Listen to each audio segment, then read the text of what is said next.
The heat ray used by Archimedes.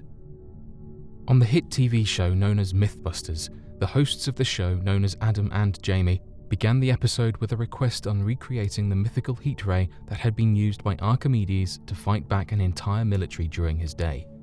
According to the legend, back in 212 BC, an inventor and philosopher of the time known as Archimedes was at the shores of a massive siege between his own people and a number of Roman warships during the siege of Syracuse.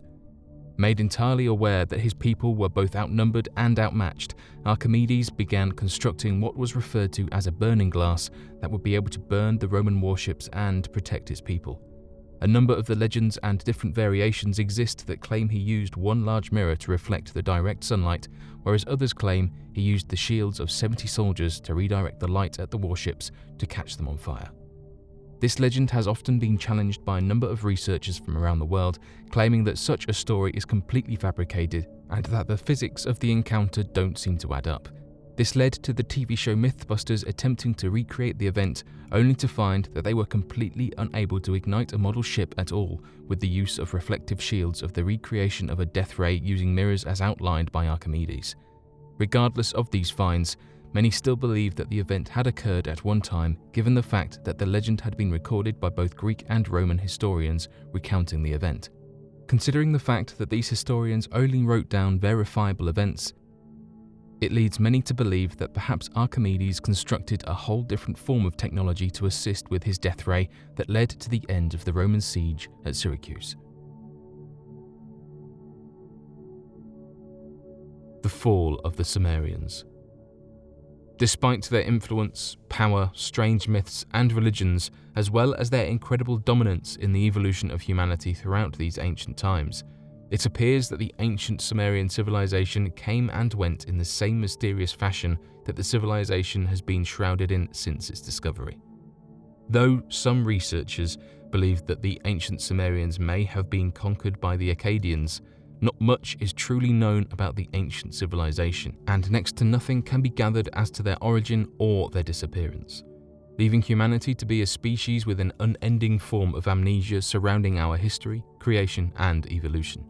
If these mysteries could ever be uncovered, however, it could prove to be the last missing piece to the puzzle of the nature of existence itself.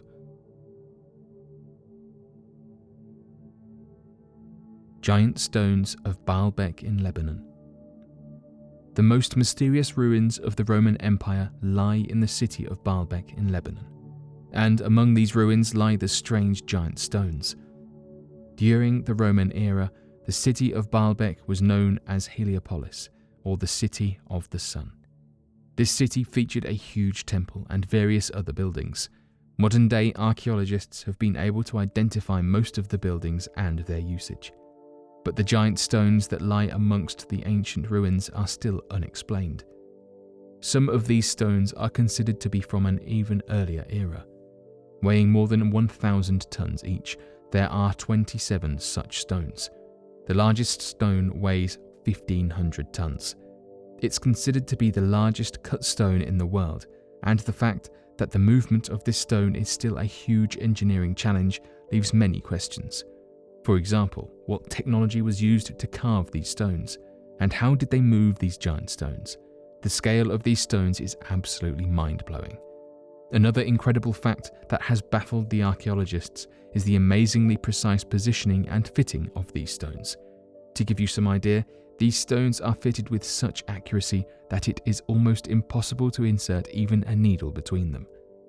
Many people believe that some of the earlier civilizations were way more advanced in science and technology than us, so they were able to construct such megastructures that we are not able to explain.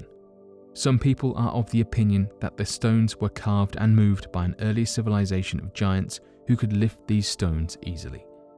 Maybe one day our civilization will get advanced enough to be able to explain and understand such marvels of ancient civilizations.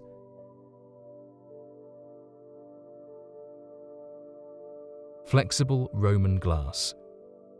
There have been plenty of inventions made by the Roman Empire that seem to have been lost to history despite being of a nature that seems superior to our modern-day inventions. One of these incredible lost inventions of the Roman Empire was that of flexible Roman glass.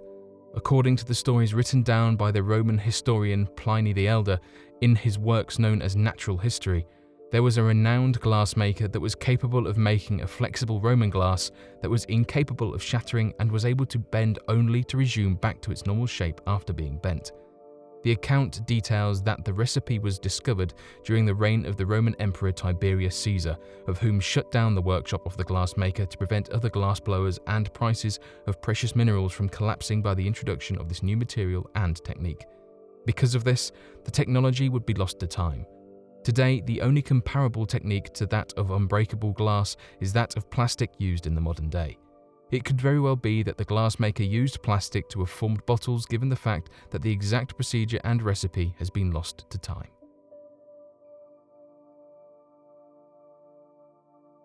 The Greek military and Greek fire.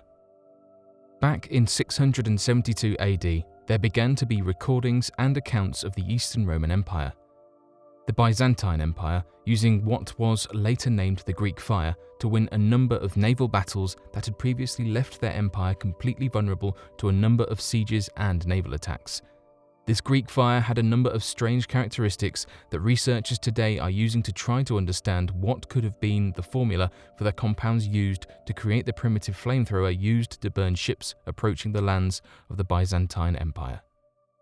According to the written accounts, the Byzantine Empire was capable of using a hose-like mechanism described as ending in a pointed cap that would pressurize and shoot out a chemical compound that was capable of igniting when making contact with water.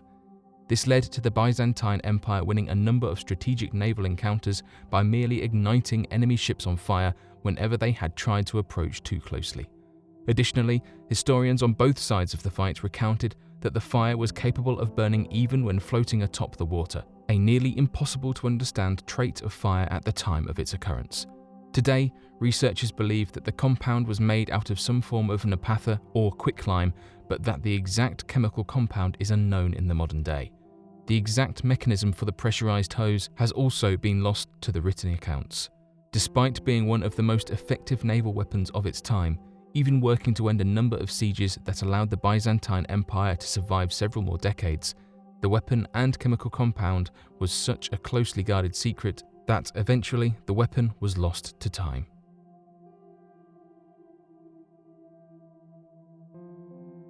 Supermassive black holes pinning down the age of the universe.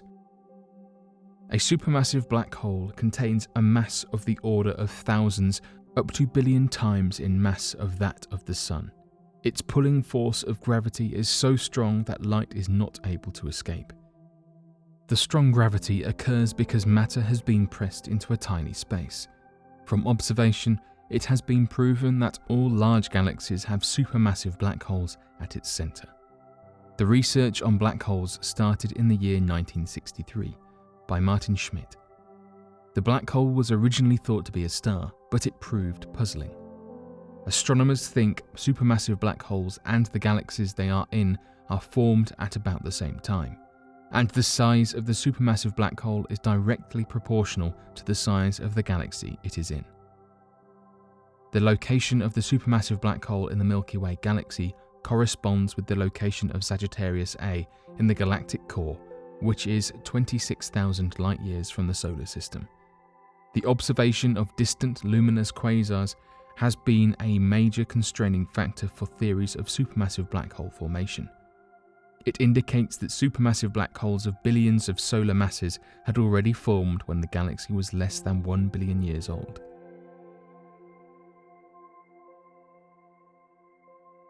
The miracle of the sun. In 1917, 3 poor children in the town of Fatima in Portugal claimed that Virgin Mary was appearing to them. Not only that, they also claimed that she would be performing a public miracle on the 13th of October in 1917 in a certain field. A huge crowd comprising of thousands of local people gathered on the 13th of October to see the miracle. As you would expect, the crowd had people from all walks of life. Some of them were believers and some were skeptics. According to the believers, an amazing miracle happened that day. The sun started spinning and then moving haphazardly across the sky. As it moved, it gave off bright colours. The incident is hard to believe as people in other parts of the world did not see the sun move, as reported by the believers of the miracle of the sun. Another reason why most of the people do not believe in this incident is the lack of photographic evidence. Many people present in the crowd that day took photos. However, none of the photos that appeared showed the sun except for one photo. This photograph surfaced several years after the incident, and it shows the sun as a slightly darker spot in the middle right side of the photograph. This surely is an unusual place for the sun to be in. Many of the believers of the incident use this photograph as evidence. However, not much is known about this photograph. Some people have claimed that it was taken at another place and at another time. Whatever the truth of the miracle of the sun and its photographic evidence is, it seems very much likely that the believers of the incident will continue to present this photograph as evidence of the event actually happening.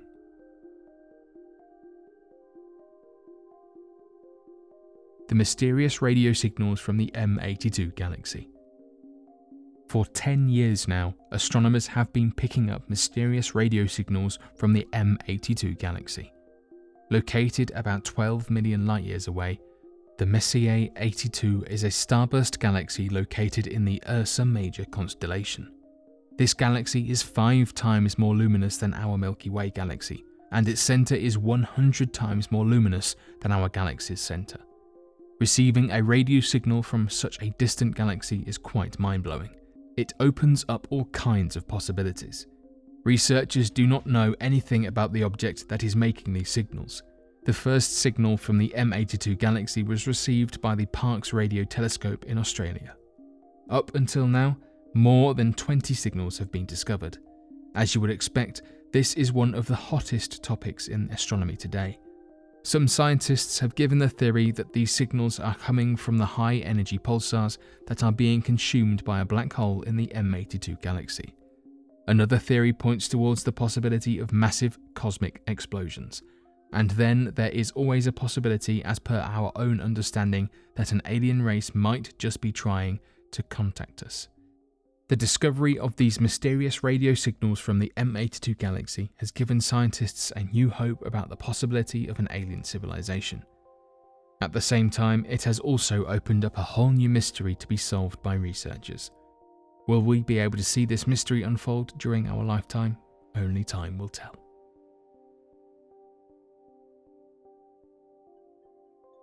The Great White Shark Case.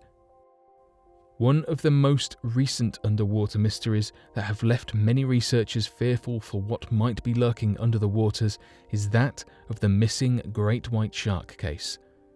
According to a written research report fired back in 2003, scientists had placed a tracking device on a 9-foot-long great white shark located off the coast of Australia. The purpose of this tagging was to gather research information relative to the habits of the creature, and so scientists chose the largest shark in the region in the hopes that it would live a longer life as it had fewer predators capable of taking it down. However, only a few days later, that would prove to not be the case. Suddenly, the tracking device showed the shark descend more than 1,900 feet in a matter of seconds, with its body temperature reaching heats 20 degrees higher than it's physically capable of supporting, despite being at such lower and colder depths. This left researchers believing that a massive animal swallowed the creature whole and dove down deeper than any other larger animals of its size are capable of reaching. This has left many wondering if there is a much larger species of shark that is capable of swallowing the 9-foot-long great white shark in one gulp, as well as generating caloric heat temperatures far greater than any other animal known in the animal kingdom.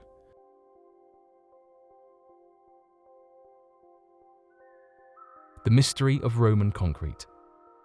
Though many will claim that our modern-day concrete is equivalent to that of ancient Roman concrete, educated researchers are well aware of the lost technology and how our modern-day construction efforts pale in comparison to that of ancient Rome. For reasons not entirely known, Roman concrete was capable of setting and hardening even when underwater, as well as the fact that the concrete structures were far more stable and capable of support stress than modern-day concrete, of which requires the addition of rebar to handle tensile strength to prevent the concrete from breaking down. The use of this concrete allowed the Roman Empire to accomplish engineering feats that rival even the greatest construction efforts of the modern day, and to have formed structures millennia ago that will more than outlast any modern-day constructions fitted with the greatest techniques in building. In fact, researchers estimate that if humans were to disappear, the last standing man-made structures would be that of the ancient pyramids of Giza and those made using Roman concrete.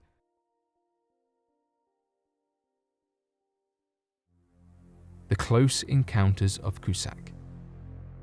Though there are a tremendous amount of reported cases of eyewitness accounts of unidentified flying objects, it is very rare for eyewitnesses to report a direct sighting of an alien presence or extraterrestrial life form seen in clear detail during the event.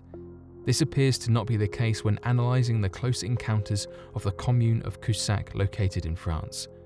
On the 19th of August, back in 1967, 2 children, a 13-year-old boy and his 9-year-old sister, ran to the police and alerted them of a strange sighting. They claimed that as they were watching the cows in a nearby field, they noticed that there appeared to be 4 small people that were completely covered in a weird dark material and stood at roughly 47 inches tall. At first, they were not afraid of these strange people and originally thought it was other children around their age, but began panicking when they noticed these strange beings suddenly begin to rise in the air and float up towards a metal disc-like object floating above them that was no more than roughly 15 feet in diameter.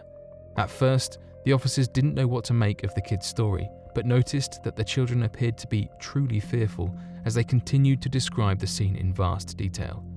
Quickly, the officers followed the children to the sighting and noticed that there appeared to be a strange sulfur smell in the air near where the object was seen to have been hovering, and that a large patch of dried grass had suddenly appeared in the area. After the police filed the report of the incident, the French government stepped in and conducted their own private investigations of the event and have yet to release any gathered information or investigation details. As time went on, the story died down and the government felt compelled to keep all gathered details of the investigation a secret and refused to acknowledge the case's existence up until March of 2007, when the French government released hundreds of declassified UFO investigations on their government website over 40 years after the event.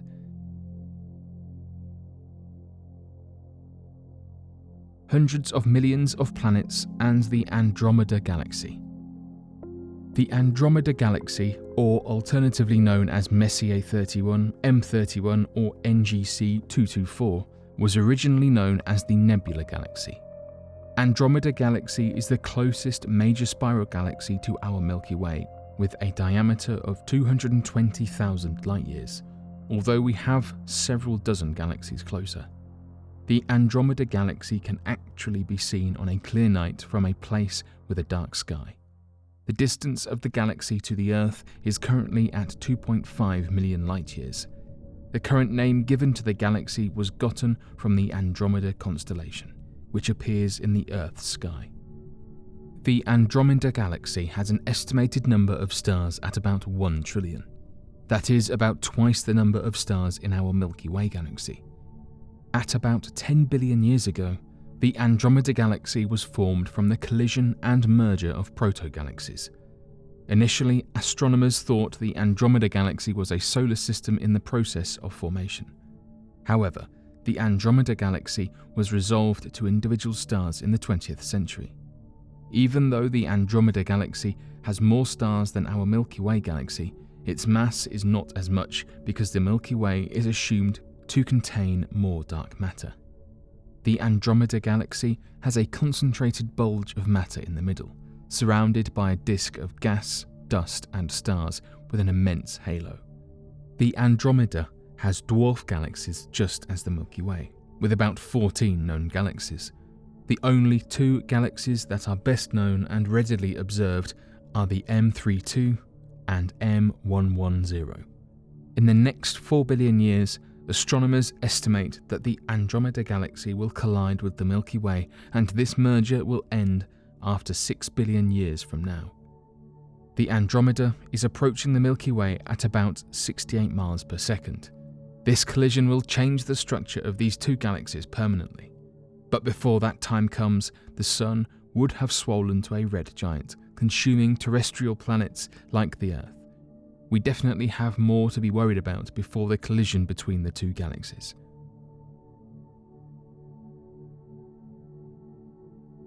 The Mokele Mbembe. One of the most popular myths of a terrifyingly large creature roaming the lands of the Congo is that of the Mokele Mbembe, or known in its native language as the one who stops the flows of rivers. The designs of the creature are similar to that of a sauropod dinosaur, a tall monstrosity with a long neck and a larger flowing tail to match. The size of its body is similar to that of a hippopotamus up to an elephant and has a neck reportedly longer than 8 meters in length. The reports out of the Congo River basin claim that the creature stands at more than 75 feet in length and hides in the thick forests located all throughout the northernmost point of the Congo. Given the fact that the water could act like a natural form of buoyancy for the animal to grow to such sizes, while also providing a rich source of prey and drinking water, it appears that the jungles of the Congo and the river basin would be a natural location for such a large creature. Legends and sightings of the creature go back thousands of years according to the native tribes in the region, and reports of the creature range all the way up to the modern day, with even a group of French priests that travelled throughout the region confirming the sighting of this modern-day dinosaur. Though no evidence has been gathered of the creature in the modern day, many people believe that there will be more than enough evidence to surface in time.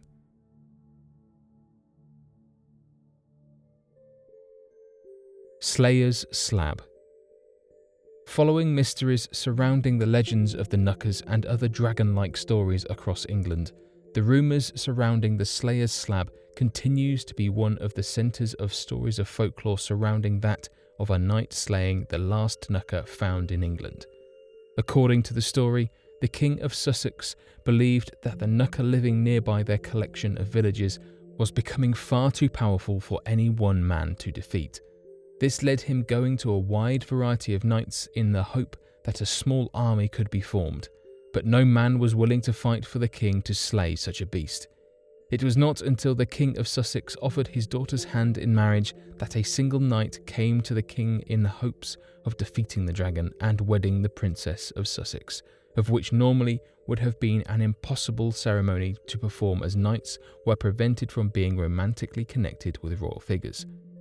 The knight would go on to slay the dragon when finding it residing in a small pond referred to as its Knucker Hole, located near Lyminster, earning the title of the Slayer after accomplishing such a feat.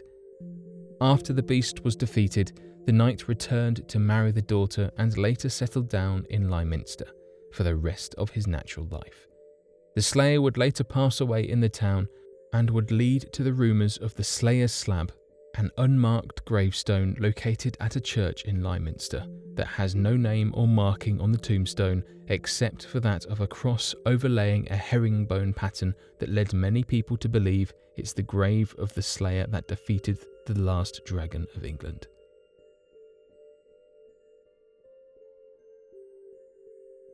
The Taos Hum. The small town of Taos, located in the southern state of New Mexico, is no stranger to odd reports and strange sightings. In fact, the small town is known as being a very laid-back artsy community and has been the town of origin for many famous celebrities of all kinds. It is no wonder then that when the initial reports of residents calling in about a strange humming sound of unknown origin, many speculated that it could have been nothing more than perhaps a modern art installation or mundane cause. It did not take long, however, for this strange hum to be treated more seriously when further reports began coming in one after the other. Nicknamed the Taos Hum, this strange noise was first reported back in the early 1990s, which sparked Joe Mullins, a local professor of engineering at the University of New Mexico, to conduct research into the matter. He found that the Taos Hum itself could only be heard by a very select group of people that only made up about 2% of the local population. After setting up sensitive equipment and did extensive testing of the area, he could find no unusual vibrations or sounds. Whether the noise itself was caused by external or internal factors was completely undetermined. Not only did this puzzle the professor, but it seemed to be an unexplainable phenomenon for other researchers of whom looked into the matter.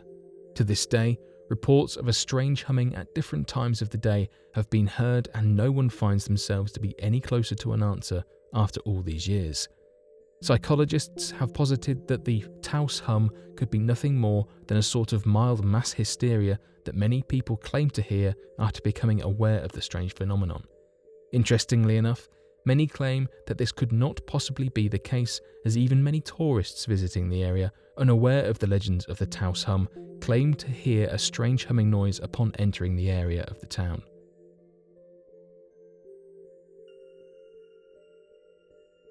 The Phaistos disc.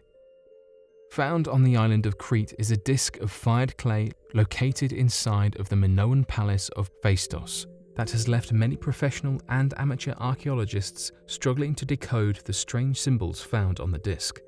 Interestingly enough, it appears that the disc follows a lot of the same principles of modern-day discs, such as creating the symbols in an outward spiraling motion, as well as having what appears to be a spiraling line starting from the middle of the disc and radiating outwards. The symbols are not recognized as being a language of any kind and have left many wondering if it is, instead, a number of visual symbols that have no specific meaning but are made to provide information based on context. Such examples of symbols like these in the modern day are that of stop signs, pedestrian crossing signs, and emojis. These are symbols used in the everyday process but have no real decipherable language to them. Located on the Phaistos disc is a number of strange symbols that depict the heads of people, hides of animals, water, filters, and a number of strange tools that don't seem to be repeating in any way. The disc also has two distinct sides, known as Side A and Side B, that depict different symbols that have no real connection with the opposite side. This strange and believed to be impossible to decipher text has led to a number of online forums dedicated to solving this strange artifact that have made several different lists describing each symbol and trying to better understand the use and purpose behind it. Many have argued that if the symbols had no specific language, they would not be ordered on the disc in any way and would rather just be randomly carved images, but given the fact that they are in an ordered position and seem to face in a specific direction, it is believed to be a decipherable language.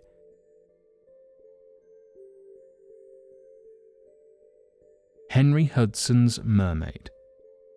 In 1608, Henry Hudson and his crew were passing through the cold waters of Bering Sea when something strange happened. Henry Hudson wrote the entire account in his journal. According to him, while passing through Bering Sea, he had a very strange encounter with mermaids. He writes that a mermaid saw the ship and its crew and disappeared into the sea. It returned after a while with a number of other mermaids. He described the mermaids as women having a body as big as men in his crew. The mermaids had very white skin and long dark hair. The lower part of their body had a tail like a dolphin which had spots on it. Needless to say, Hudson was fascinated to see such an extraordinary discovery of mermaids. There have been many accounts of mermaid sightings during the past few centuries, and there is very little credibility in most of the accounts. Marine life experts believe that most of these sightings actually happened in areas where there were animals that had tails like that of mermaids. One of the most common animals that can be mistaken for a mermaid is a manatee. However, Henry Hudson's case is quite different. The place where he saw these mermaids don't have any manatees. The clear description of the entire event by an experienced sailor like Henry Hudson leaves no chance that he and his crew mistook some other animals as mermaids. While many of the historians and marine biologists believe that the story of Henry Hudson could be entirely made up, there are some who believe that the sailor and his men saw something entirely unique that day. The people who believe in Henry Hudson's story are of the opinion that our limited knowledge about the oceans and marine life that resides in it makes it impossible for us to dismiss such accounts. Every year, thousands of new creatures are discovered in the seas around the world. And it is entirely possible that if not mermaids, something that looks very close to them might be present in the depths of the seas or in the uninhabited distant islands. And someday we might just be able to discover them.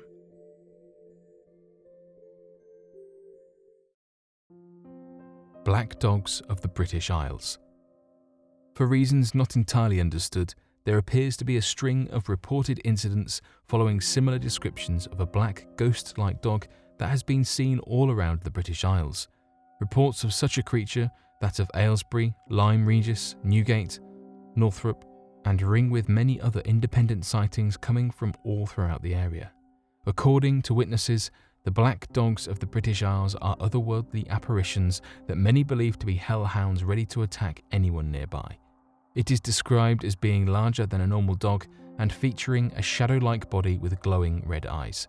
Many claim to have encountered the creature shortly after a terrible storm or in areas associated with death, such as that of old places of execution and ancient buildings.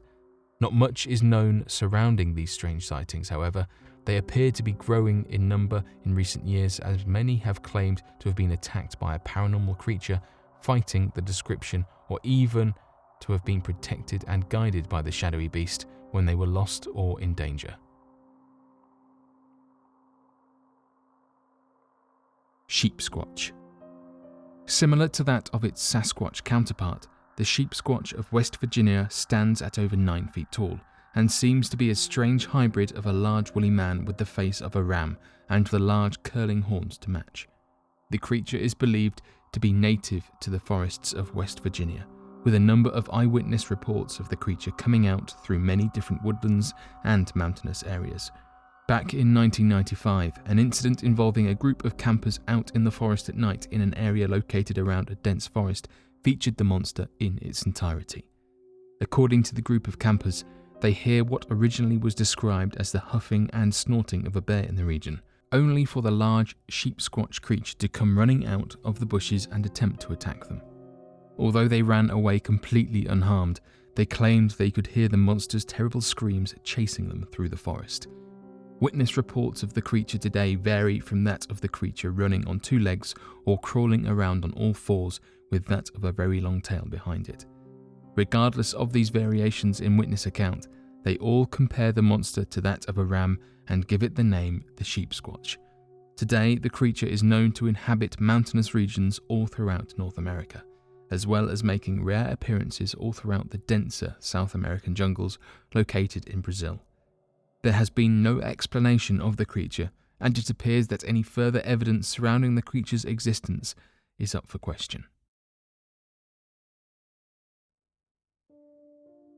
Mysterious tunnel underneath Mexican pyramids. Going back a few years ago, archaeologists discovered something interesting. While carrying out tests, they discovered a tunnel and chamber hidden beneath a 2,000-year-old pyramid. The ancient structure is situated in the Mesoamerican city of Teotihuacan in Mexico. Teotihuacan and its valley bears proof of its ancient civilization in the form of incredible structures. Human occupation of the valley began before the Christian era, but it was during the 1st and the 7th centuries AD that it became one of the largest ancient cities in the Americas. It's thought to have had over 25,000 inhabitants. The people of the city used the natural elements of the valley, for example, the San Juan River. Perhaps what they're best known for is the monumental buildings and complexes. These buildings are also known to have been decorated with wall paintings. Many archaeologists have come forward and said that they were ahead of their time. A new tunnel and chamber were recently discovered during a study of the structure by researchers from the National Institute of Anthropology. The tunnel's entrance was found only a couple of weeks back. Veronica, who is the director of the conservation project, said the following: "The tunnel is towards the south of the Plaza de la Luna, but it's probable that there is another entrance towards the eastern side. Archaeologists and researchers have said that the new chamber could contain human remains as well as other artifacts, some of which could look like those that have been discovered within other parts of the pyramids. The chamber in question is around 26 feet under the pyramid, and it's thought to have a diameter of 49 feet. Something that has baffled archaeologists is that no one knows who founded this ancient city or why the civilization collapsed. The Aztecs were among the first to discover these ancient ruins and decided to give it its name. Translated, it means the place where men become gods. Since its discovery, it's been the site of many excavations. The Pyramid of the Moon was found to have been built on elevated ground. It's thought that it was designed on purpose to reflect the hill that can be seen in the background. Also close by are 12 smaller pyramids. Researchers have estimated that it was built between 1 and 350 AD. A pyramid structure that is located at the south side provides a stairway up to the clouds. Tombs have been discovered inside this pyramid, which have contained humans as well as jewelry. Specialists have said that the newly discovered chamber will most probably turn up similar things. For every discovery that is made here helps us to understand what things could have been like during this period.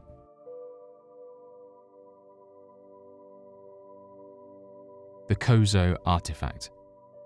Last but definitely not least is that of the discovery of the Kozo artifact that has left many claiming proof that humans visited the distant past with technology very similar to that of the modern day.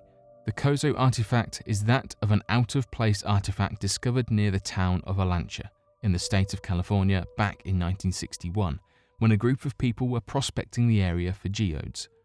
As they collected a number of geodes, they broke up one to find what appeared to be a spark plug completely sealed up inside of the 500,000-year-old geode and still in a pristine condition due to its sealing.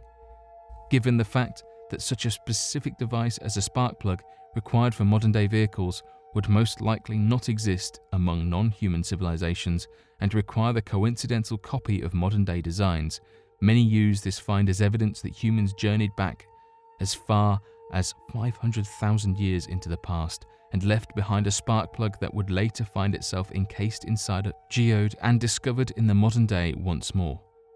Though there have been a number of possible explanations for the discovery of such an artifact, none seem to address how or why a spark plug could have been completely encased in a 500,000-year-old geode and why it would have remained in such a pristine condition.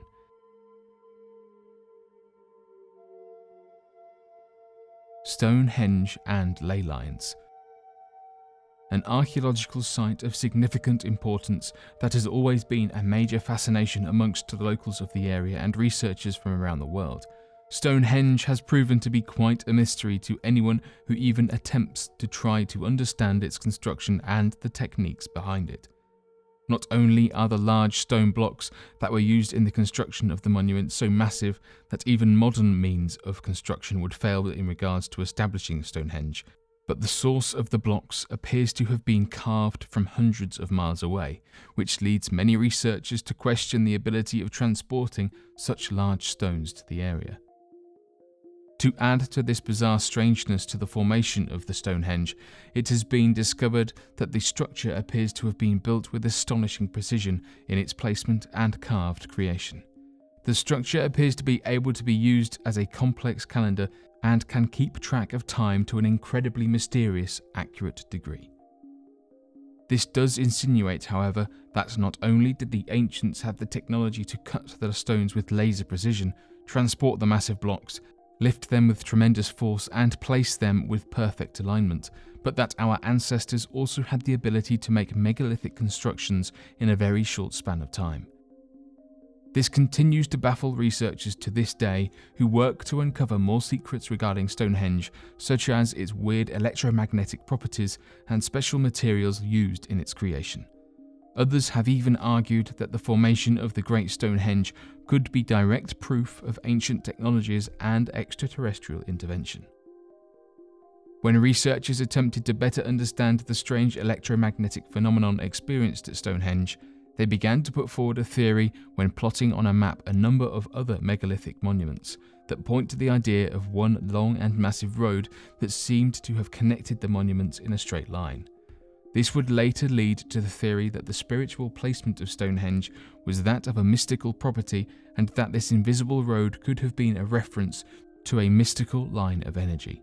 This is said to have run around the world known as a ley line. Though no one is quite sure what ley lines are responsible for, it's believed that there is a connection with that of Earth's electromagnetic field and a property of mystical energy surrounding the entire monument.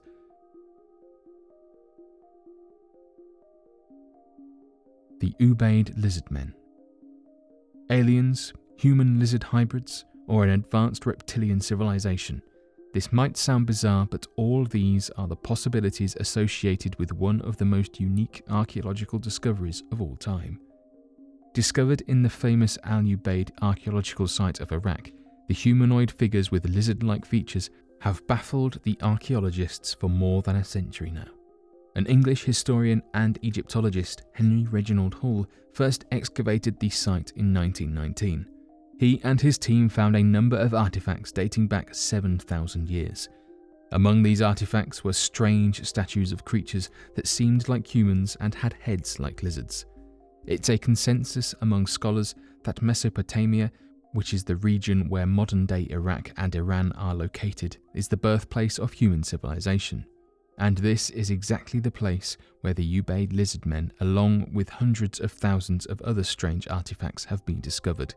The inability of modern-day science to explain the lizard men and the lack of historic knowledge has given rise to many conspiracy theories about these lizard men. Some alien enthusiasts are convinced that the Ubaid lizard men actually depict a much more sophisticated race that visited the Earth from a distant star during the Ubaidian era. However, some have tried to make more sense of the artifacts and have claimed that these actually represent the common practice of skull modification during the Ubaidian era. While mainstream science of today does not support the idea of a reptilian race, the inability of science to explain these 7,000-year-old statues gives rise to many questions. Were there any creatures that resembled these statues? Was mankind in contact with some advanced alien civilization? Or were these statues actually the statues of demons made in order to please the dark spirits? Whatever these were, all we can do now is speculate, as the truth lies somewhere between science and fiction.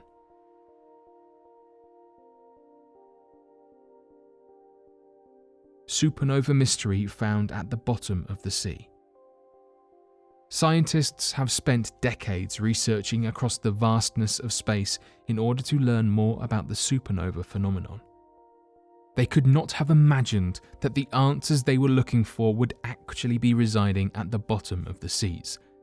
Through the careful analysis of the ocean floor, it was discovered that the particles that actually originated from a supernova explosion somewhere deep in space were present all over the ocean floor.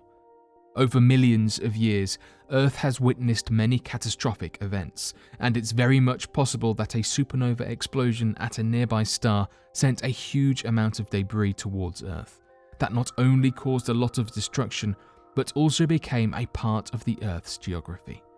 This debris is believed to be what resides at the bottom of the ocean. Though the scientists are still unsure about the exact origins of the stardust that the ocean holds, they are quite confident that many secrets of the universe can be unlocked by doing research on these particles. Some research has shown that the galactic dust that resides at the bottom of the sea is more than 25 million years old.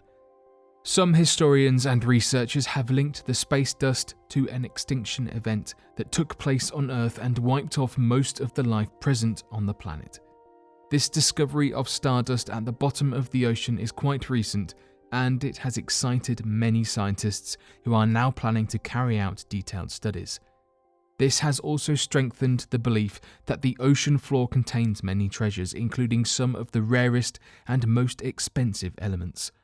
As the technology advances and the costs of exploring the ocean floor become affordable, we can expect more expeditions going into the depths of the ocean around the world and retrieving the stardust and the treasures residing there, fallen from space.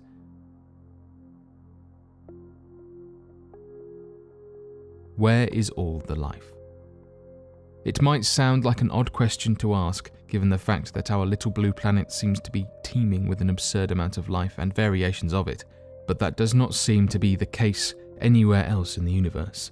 In fact, it is so much not the case that it is mathematically implausible. For comparison, the Milky Way galaxy is filled up with roughly 400 billion stars and billions of planets. Understanding the new advancements made by the Kepler Space Telescope, we know that roughly 1/5 of those sun-like stars have at least an Earth-sized planet in a habitable zone, which can vary greatly as the recent discoveries of the TRAPPIST system that held 7 Earth-like planets in habitable zones seemed pretty common. If even so little as 0.1% of those planets had life on them or some variation of life, then there would be roughly 1 million planets with life in just the Milky Way galaxy. But there isn't. Even taking time into consideration only seems to make the math more implausible. The chances for life are pretty great. The Milky Way itself is about 13 billion years old. The first habitable planets in the Milky Way would have come into existence about 2 billion years after the universe was formed. This leaves about an 11 billion year period since our formation for other advanced life to have been formed, and since Earth is only 4 billion years old, there has most likely been trillions of likely chances and scenarios in the Milky Way alone for life on other planets to pop into existence. All we would require to notice other life would be for just one species of these trillions of potential incidences to advance into a spacefaring civilization. Given that research states that our population growth and technological rate would allow human beings to colonize the entire Milky Way galaxy in about 2 million years, if we assume all outcomes the same, we would be able to see an alien civilization by now, considering the time, chances, and probability of other life to have formed. The fact that we do not is horrifying. This has led many researchers to believe that maybe the forming of complex life isn't the issue, and that perhaps there is an extinction-level event to filter out the formation of complex life right around the corner, including ourselves.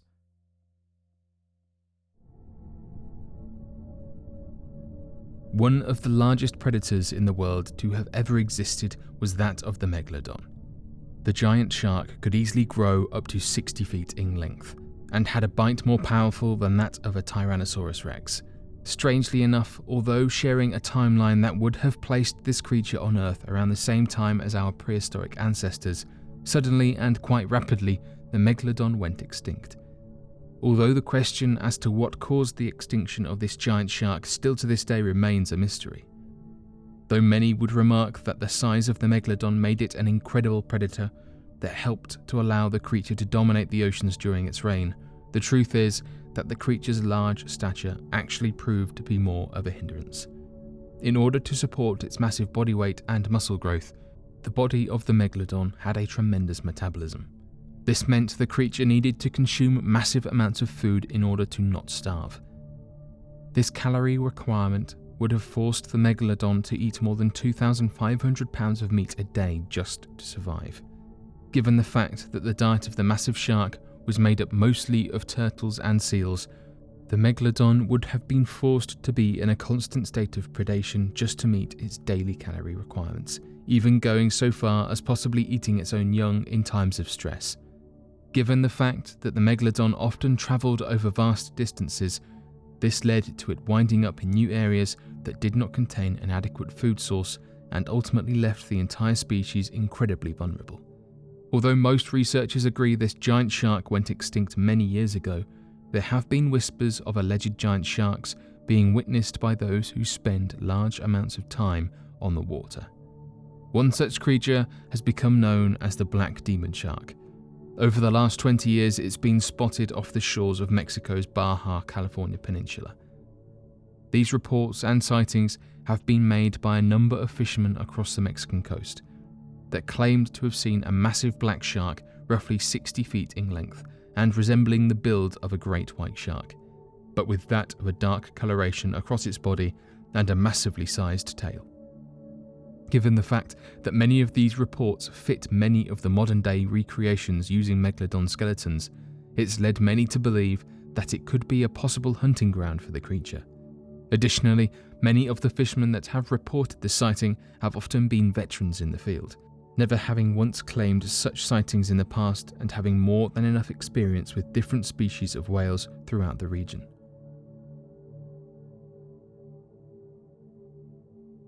The mysterious Nampa figurine. The Nampa figurine was found in 1889 when workers drilled the water well near Nampa, located in southwest Idaho. This artifact seems to be skillfully formed in clay, and ever since its discovery, it's been baffling scientists. According to the story, the workers reached a layer of clay over 90 meters down in the well. After reaching this point, their steam pump spat out this piece of brownish clay that looked like a small figurine. The object itself is described as being in great condition, bearing in mind how far down it was discovered. Those who have studied the figurine have said it looks like a female figure and does not seem to have been manufactured recently. According to Professor F.W. Putnam of Harvard University, quartz grains found under the doll's right arm were cemented by iron molecules. This is a clear indicator that this artifact might be very old. Many scientists took time and investigated this controversial figurine. They all conducted diverse tests, and they all agreed that the figurine is fully authentic and also of ancient origins.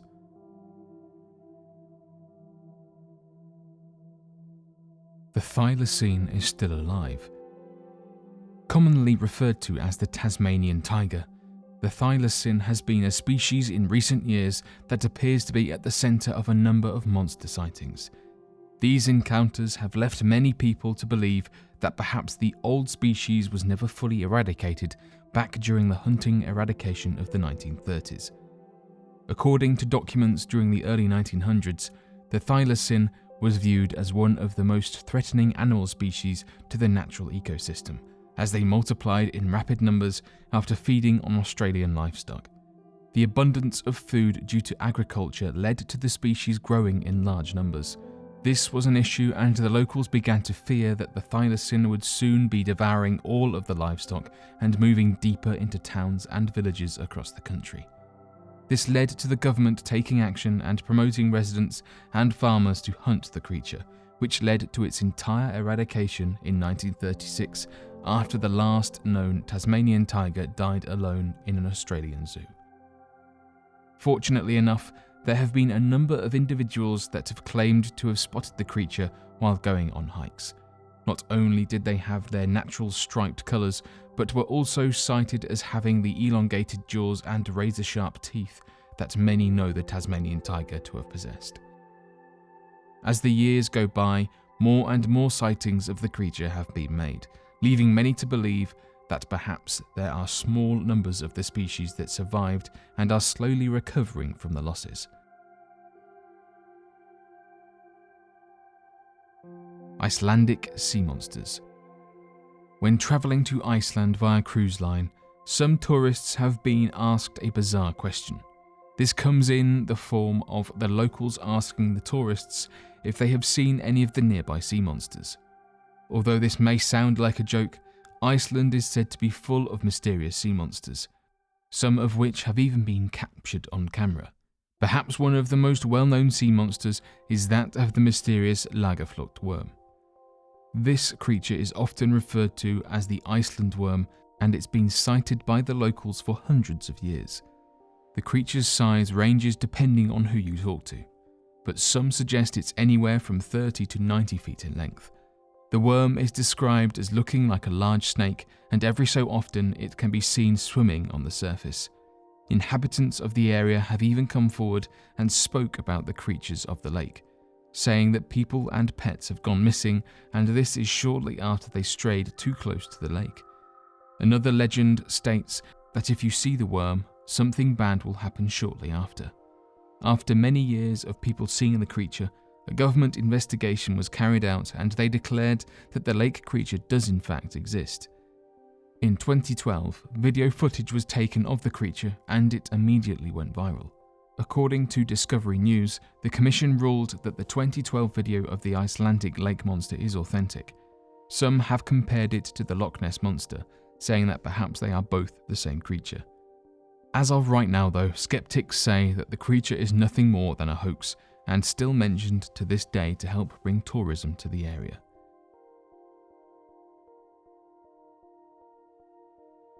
The Dendera bulb. Another strange artifact of the Egyptian civilization is that of the symbolic carved hieroglyphic images located in the mysterious Hathor temple at Dendera in Egypt. The strange images and symbols depict what appears to be an in-depth blueprint for modern-day electric lighting devices.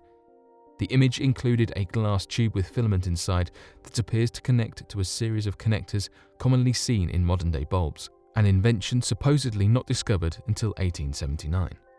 Interestingly enough, the symbolic image also depicts a long running wire from the back end of the Dendera bulb, while humans raise their hands in worship to giants surrounding them.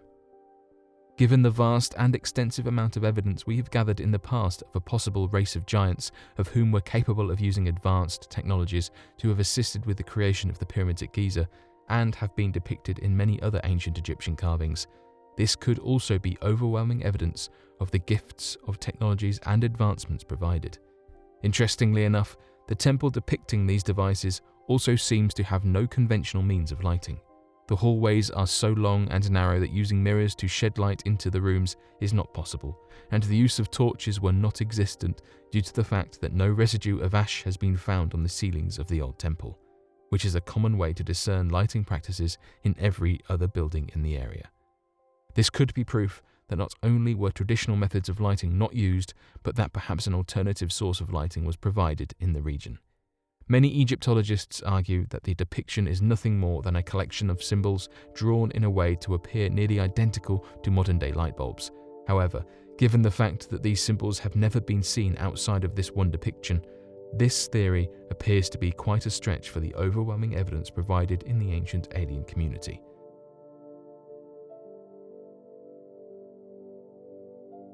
The mystery of the Devil's Sea.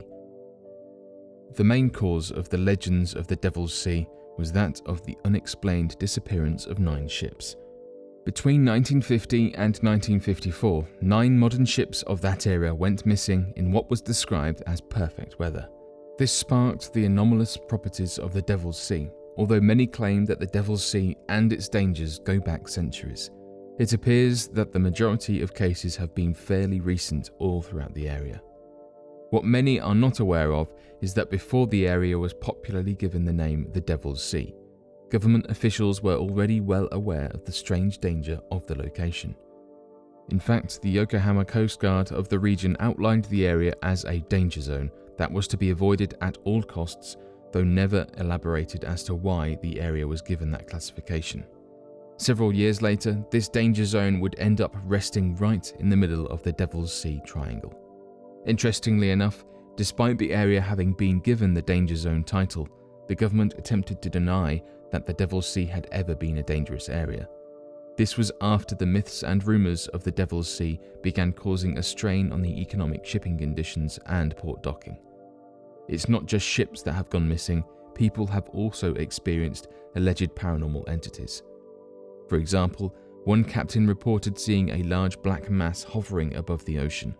He described it as looking like an 8-foot-tall entity that suddenly vanished when he approached it. The sailor said that he had never seen anything like it before and that conditions had been great that day. Others have reported seeing sea monsters in the region. One report was that of an alleged sea serpent that was harassing local workers. They said that while sailing in the area, a large sea monster would bump their boat. Some of the eyewitnesses described a creature that was over 30 feet in length, with one sailor saying that the creature had 2 large bulging black eyes. To this day, mysterious accounts are still being reported from this region. Over the years, the human race has increased its technology. What we thought was once impossible we are now doing. This can be seen in the recent advancements of robotics and artificial intelligence. However, one thing that we are focusing on is space. Though it has often been the target of science fiction novels depicting futuristic cities on our red neighbour, the colonization of Mars had previously never been a goal expected to be accomplished by existing space corporations, agencies, or governmental programs. This has changed recently as the up-and-coming private space agency known as SpaceX has announced this year that not only have they been working to perfect the costs and efficiency of travel, but that a deadline and developments for the colonization of the Martian planet has already begun. They have speculated that they should begin the last stages of the project sometime in early 2023, which will then see its first manned launch in 2024, containing many different people hand-selected by the company to begin the first processes of colonization on the Martian surface. Many problems previously argued by skeptics that deemed the project impossible have already been solved by the private space company, and the last matters of development and logistics have already begun forming. However, recently astronomers at the Panoramic Survey Telescope and Rapid Response System found an icy anomaly near Neptune. This mysterious object has been named Niku. The word Niku means rebellious, and scientists have agreed that this name is quite fitting. Interestingly, it's been discovered that Niku has an orbit that is 110 degrees different from all other orbits. Not just this, but this object also orbits in reverse. Some have put forward the theory that this mysterious Niku is actually Planet 9. It also goes by the name of Nibiru, and its believers are convinced the rogue system is making its way from the outer solar system inwards, where it would wreak havoc on Earth as it passes at about 4 million miles away. This hypothetical Neptune-sized planet has allegedly been witnessed by humans before, with some saying that the planet was talked about in the distant past and that it even features in certain texts. The idea is that every couple of thousand years, this planet makes its way towards Earth. This has, however, been debunked by scientists, and they say that this will not happen. NASA also had this to say about the planet. The story started with claims that Nibiru, a supposed planet discovered by the Sumerians, is headed toward Earth. This catastrophe was initially predicted for May 2003, but when nothing happened, the doomsday date was moved forward to December 2012 and linked to the end of one of the cycles in the ancient Mayan calendar at the winter solstice in 2012. However, nothing has happened and nothing is going to happen. Regardless, astronomers are still studying Niku. So what do you guys make of this? Let me know your thoughts in the comments.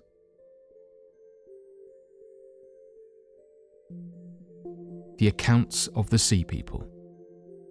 Though there were many ancient civilizations that had existed during the 12th century BC, suddenly and quite unexpectedly, nearly every civilization was wiped from the face of the earth except the cities of Egypt. This phenomenon was recorded as the Late Bronze Age collapse that soon bled into the early Greek Dark Ages, as only small villages of humanity survived this sudden catastrophe. For many decades, the cause of such an occurrence had widely been known and shrouded in mystery. That was until the ancient language of the Egyptian hieroglyphics had been decoded and allowed us to read the historical records captured at the time by the last standing ancient civilization. This record has led to countless theories and endless debate amongst Egyptologists, classic historians, and archaeologists since its findings. Reportedly, by the historical accounts of the ancient Egyptians, armies of what had been referred to at the time as Sea People attacked and demolished the cities of man. In fact, the descriptions of the armies of the Sea People describe monsters and giants coming from the oceans and waging war against all of civilization. The reasoning for why this sudden onslaught had occurred has yet to be better understood. But what is all the more surprising is the vast conspiracy surrounding the events. Accounts continue of the Egyptians attempting to track the source of the beasts that appeared humanoid in nature and found hundreds of footprints leaving and coming from the beaches of the Mediterranean Sea. Today, after uncovering vast art depicting the battles, documents detailing the events, and further evidence of war and tactics used against the destroyed and forgotten civilizations of the past, the proof of the account of the Sea People appears to be overwhelming in nature. As a matter of fact, the events are so overwhelming that the discussion surrounding the event in the scientific community has been completely shut down, and further theories or attempts at uncovering the truth are treated with both disdain and ridicule. Regardless of this ridicule, however, many researchers continue to attempt to understand the mysteries of the Sea People and remain restless in their pursuits. Perhaps one day we will better understand whether these accounts are of mythology or true history. Until then, the accounts of the Sea People are shrouded in creepy events and terrifying mysteries.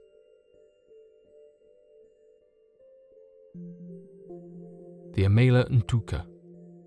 Similar to that in design of the Triceratops's fossils discovered all across the world by paleontologists is that of the myths and urban legends surrounding the creature known in its native language as the Amela Ntuka. that comes from sightings made by natives located towards the southernmost region of the Congo. It was often referred to as the elephant killer, as the beast was so massive and predatory that it would hunt elephants as its main source for food. The creature is reported as being described in the same likeness as that of the African bush elephant that stands at roughly 10 feet tall and weighs 6 tons. The beast is drawn by the locals with a large and heavy tail, brownish to grey in colour, and with the body similar to that of a rhino, including a large horn at the front of its snout. Interestingly enough, the reports, descriptions, and even supporting fossil evidence of the creature having at one time existed not too long ago leaves many experts believing that it could be a distant ancestral cousin to the rhino or a possible descendant of the Triceratops dinosaur. Unfortunately, the tribe native to the Congo region that reported on the creature claimed to have purposefully sought out each creature of the species to eradicate them from the area due to their growing fears of the creature, its aggressions, and history of attacks. The last reported sighting of the creature was seen in Kenya, though many experts believe that if the creature did at one time exist, then it has long since been extinct for a few thousand years, given the lack of fossil record.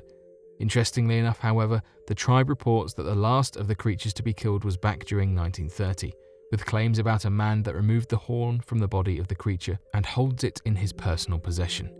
Further information about the creature has not been released, and the only reliable information to be found on it is that of the evidence and work gathered by Dr. Roy P. McCall that describes the creature in his 1987 publication of his book, A Living Dinosaur. Today, the urban legend surrounding the creature continues to live on in the minds of local tribes and people.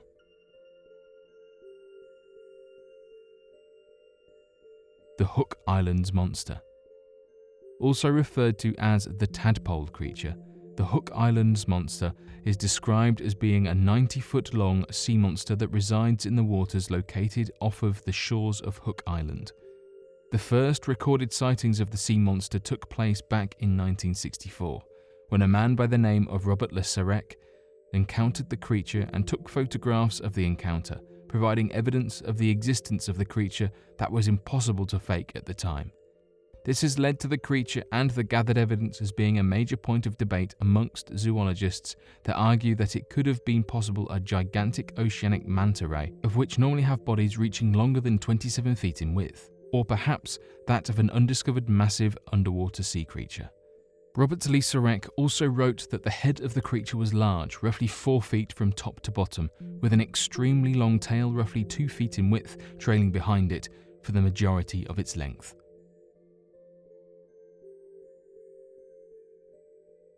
The Ilkley Moor Incident. Many have often referred to the Ilkley Moor incident as one of the most compelling pieces of evidence surrounding the claims of alien abduction. This is due, in part, to the photographic evidence that has been gathered of the event by the witnesses that claimed he had later been abducted by the extraterrestrial being he had encountered. According to the alien report, a man by the name of Philip Spencer had moved to the West Yorkshire area after leaving his old job to be closer with his family. Prior to this move, Philip Spencer had worked as a police officer for more than 4 years and was more than respected as a hard-working and honest citizen. During his move to West Yorkshire, he had noticed a strange number of lights often seen in the fog. Many others would confirm their sightings of these strange lights as well, but would often retort that it was probably lights from airplanes flying around the military bases and airports nearby. These strange claims led Philip Spencer to buy a high-end camera at the time in the attempt to gather evidence of these foggy lights and look into the increasingly weird rumours being told throughout the area. As Philip Spencer then went out the next day in the early morning to capture some pictures, he began to notice that some strange figure was following him in the fog. He would then quickly snap a photo of the creature, only to find that it was a small humanoid, almost alien-like creature that had been running through the fog near him.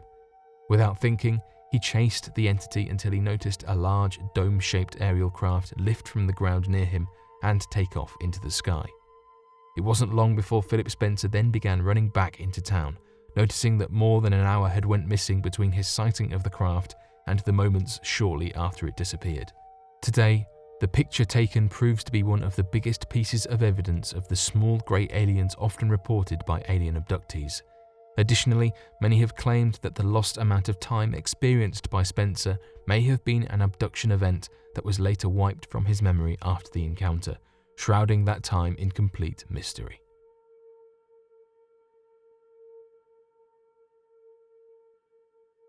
Zhang Heng Earthquake Device. Although no surviving artifacts have existed and no complete diagrams or drawings of the device have survived, there have been accounts all the way from the ancient times of young Chinese dynasties more than 2,000 years ago that talk about, in detail, a strange device capable of measuring and predicting the position of earthquakes. The device was thought to have been created by a genius known as Zhang Heng that lived in China during the Han Dynasty and was responsible for a wide variety of breakthroughs in astronomy, mathematics, science, engineering, cartography, and poetry. Interestingly enough, it appeared that the emperor during this time was well aware of the fact that when an earthquake would occur in a far-off remote region of China, it was impossible to know how and when to send aid if no one from the region had supplies vast enough to reach the emperor and alert him of the damages caused by the earthquake. This led Zhang Heng to create a device that was detailed in Chinese literature as being capable of detecting the small movements of a seismic event from far away and point towards the direction of its origin with incredible accuracy. Although the inventor would pass away roughly 7 years later, before the first earthquake could occur and prove the legitimacy of the device, the emperor writes that one day he and his servants noticed that the Zhang Heng device was pointing in a direction after having detected a disturbance. Several weeks later, a messenger arrived from a distant land claiming that a region had been at the center of a large earthquake that caused devastation and destruction to its people that then required aid from the emperor. This confirmed the device's ability to sense the position and direction of earthquakes, and so was used then on as the main mechanism of any information regarding the natural disasters in the region. Interestingly enough, modern-day seismographs, devices that research scientists use to measure the intensity and direction of an earthquake, follow the same principles outlined in the Zhang Heng earthquake device. This more than proves the validity of the device and ancient texts, and proves that the ancients had far more knowledge and awareness of the world around them than we give them credit for in the modern day.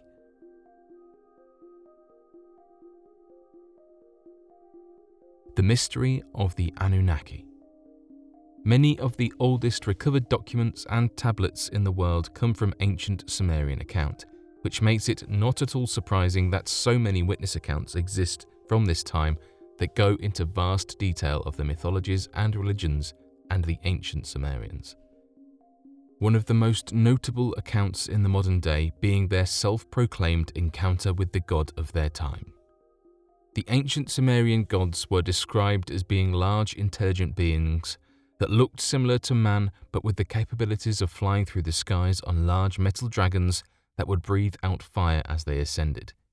In fact, the name of these gods are referred to as the Anunnaki, and their translation of the word quite literally means the people from the stars. This has led many modern-day conspiracy theory groups to form the claim that these Anunnaki were nothing more than advanced extraterrestrial life that had made early contact with the human race and helped to evolve them past their Stone Age evolution. Additionally, given the fact that the world's first civilizations are traced back to the ancient Sumerian civilization, this has provided more support for the theory that the advancement with the human race worked hand in hand with that of the encounters with these people from the stars.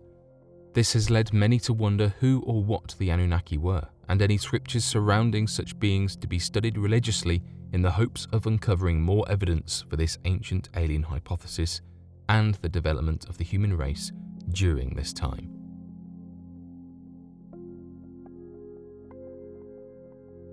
Cosmonauts sight giant angels. During the space race of the Cold War, the new anti-religion establishments of the Soviet Union led to a number of Soviet officials working as best they could in an attempt to eradicate all forms of religion amongst the population living within the Soviet Union. This would ultimately lead to the Soviet officials covering up a strange, almost supernatural event that took place high above the ground when Russian cosmonauts took part in some of the most well-funded space missions at the peak of the Soviet space program. Back in 1985, 6 Russian cosmonauts, cosmonaut veterans Leonid Kizim, Oleg Atkov, and Vladimir Solovyov, as well as cosmonauts Svetlana Savitkaya, Igor Volk, and Vladimir Dzhanibekov, all claimed that their ship was being followed by a large cloud of orange gas that had appeared suddenly in the area. As they attempted to outrun the cloud of orange gas, it suddenly consumed their ship and led to what has been referred to as the cosmonaut angel sighting. The 6 cosmonauts claimed that as their ship was consumed by the orange cloud, they witnessed what they described as 7 angelic figures floating outside the ship, staring at them through the portholes. According to further details, the creatures were made entirely from light, had a halo above their heads, had a smiling expression, were 20 meters tall, and had enormously sized wings that were equivalent in length to a modern commercial jet. The creatures floated outside the ship for 10 minutes before disappearing with the orange cloud. The strange angel sighting event has yet to be explained to this day. However, other astronauts and witness reports have surfaced that claimed to have seen similar images of such creatures while in space, as well as additional telescopic images showing large figures in orange clouds.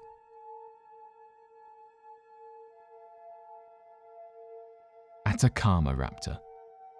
Back in 2004, a Spanish family visiting the Atacama Desert of Chile claimed to have seen a strange dog-like kangaroo creature that chased their vehicle as they made their way back to Arica. They described the animal as appearing to stand at a little over 6 feet tall, ran on its hind legs similar to a bipedal creature, possessed razor-sharp teeth, and seemed to fit the description of a dinosaur-like bird closely resembling a kangaroo. This has led many to support the idea that perhaps there is a direct descendant of an ancient raptor species that has survived well into the modern day, though many researchers are scared to make such assumptions as the sightings and reports have been few and far between, and the natural environment of the Atacama Desert is hardly capable of supporting large natural wildlife.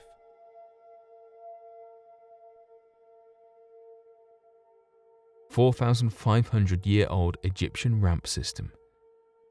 One of the greatest mysteries of archaeology has been that of the Great Pyramids of Giza and exactly how the ancient Egyptians created the megastructures during their reign.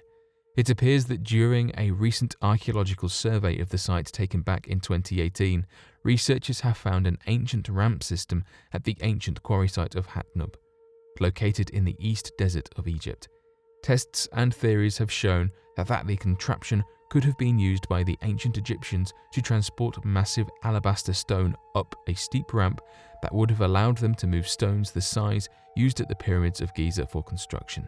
Though nothing has been definitively proved relative to its use for construction, it does lead to a tremendous understanding to the efficiency of the ancient Egyptians and how they could have potentially moved the stones to construct the pyramids if necessary.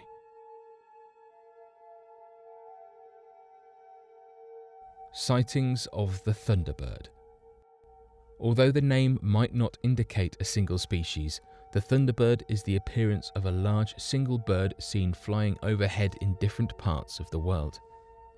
These sightings of birds were given the name of Thunderbird as they seemed to share a lot of characteristics, more noticeably their size, to that of the ancient Native American traditions and mythologies surrounding a large flying creature referred to as the Thunderbird.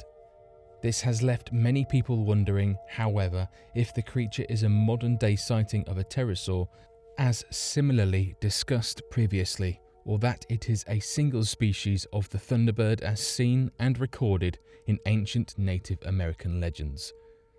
Additionally, the Thunderbird is described as being the size of a man when standing upright, with a wingspan over 16 feet in length. This has left many cryptozoologists working around the clock to calculate its possible flight patterns and capability of sustained flight given its size. It is due to this that it has been posited by cryptozoologists that the Thunderbird originally was referred to this by Native American traditions because the creature would follow the upwind drafts created during a large thunderstorm to sustain their weight, size, and movement, very similar to the way the modern-day eagles ride up the side of mountain currents to gain height with little work required on their part. A normal-sized bird would be torn up to unsustainable heights during a thunderstorm and might even find themselves in unsustainable flight positions, causing them to be thrown to and fro. However, a bird the size of the Thunderbird would be able to stabilize their flight due to their weight and size, even when affected by such forces. Oddly enough, the area of the Bridgewater Triangle, of which is an area that encompasses roughly 200 square miles, and the majority of southeastern Massachusetts, located in the United States, had the majority of sightings surrounding the creature known as the Thunderbird, the same area that many Native American tribes have reported encountering the creature during their time. This has left many wondering if the Thunderbird is a native undiscovered species of bird that is less supernatural in nature and is merely endangered in their population. The continent of Antarctica. As many within the conspiracy theory fringe groups are well aware of, the continent of Antarctica is often at the centre of a number of strange claims and supernatural occurrences. Such claims range from that of the continent being a massive ice wall for flat Earth theorists, being an area that houses both illegal military bases as outlined in the leaked United States military project known as Project Iceworm, as well as potentially being an area in which secret alien bases have been established. Though no one is exactly sure for why such claims surrounding the continent exist, many theorize that it could be due to the fact that the icy continent has proven to be harder to visit in the coming days due to a number of strange claims from governments around the world. In fact, the most common method to visit the area requires expensive cruise tickets just to get nearby shores that will leave after a short period of time. Even researchers have found that journeying anywhere across the continent proves to be a life-threatening and nearly impossible journey to land, as the blowing winds, dry air, large deserts, and constant icequakes make any form of safe passage an impossibility. Research bases constructed across the icy continent must also be able to stay mobile, as the buildup of ice would swallow buildings that are not capable of moving a few feet every few days. Despite many of the outlandish claims surrounding the continent, even qualified research scientists themselves are unable to conduct reliable research as they wish due to these conditions. The efforts of uncovering fossils, understanding the geology of the structure, blasting and ice drilling have only become more problematic as rising issues of global warming have made areas more and more unstable.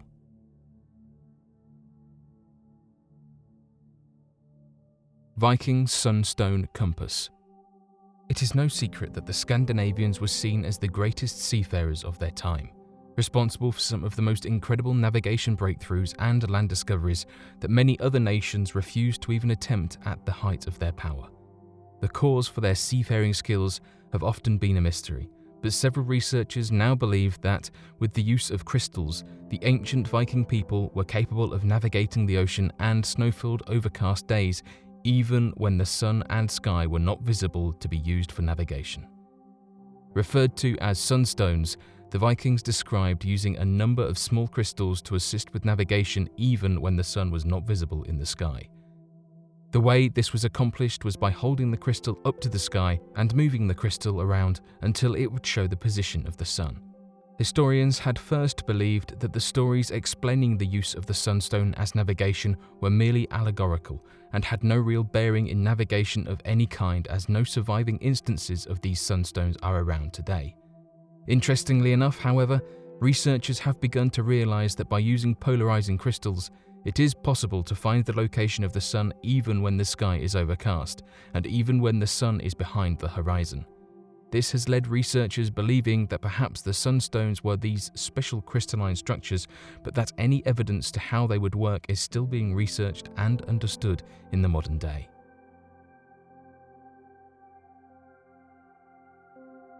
Jimmy Carter's strange UFO encounter. Similar to Ronald Reagan, before Jimmy Carter even began his work in politics, it appears that he was visited by a strange extraterrestrial entity with several other individuals around to confirm the story. As the president had arrived one evening to give a speech at a Lions Club meeting, he stood outside with other participants in the event before someone shouted to look west. When everyone turned, according to Jimmy Carter himself, there appeared to be a strange object that was visible about 30 degrees above the horizon to the west of where the group was standing. According to the soon-to-be United States Governor of Georgia, the object was described as being bright white and about the same level of brightness as the moon. It supposedly then quickly began to approach the group, but then immediately stopped near a clearing of pine trees some distance away from the witnesses. The object then began to change colour from white to blue, then to red, and then back to white, almost as if an ode to the colours of the American flag. Shortly after, the object began receding away into the distance before it slowly faded from view. Carter states clearly that he did not believe the object had any physical substance or shape of any kind, rather more closely seen as a strange manifestation of light energy and nothing more. Shortly after this event, Jimmy Carter announced his plans to run for governor in Georgia, which would go on to further his political career and eventual plans to become the United States president.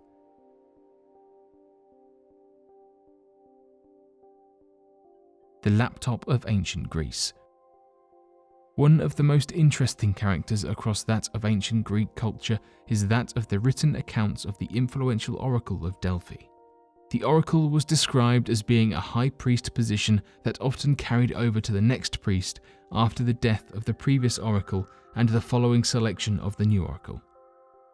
This priest was then believed to possess the ability to connect with the ancient Greek gods and provide insights and information previously hidden to human beings through this communication established between the oracle and the gods. Additionally, many regarded the position of being able to see the future as that of a cursed one, and so it wasn't long before the priests began to select a woman to fill the position of whom was cursed to be selected as their highest priestess and often referred to as the seer. In many different accounts, the oracle of Delphi was not only capable of providing information and insights to anyone from the personal problems of a peasant to that of a mighty ruler, but was also able to give predictions of the future that would always come true and helped to secure the reign of ancient Greece as a lasting culture in history. Interestingly enough, it appears that conspiracy theorists have discovered overwhelming evidence that the Oracle of Delphi was not only selected by the gods for this communication, but was in fact given a laptop by future humans to assist with information and influence. Though the claim might sound outlandish, evidence can be found when studying a Greek sculpture made in the depiction of the Oracle of Delphi and the source of the priestess's power. Now located at the J. Paul Getty Museum located in Malibu, California, is a statue known as the Grave Naiscos of an enthroned woman with an attendant, that displays the Oracle of Delphi looking into what appears to be a modern-day laptop device. Many skeptics have often argued it to be nothing more than a shallow chest. However, the laptop also appears to have markings on the side that seem consistent with modern-day ports used for peripheral devices, helping to add evidence that a future-seeing influencer of the past was aided by time-traveling humans.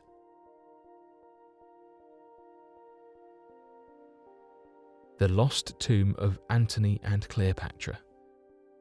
Although this might not fit the motif of a discovered artifact, the lack of discovery surrounding this ancient historical site is more than enough to cast both mystery and uncertainty in the field of Egyptology and archaeology.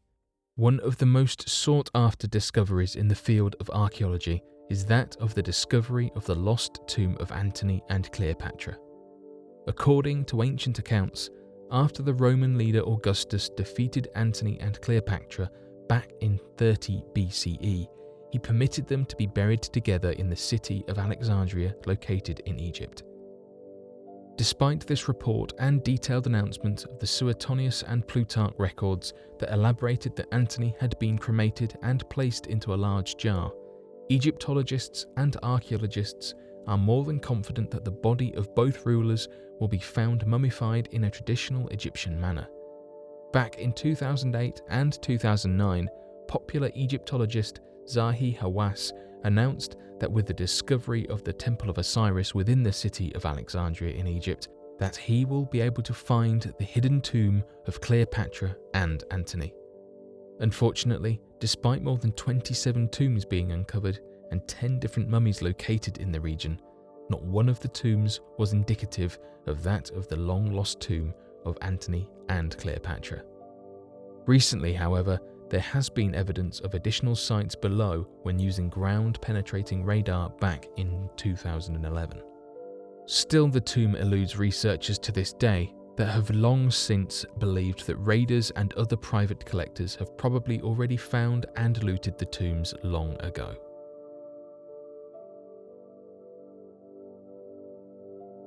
The Saqqara bird. It was very common in the old days of Egypt for children to possess intricately carved wooden toys not too much different to toys found today. Interestingly enough, the discovery of the Saqqara artifact puts many ideas into question on whether or not the object was a toy or evidence of ancient aircraft during 2000 BCE. In an 1898 excavation at the Pad di Ayman tomb, located in the town of Saqqara, Egypt, was discovered strange bird-shaped artifacts made out of sycamore wood and incredibly preserved. These artifacts depict a bird at the front of its design. However, the rest of the body seems similar in design to a modern-day charter plane rather than a bird. Located atop the bird appears to be one single large wing commonly seen in modern tail-dragger planes, whereas the back shows what appears to be a similar design to a rudder that flattens out at the back in a vertical position.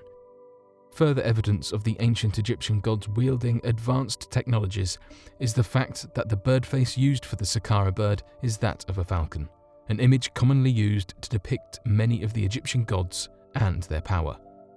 Further evidence was established when aerodynamics expert Simon Sanderson tested an exact replica model of the carved bird in a modern wind tunnel. Even without a tailplane, rudder, or flaps, the model generated 4 times the glider's own weight in lift, proving indefinitely that even without the use of modern-day equipment, scaled up, the carved image could glide on its own. When Simon Sanderson added a stabilizing tailplane to the carved wooden figure and tested it in a flight simulator, it was able to fly quite well and control with ease that rivals in comparison to many aircraft built today. In his paper, Simon wrote that, quote, "Modern technology has proved beyond all doubt that it could have flown," end quote. Despite this substantial evidence and research, many experts claim Simon Sanderson as forging results, or even going as far as claiming that perhaps the wooden bird is nothing more than an elaborate hoax placed there during its discovery.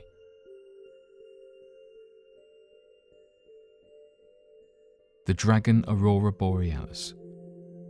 Though this might seem like a fantastical occurrence only meant for that of the myths and legends seen all throughout the ancient Scandinavian lands, reports of a dragon made from the Aurora Borealis surfaced back in early February of this year. It's left many in Iceland to suspect that something supernatural was behind the sighting. Scientists are having a hard time trying to explain why researchers experienced one of the largest Aurora Borealis images in the sky. This incredible sight also took the shape of a fire-breathing dragon that wrapped across the sky. The event was seen over many parts of Iceland, with researchers recording the event to better understand its causes. The National Aeronautics and Space Administration recently posited some data forward that claimed the new, never-before-seen solar activity bursts on the sun were responsible for the massive image of the dragon in the sky. The space agency claimed that auroras with distinct shapes and three-dimensional images can form when the sun's magnetic fields begin to twist together and create massive sunspots. These sunspots then create a large amount of charged particles that will then shoot out into deep space in a solar wind, and if such a force happens to hit against the Earth just right, it can create supermassive aurora borealises as the electromagnetic field of the Earth battles the energy and radiation of the sun. Interestingly enough, the researchers found that there has been no evidence of these sunspots in the month of February. So, to have caused this tremendous image remained somewhat of a mystery.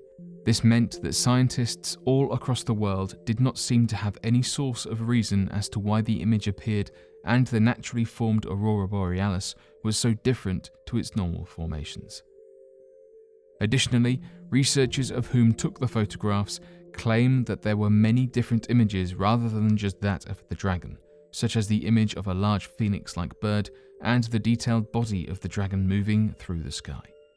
Many have already theorized that perhaps our ancestors were well aware of these images many years ago, and that the myths of fire-breathing dragons and phoenixes made from nothing but fire originated from these areas.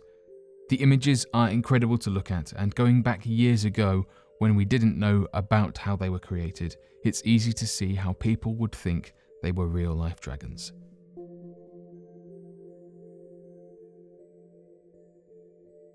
Ring circles in the Amazon. A few years ago, researchers discovered a series of ring-like ditches scattered throughout the Brazilian and Bolivian Amazon. Archaeologists and historians are unsure about the origin of these mysterious circles. Researchers believe that these rings were made by humans, and they may have been used for defense, drainage, or maybe for religious reasons. These large rings have given scientists a new perspective about the landscape and history of the Amazon rainforest. Many of these circles are ditches that are up to 16 feet deep and 16 feet wide. Some of the conspiracy theorists have jumped in on the discovery of these circles and have linked aliens with their formation. They claim that it would have been nearly impossible for ancient tribes to be able to dig such large circles without modern technology. However, researchers now believe that ancient tribes that resided in the Amazon rainforest were much more advanced than we earlier thought. They had developed different mechanical tools and had very organized societies with excellent agriculture.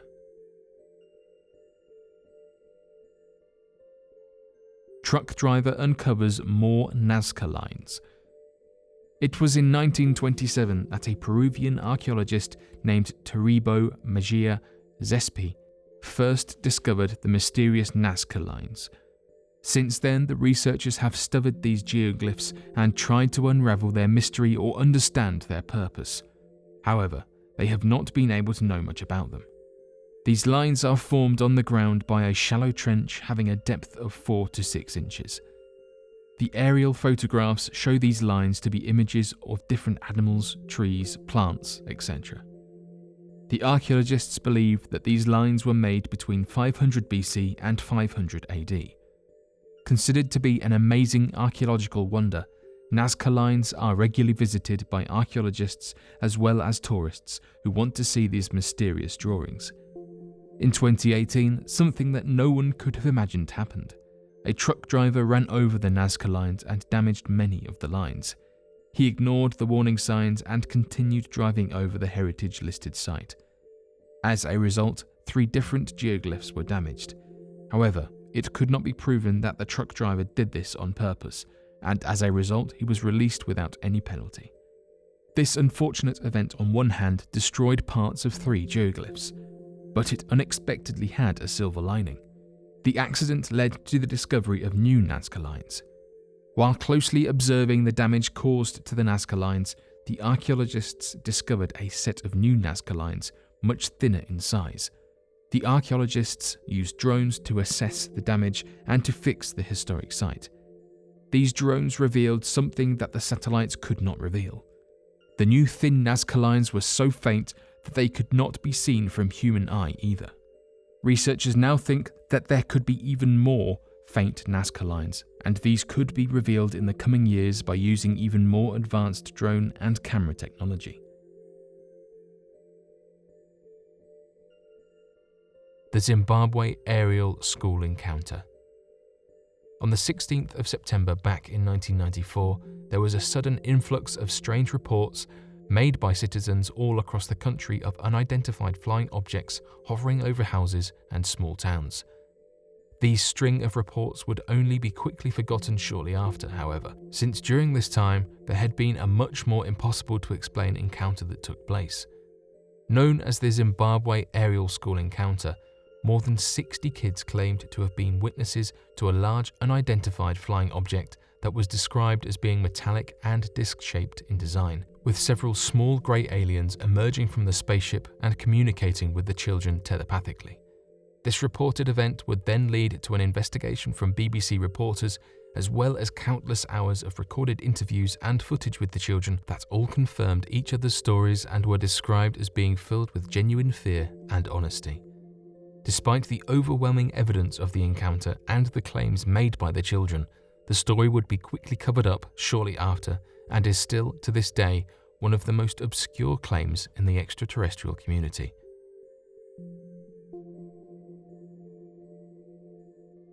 Perfect snowballs on a Siberian beach. Back in 2016, residents located near a Siberian beach in Russia began reporting of a strange natural phenomenon that began to occur across a 11-mile stretch located on the coast. The residents found tens of thousands of snowballs seemingly formed overnight, perfectly round and varying in size, going on for more than 11 miles in every direction on the beach. These snowballs were sometimes described as being the size of a tennis ball to being larger than a full meter in diameter. At first, they were believed to be large rounded stones that had been formed by crashing waves, but, when broken up, were created out of nothing more than hardened snow and ice. This led researchers to look into the strange phenomenon to better understand what could have been causing the formation of such perfectly rounded snowballs to have formed overnight, stretching so many miles. The working theory today is that the shoreline had frozen over in the night, but not enough to have formed hardened ice.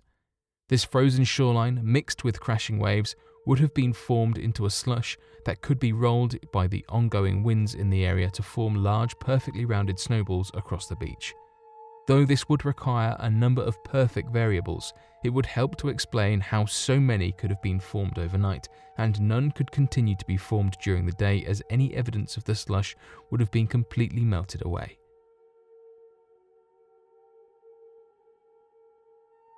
The Shigir Idol. In 1894, a group of gold prospectors were digging a peat bog in the Ural Mountains near the Russian city of Yekaterinburg, where they found something extremely bizarre. It was a 5-meter-long carved wooden idol that was carefully smoothed into a plank. This strange sculpture featured a haunting O-shaped mouth. It had a few zigzag lines and some other mysterious details. Experts have used the latest scientific techniques in order to uncover the mystery of this strange human sculpture. The researchers believe that it is an 11,500 years old piece of art. It seems as if it was an attempt by the ancient humans to have a perfect photograph-like image of a person or a spirit. The researchers have found that this sculpture was probably kept leaning against a rock, where it remained for 20 years before it toppled into a lake and remained there for centuries. Over time, as the geography of the area changed, the lake disappeared and this sculpture remained buried in peat for thousands of years. It is believed that the Shigir idol was made using the jaw of a beaver with intact teeth. Dr. Mikhail Zilin, who is a leading researcher of Russian Academy of Sciences, says that the markings on the Shigir idol could not be decoded. He is of the opinion that the civilization that created this monumental piece of art should not be underestimated. Some researchers have claimed that it was just an attempt by the ancient humans to create an image of someone in their tribe, probably a chief or a king. However, we do not have enough evidence or knowledge to accept or refute any such theory. It seems that the purpose behind the Shigir idol and what it actually depicted would remain shrouded in mystery forever, unless we are somehow able to travel back in time to uncover the mystery of this monumental piece of art.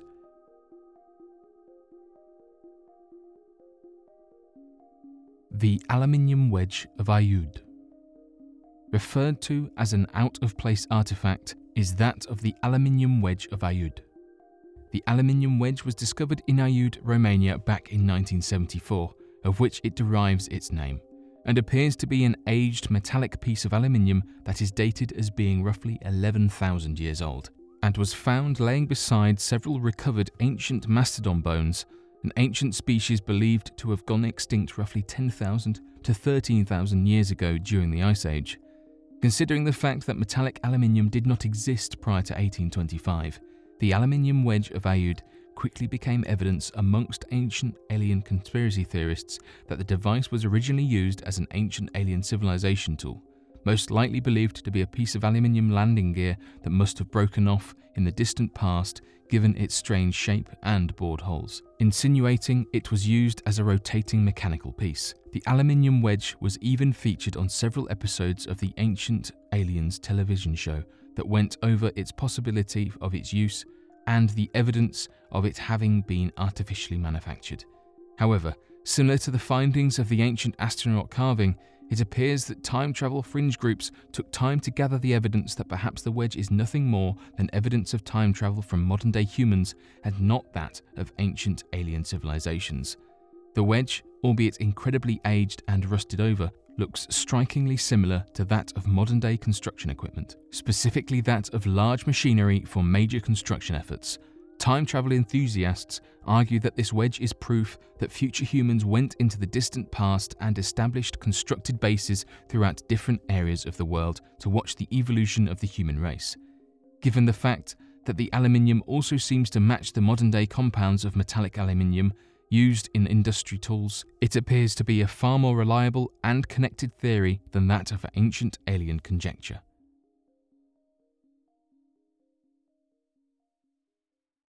Fast radio bursts. One of the recent space discoveries that has opened up new horizons for research is the discovery of fast radio bursts in space.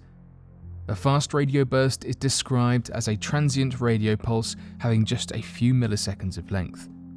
These radio bursts emit from some extremely high energy sources or processes that our current scientific knowledge is unable to explain. The first fast radio burst was discovered in 2007. Many scientists have done extensive research in an effort to find the origin of these fast radio bursts. What's even more interesting is that researchers have discovered some fast radio bursts that flare up again and again. Researchers are now using very high-resolution telescopes to focus on these fast radio bursts. Many of these bursts are coming from outside our galaxy, and they are so powerful that they even outshine the radio pulsars in our own galaxy. This is such a new and strange phenomenon that various scientists have given hundreds of theories about these unexplained fast radio bursts, and not one theory has been able to gain larger support. The fact that we have not even been able to leave our own solar system yet, and our knowledge about space is infant, makes it nearly impossible for us to understand many of the happenings beyond our galaxy. There are nearly 10 billion galaxies in the universe, which makes the possibilities about the origin of such signals endless. Some people have argued that these can be the flashes from the extremely advanced alien transportation ships travelling through the universe, and they are probably using a technology so advanced that our science is unable to explain for now. Maybe in a few thousand years, when we have evolved as a civilization and have developed advanced technology to be able to travel between galaxies, we will truly understand the nature of these fast radio bursts. Or maybe the answer is a much simpler one that will probably be known within a few decades. Regardless, the discovery of fast radio bursts is a huge step ahead in astronomy.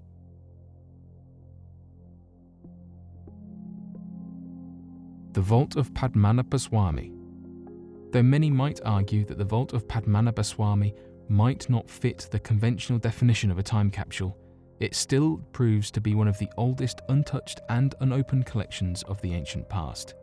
Located in Thiruvananthapuram, Kerala, India, is a temple so rich in treasure that it has sparked a long and never-ending debate as to who the treasure should go to and what the purpose the money should serve. During the opening of the main vaults of the temple that yielded more than $18 billion worth of gathered gold, treasures, and artifacts in inventory. This meant that the last vault to be opened in the temple would see even more riches to be used as the people saw fit. Interestingly enough, the last vault was not regarded as the riches of the temple, but rather that of the riches of the gods that it was dedicated to. This left many wondering what was the correct and sacred way to handle this treasure and when the vault should be opened. This led a wide variety of groups to petition the government in order to prevent the vault front from being opened, and arguing that leaving the vault closed with the riches in their place is the only sacred way of handling the matter. After several petitions from key figureheads, archaeologists, and even the priests that worked at the temple preventing the main vault from ever being opened, along with several failed attempts to open the large stone doorways, it appears that the government conceded and have deemed the area to never be opened for the foreseeable future.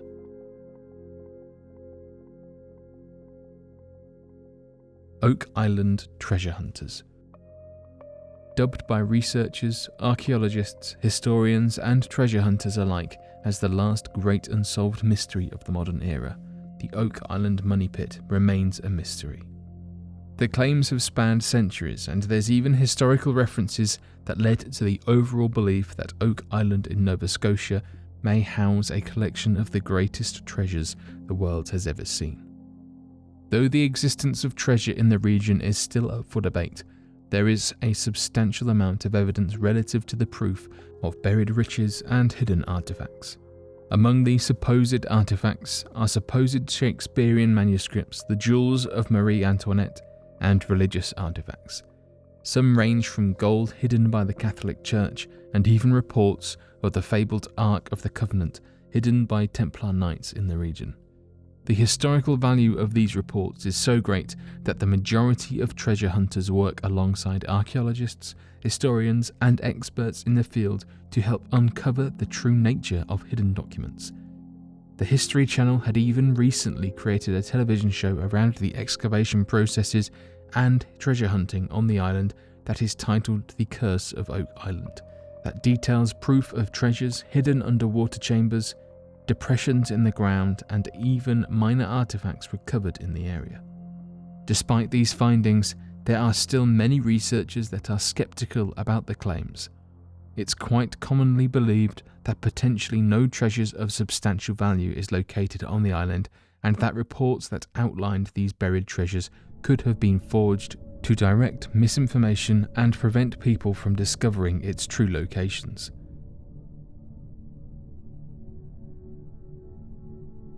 The Pyramid of Gaius Cestius. Among the list of ancient structures built across Rome is that of the Pyramid of Gaius Cestius. According to the inscriptions of the pyramids and the historians of the time, the pyramid was the supposed burial grounds of Gaius Cestius, constructed back in 30 BC, a Roman member of the Epulones religious corporation and a huge fan of the constructed Nubian-style pyramids found throughout Egypt, though recent findings in ancient books argue otherwise. It has been discovered that the Pyramid of Cestius was originally one of two pyramids that stood at the heart of Rome, a strange site of construction that many scholars found perplexing. The legends surrounding the pyramids referred to them as the Pyramid of Romulus and the Pyramid of Remus. According to scholars, Romulus and Remus were the long-believed fictitious characters that founded the city of Rome after having been abandoned and raised by wolves in the wild. Romulus and Remus were believed to be twin brothers that would later go on to be seen as the founders of the city of Rome and the Roman kingdom of Romulus, after the twins had battled and the boy Remus was struck down by Romulus, killing him instantly.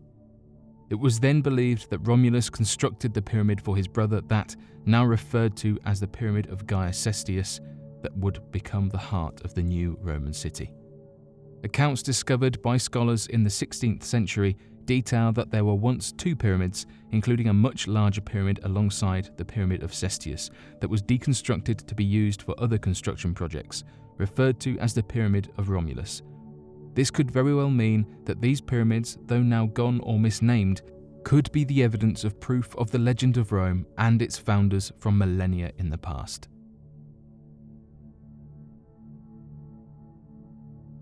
Pink dolphin, legendary creature of the Amazon. One of the most fascinating and talked about creatures of the Amazon rainforest resides in the Amazon River that flows through the rainforest for thousands of kilometers. The Amazon River dolphin, which has a pinkish coloration, has a number of myths and legends famous about it. According to one of the most famous legends about this dolphin, it is capable of shifting shapes. The legend states that during the night, this dolphin morphs into a handsome, well-dressed man. This man steps ashore and sets out to seduce the daughters and wives of the Amazonian villagers. Some legends state that this dolphin disguised as a man goes to the local festivals and charms girls there. Then he impregnates the women and returns back to the river before the sun comes up. In some versions, the women don't remember anything about the incident, and then they only come to know about it as a result of their unexpected pregnancy. According to an expert on the native tribes, this story has long been used to cover the unwanted or scandalous pregnancies that happened in these tribes. Another legend states that the pink dolphin sometimes appears in human form to the lone swimmers in the Amazon River and takes them to a mystical underwater world of Encante, from which no one can return. Many of the native tribes that live near the Amazon River consider the pink dolphin as a sacred creature. It is believed that killing a pink dolphin brings bad luck upon the killer. They also believe that anyone who eats this dolphin will suffer from bad luck throughout their life. This is one of the major reasons why the Amazon River dolphin still has a healthy population in the Amazon River.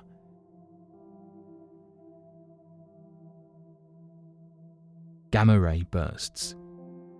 Being the brightest electromagnetic events ever known to occur in the universe, the gamma ray bursts are known to be extremely energetic explosions that have been observed in distant galaxies. Assuming you have had the chance of detecting gamma rays with your eyes, you would see splendid bursts of light in the sky about once every day. The flashes would be so splendid, and they would immediately surpass everything, including the sun. These gamma ray bursts are the most powerful singular events in the universe. Gamma ray bursts were first discovered around the late 1960s. The discovery was not an intentional one, however. They were found by the US Vela satellites that were built to detect gamma radiation pulses transmitted by atomic weapons tested in space. At the time, the United States and the Soviet Union had signed a treaty called the Nuclear Test Ban, but the United States was suspicious that the Soviet Union would attempt to conduct nuclear tests. It eventually turned out that the suspected nuclear tests would show up as gamma rays that were not from Earth. Over the most recent couple of years, the indisputable proof has been revealed that probably some gamma ray bursts are related to supernovae. Some gamma beam blasts are seen to have afterglows in longer wavelengths. That is, you first get gamma rays, afterward X-rays, then UV light, and lastly optical light. Supernovae are commonly recognized by their optical light curves, or the way the light changes after some time. The definitive proof came from when astronomers recorded the afterglow of a couple of gamma ray bursts in the optical and saw the unmistakable marks of a supernova in the optical light curve. Obviously, this doesn't imply that all gamma ray bursts are a result of supernovae.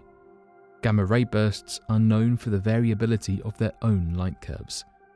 There are short gamma ray bursts, long gamma ray bursts, and ultra-long gamma ray bursts. Fortunately, all the gamma ray bursts have been at safe distances from Earth.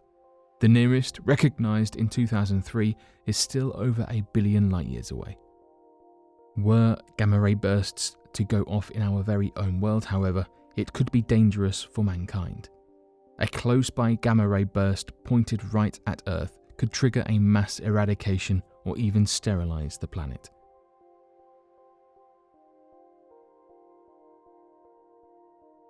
Sutton Hoo finds in England.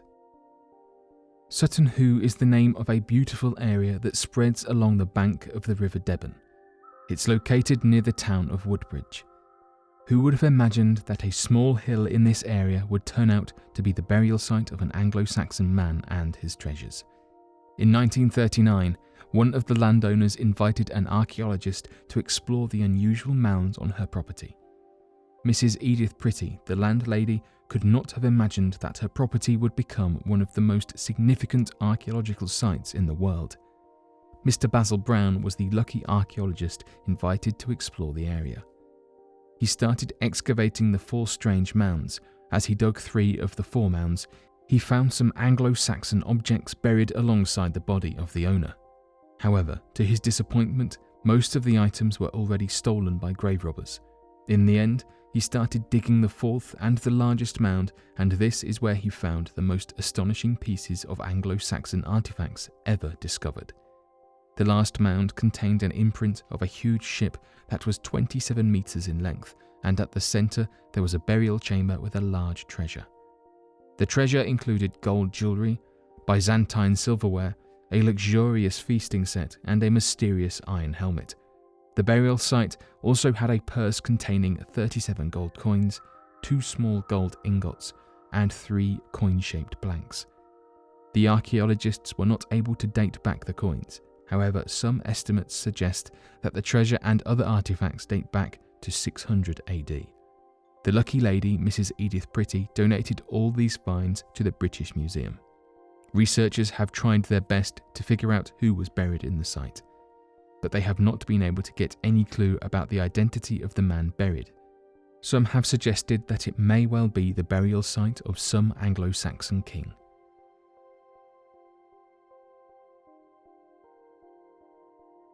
Underwater pyramids found across the world. Constructing pyramids was one of the major priorities of various civilizations that lived before us. The Great Pyramids of Egypt have baffled the historians and archaeologists for a long time. Similar pyramid-like structures have been found in other parts of the world as well, for example in Central America. However, many recent discoveries of pyramids have not been made on land. Over the past couple of decades, mysterious underwater pyramids have been discovered across the world. Archaeologists and marine scientists are still unsure about the true origins of these pyramids. One of the most famous underground pyramid discoveries was made a few years ago near the Azores Islands in Europe. The researchers claimed to have discovered a huge pyramid that was tens of meters tall and had a base of approximately 8,000 square meters. The news of the discovery made it to the headlines across the world. Many speculated whether it was a part of the lost city of Atlantis. However, no other structures have been found near this pyramid to support the speculations. Why do we need sleep? It might seem obvious to people who hear this question and believe that the need for sleep is already a predefined and well understood phenomenon of the medical world.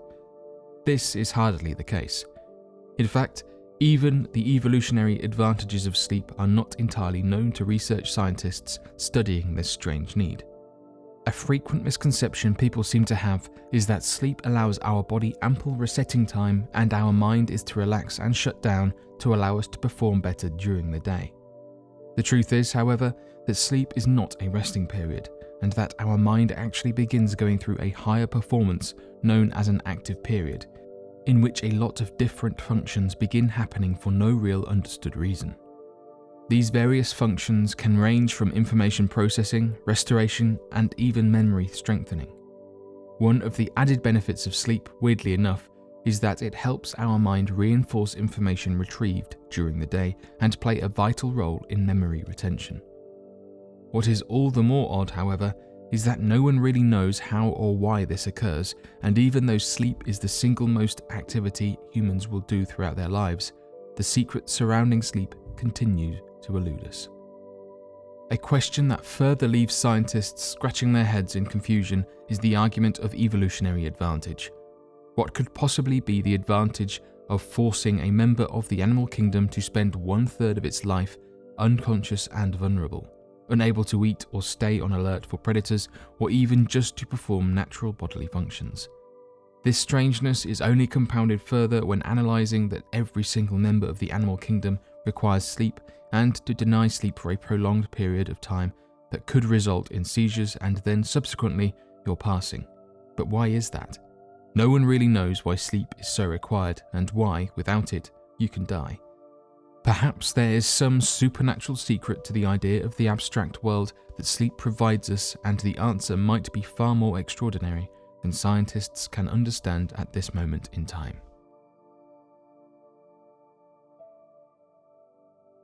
Lake Angekuni's disappearing village.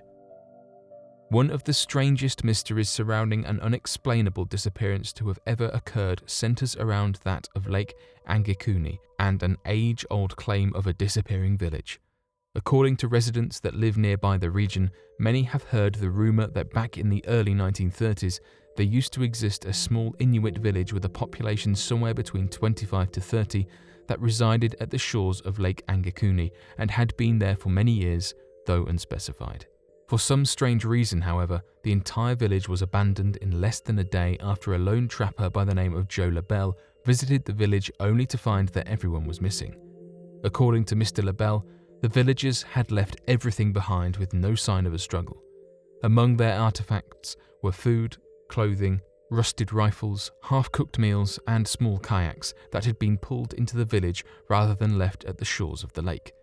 Given the fact that the disappearance had taken place during November of 1930, it is hard to imagine that any of the residents had survived after seemingly fleeing their village for reasons not understood. This would ultimately lead to an investigation by the Royal Canadian Mounted Police the following year, of which would look into the entire event but would unfortunately find no evidence of a struggle of any kind. In fact, they found no such village of any kind that had been left standing and had merely assumed the entire event to have been a hoax, despite Joe LaBelle sticking with his story and a number of individuals nearby claiming to have remembered a small village residing at the shores. The stories surrounding the lake grow increasingly weird over the years, as few have claimed that when visiting the region, they had seen a small village on the shores in the distance, only to witness it disappear in a dense rolling fog passing by. Some believe that perhaps the area is now a paranormal hotspot after the disappearance of the village, while others theorize far more fantastical theories. Some claim extraterrestrial life was responsible, others believe the village could be moving through time. Regardless of the claims, however, the lake and its village remain a mystery.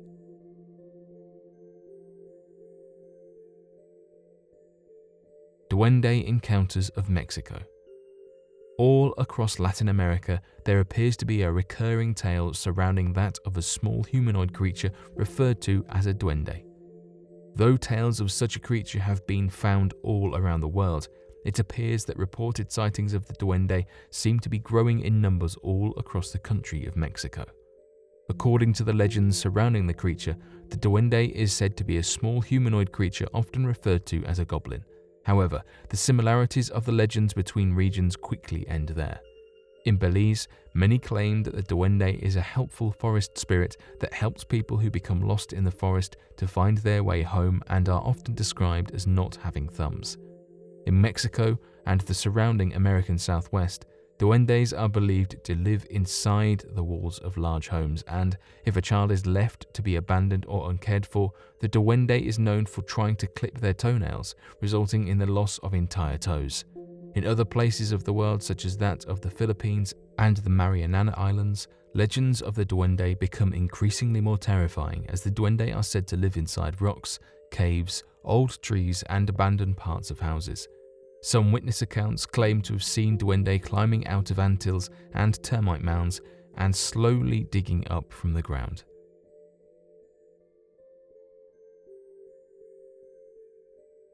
The Pyramids of Antarctica.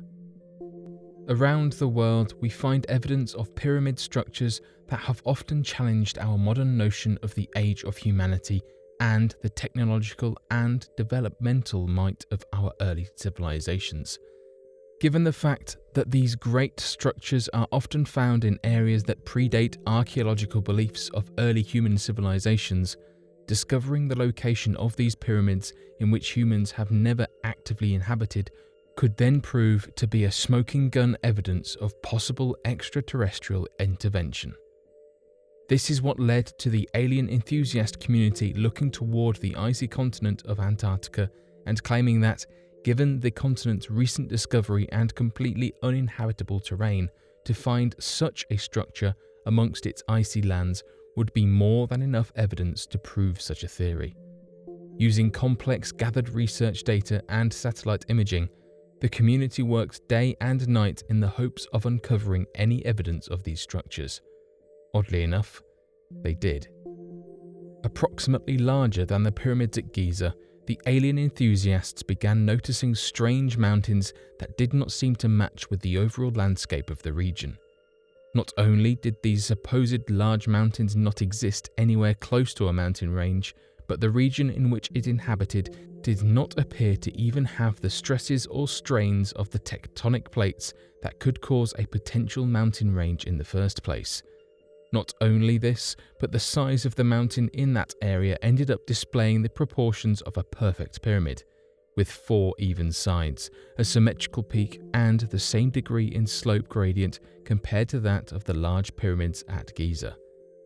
Images of these structures in high definition can also be found thanks to efforts made by researchers to locate the peaks of the mountains in the attempts to disprove these satellite images, but only worked to prove their existence and showcase their symmetrical and artificial design in clearer imaging, leading to a number of legends surrounding the icy continent that speak of an advanced civilization before the existence of human civilization having once inhabited the land.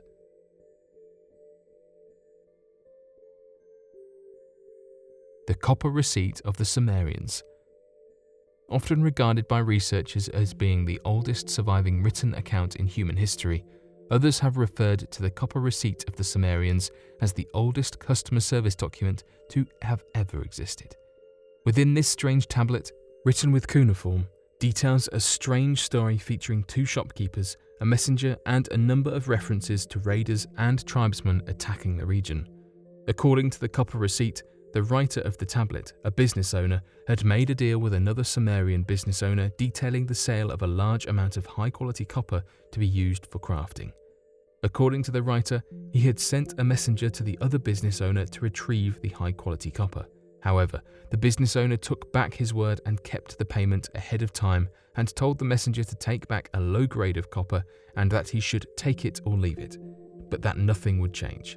This angered the writer as he claims to have been a good business partner and does not understand where this sudden disrespect came from, and that he demanded to be reimbursed with the higher grade of copper, as he claimed that the messenger does not have an easy task as he must venture between unsafe lands that hold raiders and attackers waiting to steal goods of all kinds.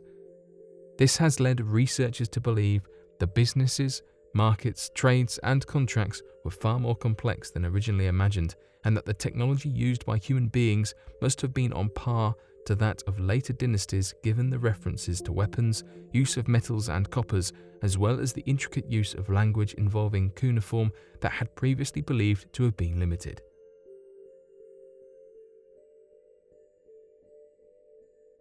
The underground city of Aztlan.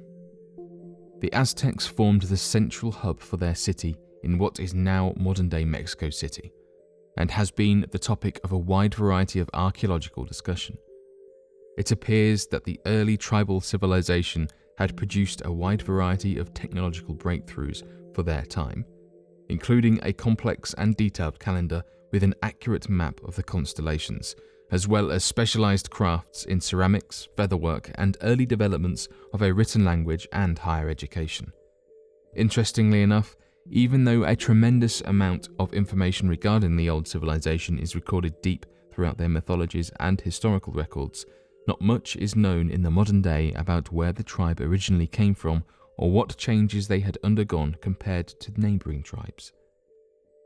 It became obvious to the first European settlers that the Aztec tribe had a strange culture and religion that focused around an almost apocalyptic scenario, and would often engage in strange human sacrifices to appease their gods. It became obvious that wherever these original rituals came from, it did not completely originate solely from the Aztec Empire, and references in mythologies spoke of a land from which the tribes came from that most likely first spawned these ideas. The land was known as the Lost Land of Aztlan, which was said to have been the home to 7 different tribes that arose from the city known as the Place of 7 Caves. Each of these underground caves helped the different tribes in a safe and secluded location until they emerged into the world and became separate tribes and empires on their own.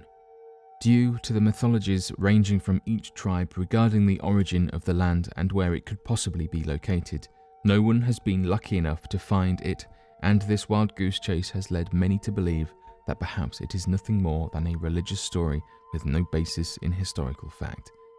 Until more can be discovered and additional translations of the mythologies can be found, it appears these cities and lands will be locked away, impossible to find underground.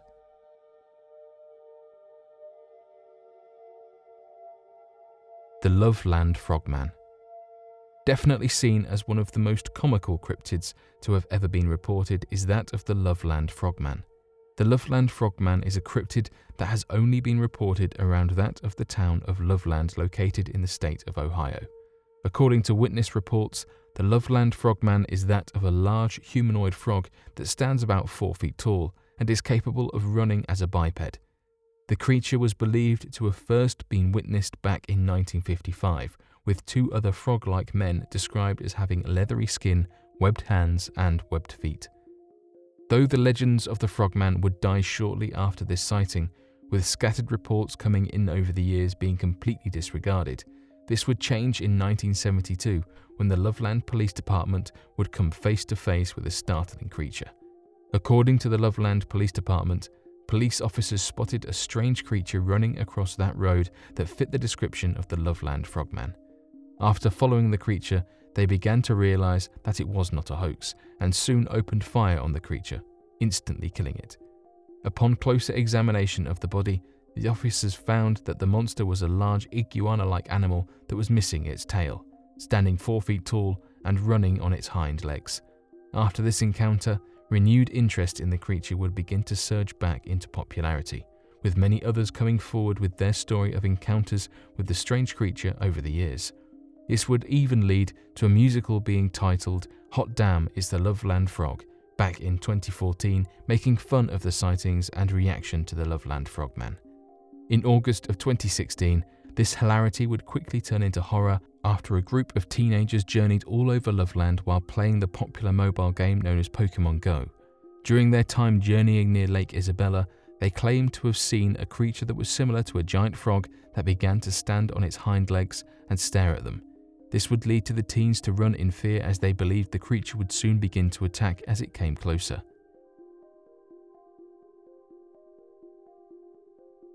The Mystery of the Rendlesham Forest. Back in December of 1980, located near the outskirts of Rendlesham Forest, a wooded area located in Suffolk, England, there was a series of reports made by credible witnesses that detailed the event of an unidentified flying object that had reportedly landed in the forest and was at the center of a number of unexplainable phenomena throughout the area. These witness reports would include sworn affidavits from multiple military officers in high positions and untold chaos for the coming years. At around 3 a.m. on December 26th, a security patrol at the Royal Air Base, Woodbridge, saw what they described as bright lights descending nearby the Rendlesham Forest. The security patrol described the lights as that of a downed aircraft and so then quickly rushed to investigate their sighting, working to follow its general direction in the forest. Once they arrived within sight of the aircraft, the group of men took notice of the fact that the animals nearby, native to that region of the forest, appeared to be screeching and going into a panicked frenzy. The men described what they saw as a glowing object, metallic in appearance, surrounded with attached and brightly coloured lights.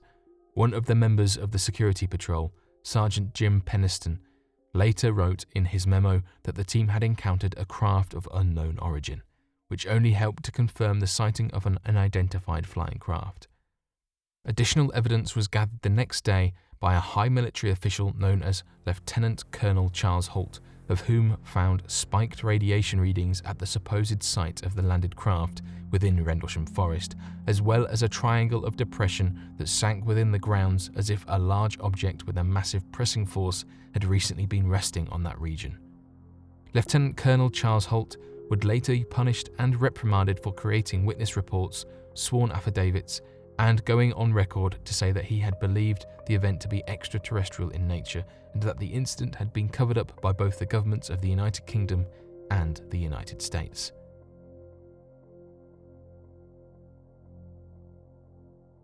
Ghost ships. When standing on the shores of beaches from around the world, encounters with this strange paranormal and supernatural occurrence has left many wondering if darker forces are responsible for the terrible fate of those of whom have went missing on the open seas. Some of these encounters include claims of seeing ships in the distance seemingly floating in the sky, an effect known as atmospheric refraction that had led many to not understand the nature of the horizon. Others, however, have reported sightings impossible to explain with natural scientific means, such as encounters seen on the shores of Chesapeake Bay. Though there are a collection of rumours and myths surrounding the area regarding potentially hidden and buried treasure, locals have also claimed that if someone stays there for a prolonged period of time, they will begin to notice a large ghostly image of the port beginning to manifest. This has led many to have reported spotting ghostly ships out past the harbour, and rumours of getting near the ship have spread further legends of wailing spirits inhabiting them. It does appear, however, that such claims of ghost ships manifesting as large ethereal ships coming close to the shores has arisen in many different areas around the world, and are not just described as ships with completely abandoned crews, but rather as large glowing spirits that take on the form of boats and the wailing undead that inhabit them. Other such popular cases of abandoned ships washing up on shores include the recovery of the Kaz-2, that is often regarded as one of the most unexplained and strange Australian mysteries to ever wash up on the beach, with authorities discovering even food and flatware perfectly fine on tables, a fully charged computer on, and the engine still running.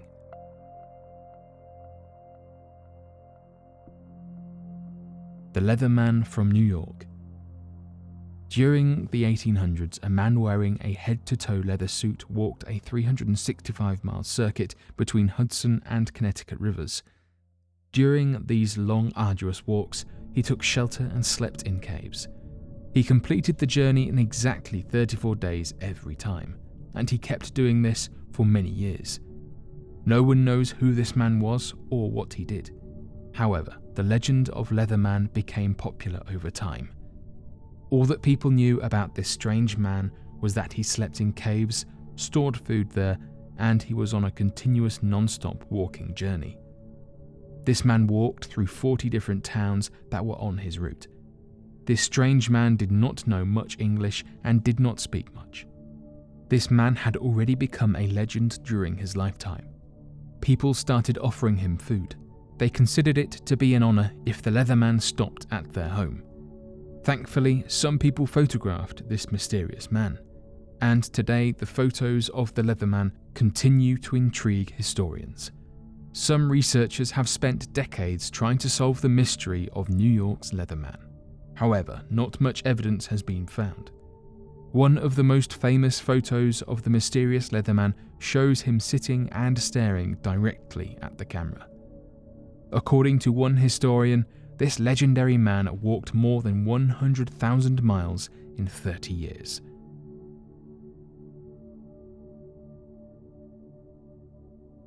Ancient astronaut carving on rock. Though ancient alien enthusiasts refer to the find as evidence of advanced ancient alien civilizations, many amongst the time travel fringe groups argue that the same evidence can be used to back up the claim of time-traveling humans visiting the ancient past. One such piece is that of the ancient stone figure found in the middle of a number of ancient Mayan ruins down in Guatemala that features an almost perfect recreation of a modern-day astronaut carved in stone. This stone figure has been at the center of many ancient alien debates, claiming that the gods were depicted in such a way due to the fact that they were merely alien creatures visiting from faraway planets and required a complex breathing apparatus to survive on our atmosphere. Interestingly enough, however, time travel enthusiasts argue that it is evidence of future humans having visited the past, given how it resembles the specific designs of modern-day astronaut gear. This, coupled with the argument that an alien species could very well not require or even have a number of different space suit designs, help to hold the argument that the carved stone must be that of a human being having travelled through the past in modern-day astronaut-like gear.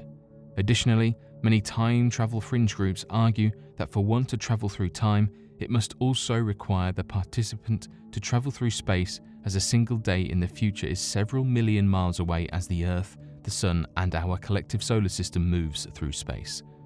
This means that if a human from the future was to visit humans in the past, they would overwhelmingly require astronaut equipment just to survive the journey.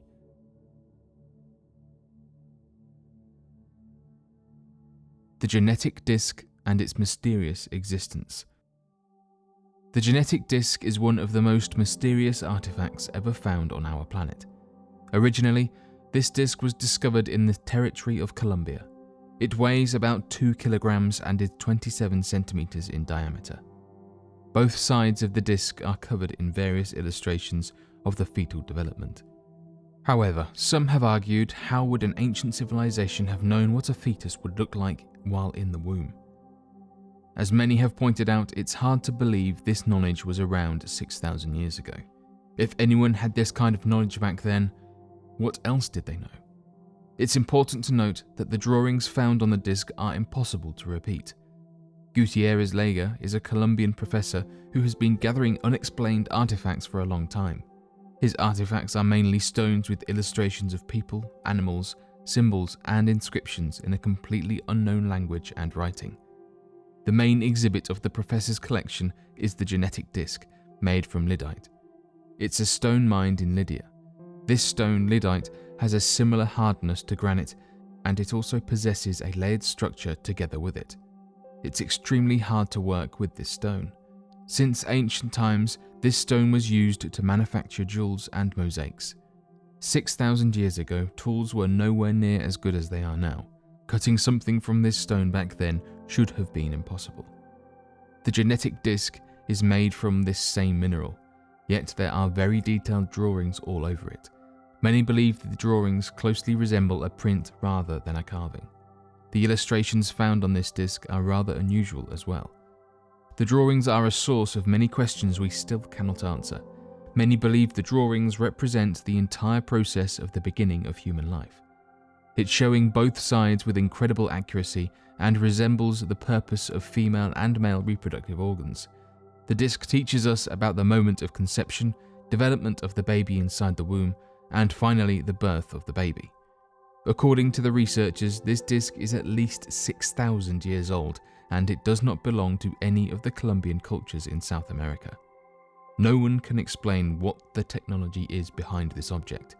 Our mainstream history cannot say anything about the existence of this unknown object, and we are most likely not going to get our answers anytime soon.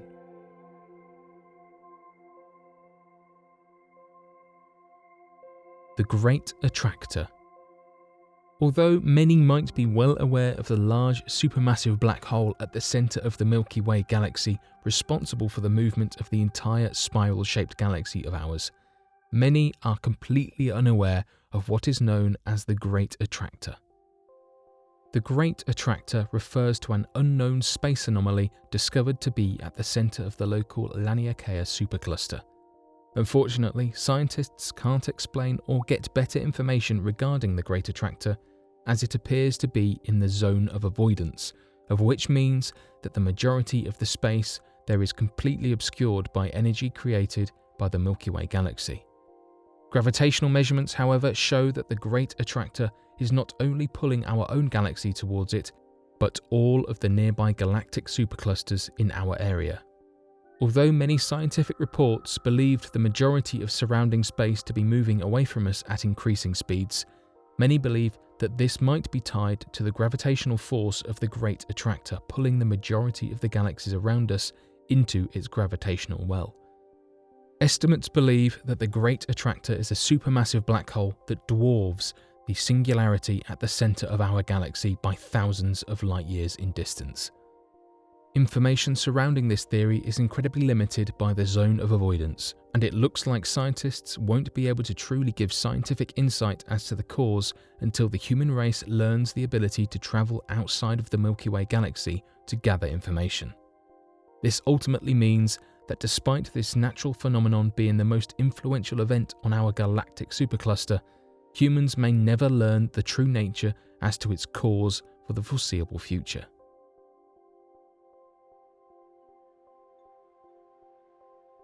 Tabby's star. Located in the constellation Cygnus, about 1,470 light-years away, Tabby's star is a mystery that continues to baffle scientists.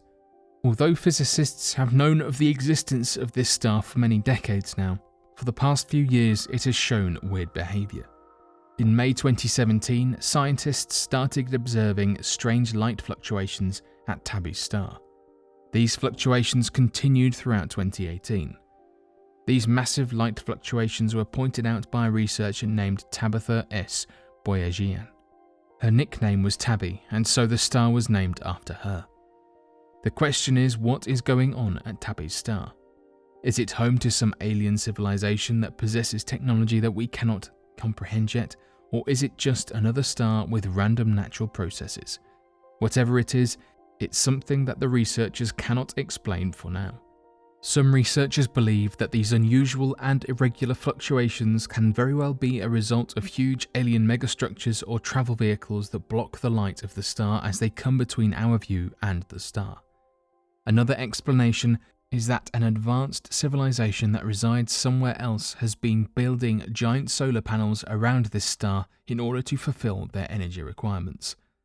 If that is the case, then we should all be worried, because once that civilization runs out of energy at nearby stars, it will surely travel farther to fulfill its energy needs, and it's only a matter of time till it reaches our solar system.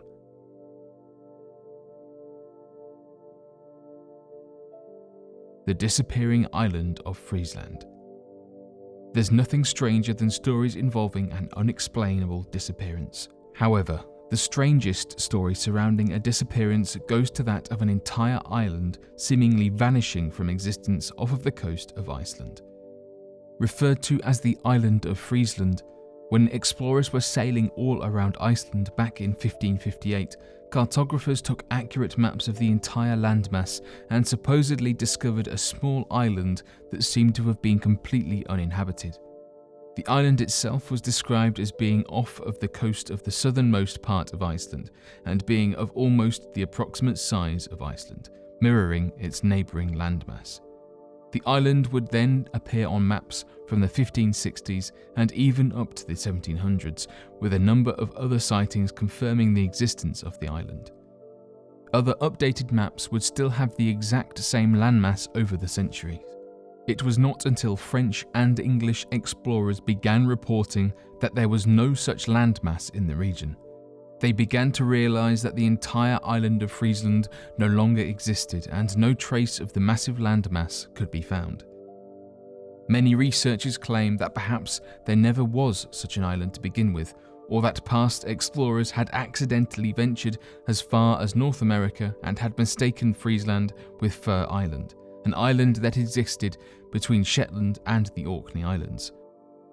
Despite this theory, many claim that the size of Friesland, along with a number of independent cartographers of explorers confirming its existence, prove that perhaps the island had truly existed at one time and, for reasons not entirely understood, completely vanished from existence.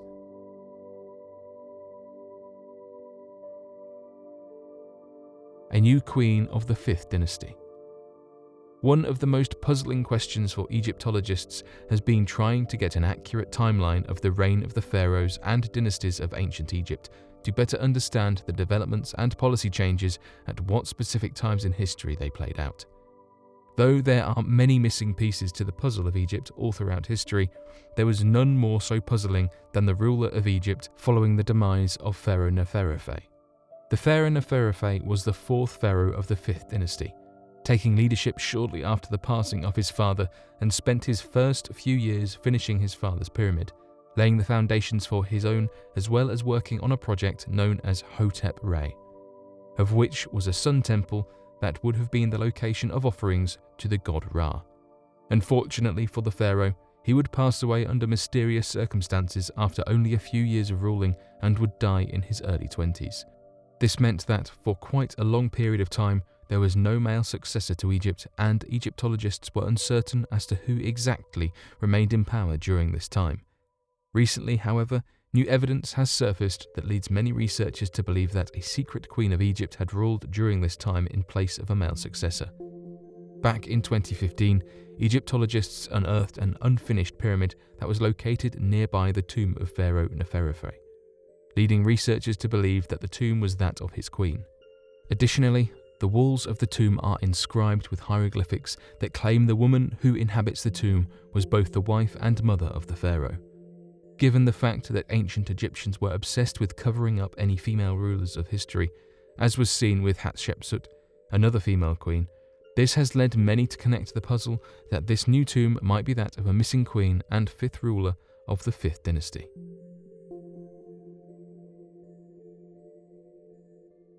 Immortal jellyfish. Another creature that fascinates scientists is that of the immortal jellyfish. This mysterious creature was discovered back in 1883. The discovery wouldn't come until years later. This was when the scientists observed the jellyfish attach itself to a surface in warm waters. After this, it slowly starts to turn into a blob-like formation. Its muscle cells then start to turn into egg cells. Nerve cells may also turn into muscle cells, and once this process is complete, the same jellyfish will start living its life like normal. Incredibly, it only does this when it's injured or close to death. Pharmaceutical research has taken an interest in this creature. It could potentially mean that sometime in the future we will be able to harness this ability.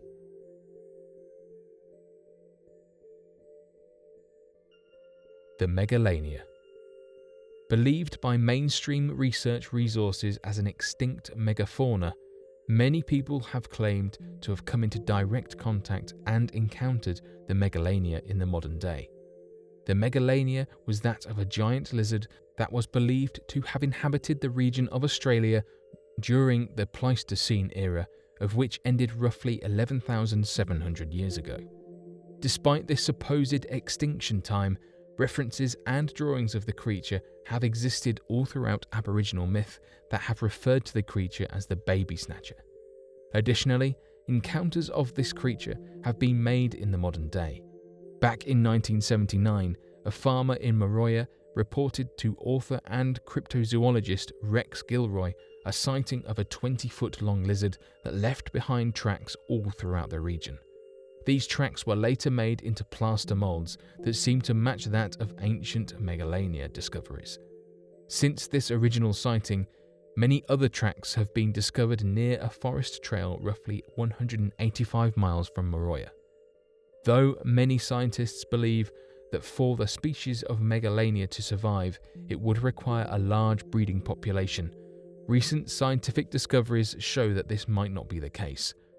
The evolutionary cousin of the Megalania, the Komodo dragon, possess a strange ability in which females can generate offspring of all males despite not having male seed to fertilize their eggs. Though this only works for one generation, as all offsprings turn out male, it does mean that the breeding population can be much smaller than originally theorized and give credence to the existence of the Megalania in Australia.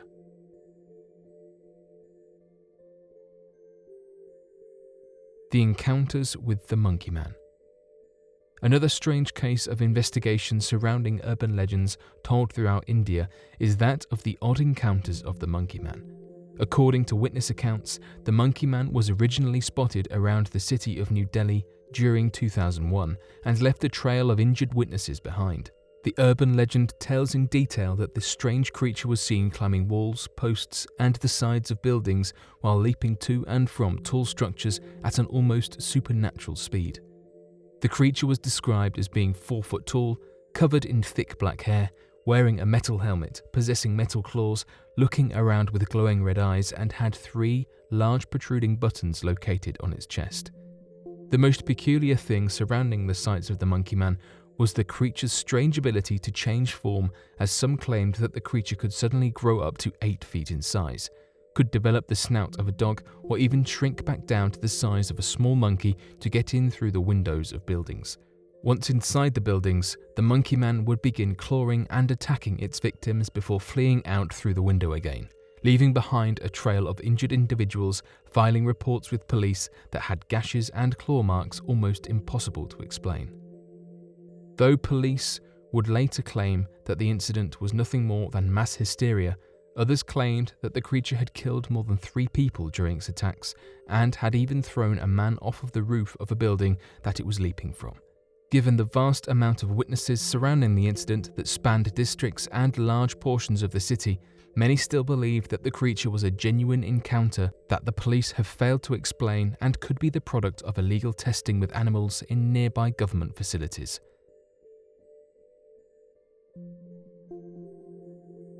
The Mahamba. Believed to be a possible surviving member of the Deinosuchus species, the Mahamba creature is believed to be a massive 50-foot-long crocodile that has elongated forearms and hind legs, allowing it to run at speeds that can top more than 60 miles per hour. Many cryptid enthusiasts believe that the Mahamba is a possible freshwater species similar to that of the Mosasaurus, of which were massive sea-dwelling reptiles that were believed to have gone extinct towards the end of the Cretaceous period. According to the myths and urban legends throughout the Congo, the creature will float in the rivers similar to that of a crocodile, but stay hidden underneath the waters until a large creature or boat passes overhead. It has been reported to have swallowed entire canoes whole and run onto land to devour and attack any tribes passing by. The native tribes believe that the creature feeds on the other species of monsters and dinosaurs in the region, and will usually stick to the deeper waters running through the rainforest. Not much else is known about the behaviours of the creature, however, as the tribe claims few, if any, survivors live to tell the tale of their encounters with the creature. The last known sighting of the Mahamba was during the 1900s back in 1930, but since then there has been no reported claims of the creature. Despite not seeing or encountering for almost 100 years, the tribes still tend to ignore and prevent visiting certain areas of the rainforest altogether in fear of potentially encountering the creature.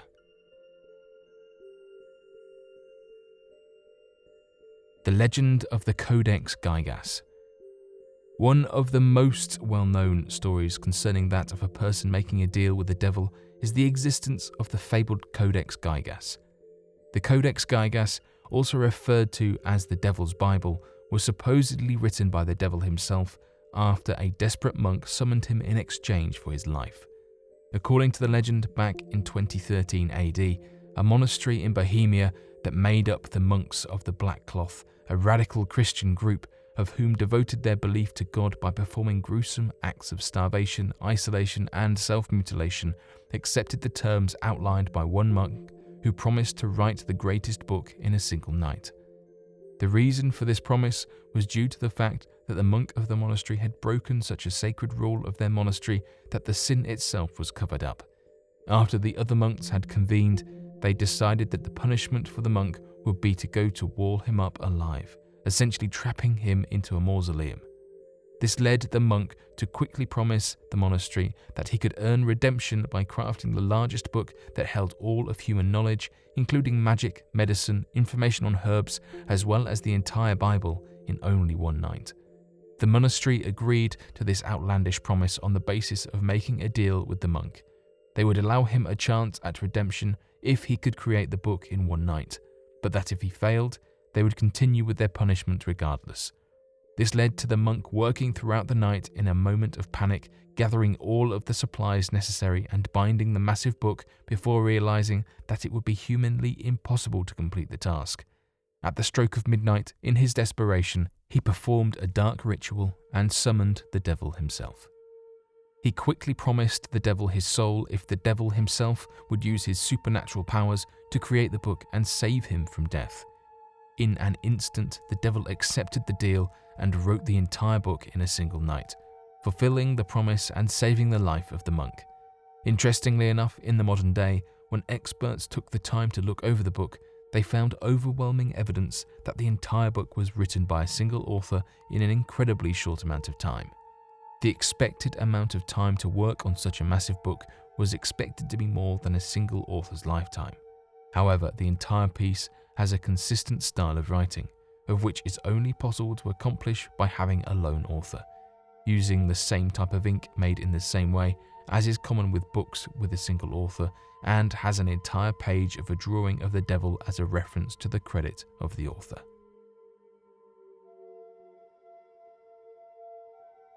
Hidden Mayan city under Guatemalan jungle. In order to know more about some of the deepest and most dense pockets of the Amazon rainforest, researchers have been using different technologies like satellite photography. Recently, a group of American, European, and Guatemalan researchers discovered tens of thousands of ancient Mayan houses and other buildings by using high-tech aerial mapping techniques. They also found various defense works, pyramids, and other strange structures. Around 60,000 individual structures and 4 ceremonial centers with pyramids and plazas were discovered. Well-planned irrigation canals and industrial-sized agricultural fields were also part of the discovery. Researchers used a mapping technique known as LiDAR, or light detection and ranging. This technique is particularly useful in finding contours that are hidden by dense foliage. The LiDAR images revealed that Mayan agriculture was way more intensive and sustainable than thought before. Researchers believe this newly discovered ancient settlement to be one of the major Mayan cities. Unlike the ruins found of some other ancient cities in other parts of the world, this ancient Mayan city seems to be well preserved. The fields, roads, and outbuildings of ancient cities found in other parts of the world have largely been destroyed by the subsequent farming. However, in the case of this city, the jungle grew over the abandoned fields and structures. This not only kept the lost city hidden for centuries, but also preserved it. According to Marcelo Canuto, a professor who was part of the research team that discovered the city, it would not have been possible without the use of modern technology to discover this ancient city. It was present underneath the forest, hidden in plain sight. Many expeditions are planned to the site of this ancient city, and researchers are hopeful that this newly discovered lost Mayan city will give new insights into the mysterious Mayan civilization. The oldest myths among the locals of the Amazon jungle is that of the existence of the eternal boiling river. The river was believed to be inhabited by the serpent spirit known as the Yakumama, a name of which roughly translates to the mother of the waters. According to the legend, this serpent spirit had the ability to breathe out a tremendous amount of heat, of which could change the waters throughout the area into a rolling boil that had the ability to heal those of whom stood in its vapours. Interestingly enough, in the modern day, researchers have discovered an area within the Amazon that has a river of boiling water flowing throughout the area. When the researchers were escorted to the site with the help of a local shaman, they discovered that the waters in the area stayed roughly between the temperatures of 120 to 200 degrees Fahrenheit. Additionally, the mud all along the river was known to be so hot to touch that it could cause third-degree burns. Though many researchers originally suggested that perhaps these were underground magma chambers warming the river to a boil, this theory would eventually be discarded as the closest form of volcanic activity was at least 400 miles away in any direction. Other explanations have been put forward, but the shaman have proven to be an obstacle when trying to understand the river, as they grow distrusting of more and more developments in the region. Today, no official explanation for the boiling river exists.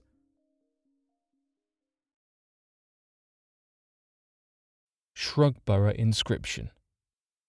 Often referred to as the world's top uncracked ciphertext is that of the Shrugborough inscription found in the area nearby Staffordshire, England.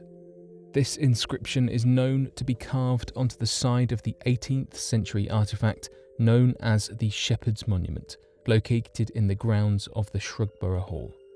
The Shrugborough inscription, a carved grouping of letters or Roman numerals that resides slightly below a mirror image of Nicholas Poussin's painting, shows the letters OUO SVAVV in that specific order, with the two letters D and M at the bottom of the inscription on opposite sides of the writing.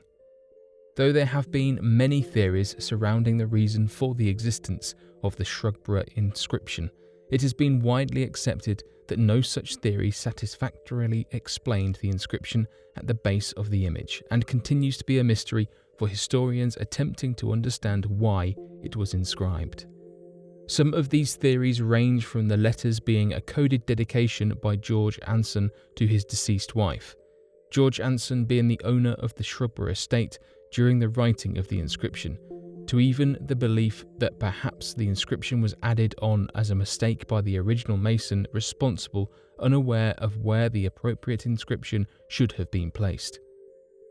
Today, the spokesperson for the property that is now owned by the National Trust stated back in 2014 that the site gets more than 5 to 6 people a week claiming to have solved the code, and that, because of this, they are skeptical to believe any reasoning or assumption provided for the letterings, and has become accepted by scholars and researchers to be a mystery impossible to satisfyingly explain.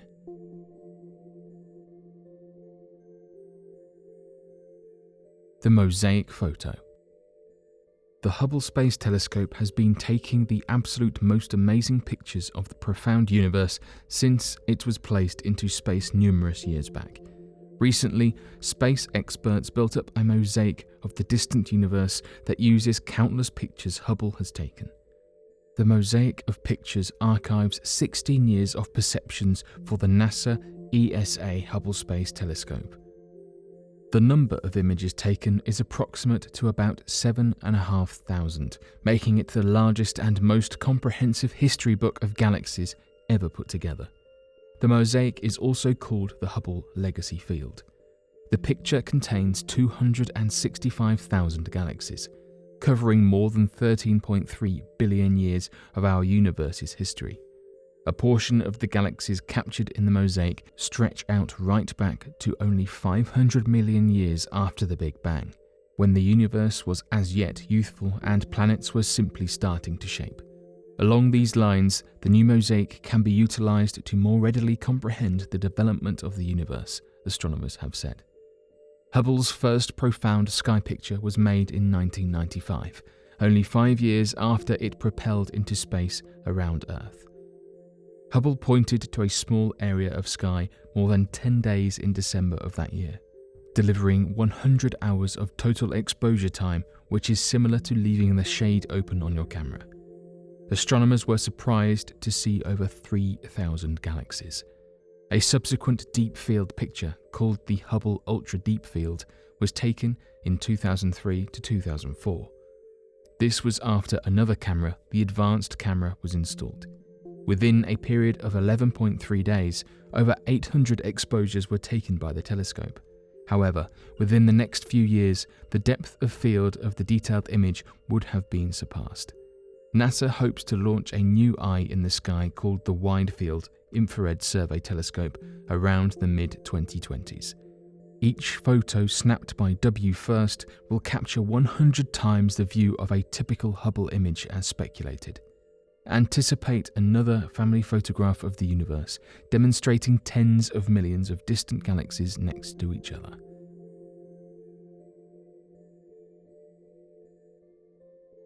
The Milky Sea Effect.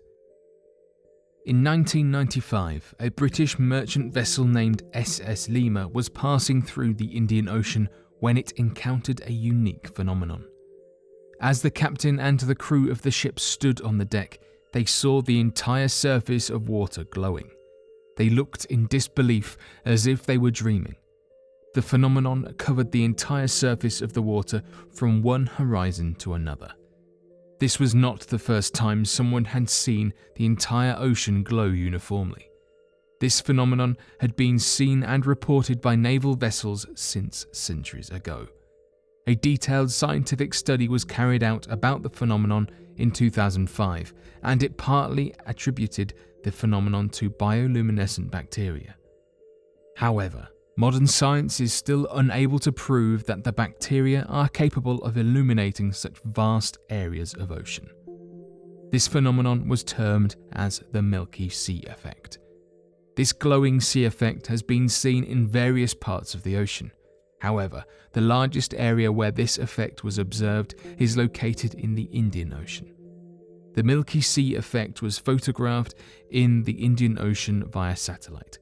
The images taken from satellite showed huge areas of more than 15,000 square kilometers glowing bright for more than 3 days. To this day, scientists have not been able to entirely figure out the phenomenon. There is still questions being raised about the ability of bacteria to be able to cause such an amazing effect for such prolonged time. Many explorers and enthusiasts take journeys to be able to witness the ocean glow from one horizon to another. However, there is no specific time during which this effect can be seen.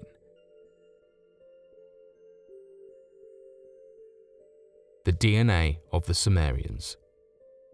For the longest time, one of the biggest mysteries surrounding that of the ancient Sumerian people had nothing to do with its civilization, culture, or any one of its incredible levels of developments, but rather that of the genetic lineage of the people, their origin, and the discovery of any possible modern-day descendants that could be studied to help us better understand that of the ancient Sumerian civilization and their people.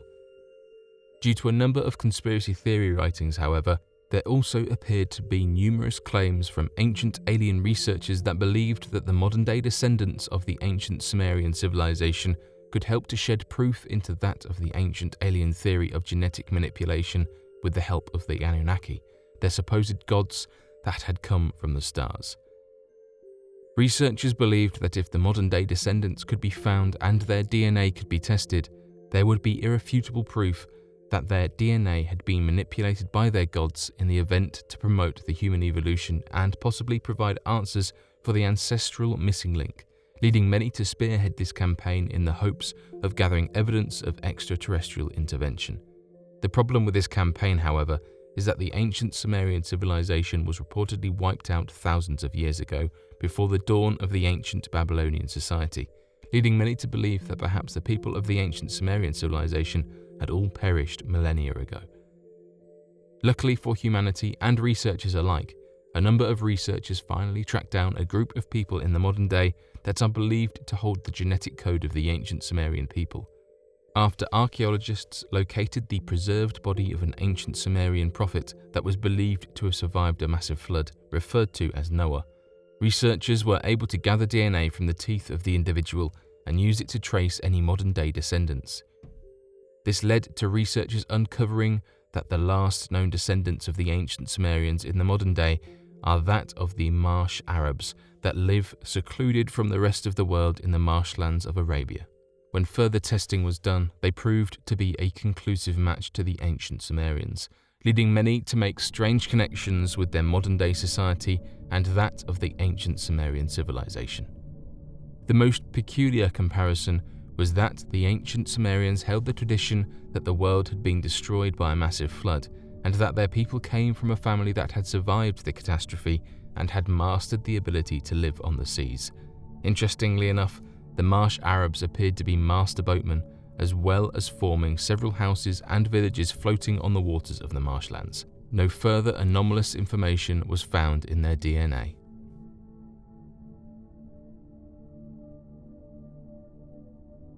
The ancient megalithic city of Machu Picchu.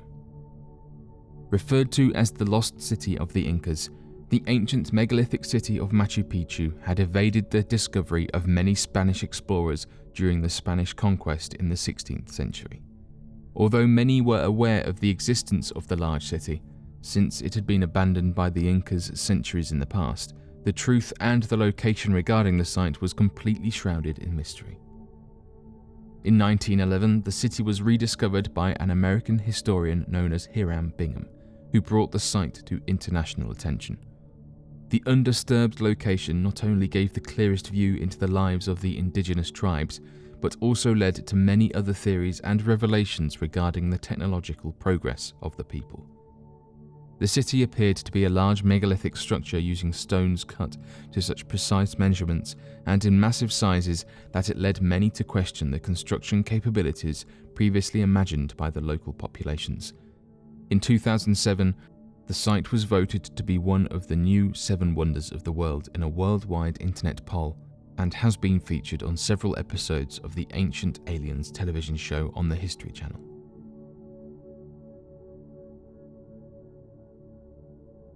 Star jelly. Everyone is already well aware of what's supposed to naturally fall from the sky. Rainy days, icy hail, soft snow, these are all normal forms of precipitation that we are used to in our everyday occurrence. For some inexplicable reason, however, there appears to be a common occurrence of a different type of precipitation that does not seem to fit the normal status quo. Nicknamed star jelly, scientists have uncovered reports and evidence of a strange jelly-like substance falling from the sky at random times from all around the world. The material has been found on top of grasses, in trees, on top of buildings, and covering hard mountainous regions. In fact, many have even reported watching the material fall from the sky as it was falling, and that it was not a mere piece of material found already existing on the ground. Despite the placement of this jelly-like substance, scientists claim that the star jelly is nothing more than frog ovum that has been expanded from the exposure to rainwater. Unfortunately, this explanation seems to be a lackluster attempt, as many others have tested the material and proved that not a single trace of DNA, plant or animal exists within the material. Reports of this strange jelly-like substance falling from the sky, of which is described as being a milky white or translucent and with the consistency of shredded jello, has been mentioned in documents as old as the 1300s and still seems to baffle people in the modern era. Not only are we no closer to explaining it, it appears that researchers are making next to no attempt to even acknowledge its existence.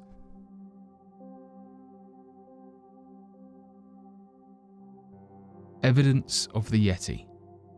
It was not until the early 1950s that nationwide headlines began running the story of the mysterious and elusive Yeti creature that many would later go on to be compared to the unending amount of Sasquatch sightings made all throughout the United States at the time. Back in 1951, a group of hikers were already making headlines for their attempt to scale Mount Everest and the endless amount of training they had taken to see the journey to the end of their life-threatening trip. The group came well prepared with the equipment and mental fortitude necessary for their expedition to be seen as a success, but, most importantly, in order to prove the validity of their claim, they brought along a state-of-the-art camera to take high-quality photographs once they had reached the mountain peak. Interestingly enough, the headlines that ran all across the country after the group had finished their ascent was not of that of their incredible trek to the top of the world's tallest mountain, but rather that of their incredible high-quality images that had snapped with what appears to be anatomically correct footprints of a strange humanoid-like creature living at an incredibly high altitude in the region. The footprints were originally found by Michael Ward and were later pointed out to fellow members of the hiking group.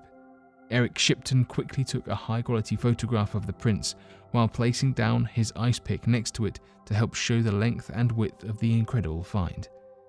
Many skeptics had argued the authenticity of the footprint, but research analysts have found anatomically correct details so perfect that it would have been impossible to fake.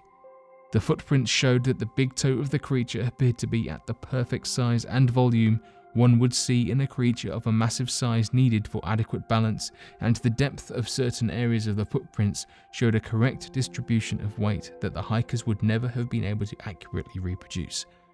Today, the photograph is seen as one of the most compelling pieces of evidence of the Yeti creature and even helps to shed light into its weight, size, and evolution. Shortly after the popularity of the images, the Daily Mail worked to gather their own evidence and make cutting-edge reports on finding the creature themselves. After only 3 years since the photographs were taken by Eric Shipton, the Daily Mail sent out an expedition team on the 19th of March in 1954 to go out to the same area the hikers had discovered the compelling evidence of the creature and begin their research into uncovering the truth of the creation. The research team found strange evidence of the native local Nepalese population having symbolic paintings of the Yeti, as well as myths as to what it could be, with many of the locals even claiming to have seen the creature on their hikes. When the mountaineering leader John Angelo Jackson made the trek up the mountain, he photographed overwhelming evidence of different unidentifiable tracks of flattened footprints from what appeared to be a large biped. These photographs, however, paled in comparison to the evidence the research team would soon uncover in their efforts to prove the existence of the creature. As they further investigated local myths and legends amongst the population at the base of the mountain, it appeared that, as the locals warmed up to the researchers' inquiries, they began to reveal to them the evidence they had gathered of the creature on their own. The researchers were then taken to the Pangbosh monastery in the region and were told by those who lived there that they were in possession of the removed scalp from one of the Yeti creatures. The monastery then allowed the researchers to take the scalp back home for further scientific examinations that were made by Dr. Biswamoy Biswas. The doctor found conclusive evidence that the scalp belonged to no known animal at the time of its finding, and that it was not taken from an ape or bear anywhere near the region. Unfortunately, DNA evidence could not be taken from the specimen, as an unknown individual had the scalp completely bleached, and all that remains of the scalp are a collection of cut-up hairs that can only be examined microscopically. Today, legends of the Yeti continue to exist all across Nepal that claim to be the home of the elusive creature.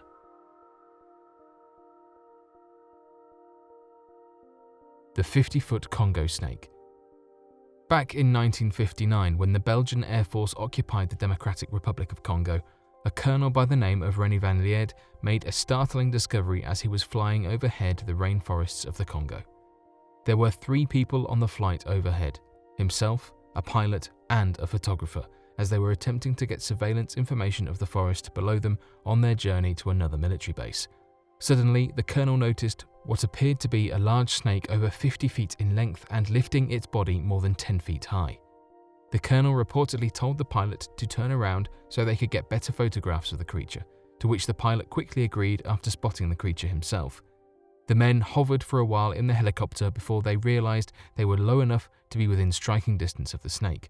It's believed the team encountered a large titanoboa in the region, and that, if the estimates by the colonel were correct, this creature is the largest snake to have ever existed and still exist in the modern day.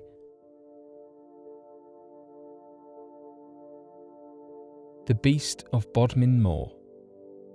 Back in early 1995, the British government received more than 60 reported incidents taken from locals of Bodmin Moor, of which reported that the residents were encountering a large black panther-like creature with scraggling furs, a large powerful jaw, the muscled body of a big cat more than 4 feet long, and black furs making it nearly impossible to see at night until the creature is close enough to attack. This led to the government starting an official investigation into the area of Bodmin Moor to try to better understand the existence of the creature and whether or not it posed a threat to the residents.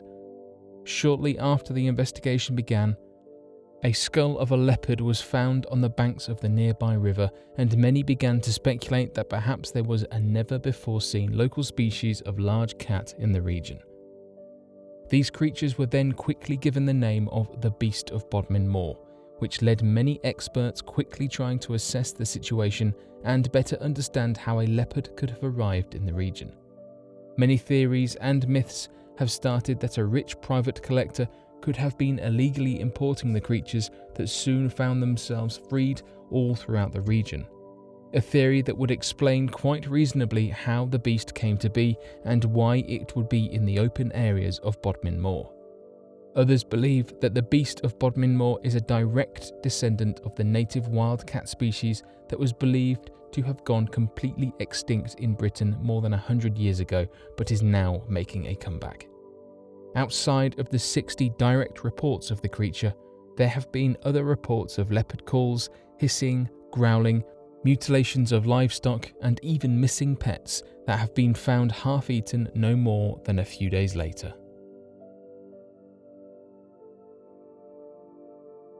The Vampires of Croglin Grange. Though originally believed to have been nothing more than a published fictitious short story, there are many now living in the area of Cumberland, England, that believe that the stories telling of the Vampires of Croglin Grange to have been a real-world account of an actual witness encounter. According to the legend, a woman and her 2 brothers visited the town of Cumberland and rented out an older house away from the other neighbours for a small fee.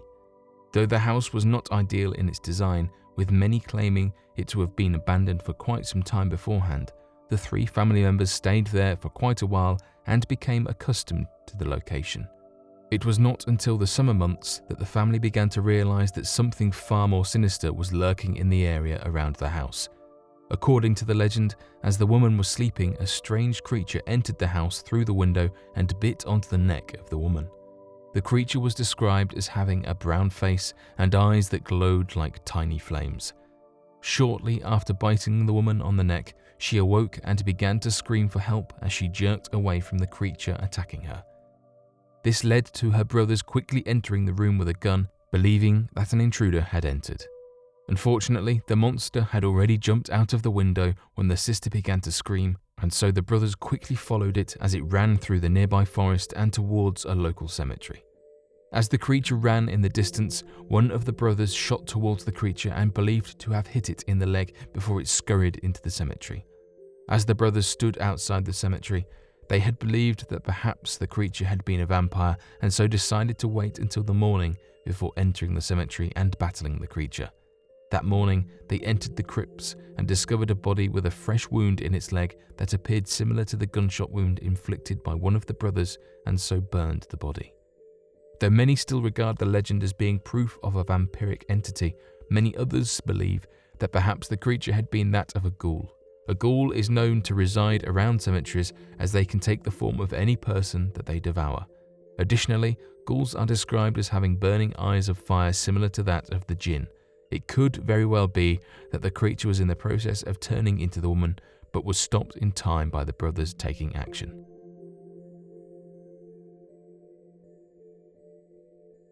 The Black Mountain. Found in Queensland, Australia, a little more than 25 kilometres from Cooktown, is a mountain that has earned worldwide infamy due to its peculiar nature and unending witness reports. The mountain is known as the Black Mountain, and not only is it famous for strange and unexplainable disappearances of even the most talented and skilled hikers and outdoorsmen, but it also appears to be at the centre of strange unidentified creatures roaming the mountain alongside shadowy figures.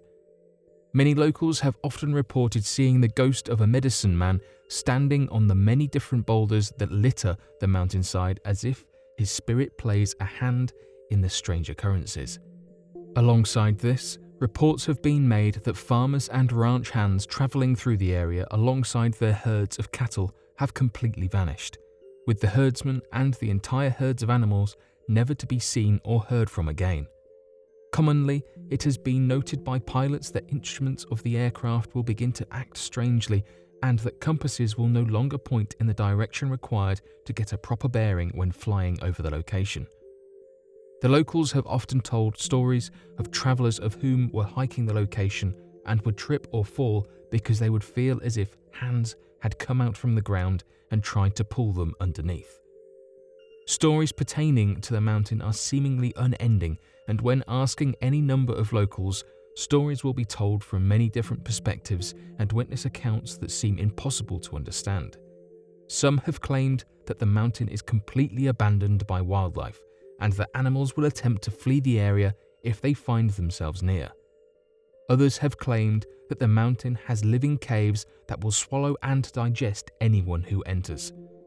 Many amongst the extraterrestrial community believe the location holds numerous underground caverns that could be supporting an ancient alien civilization in the area, given the mountain's almost artificial look. Although nothing is known for certain, the number of reported missing cases seems to be more than enough cause for alarm to warn travellers from ever visiting the location.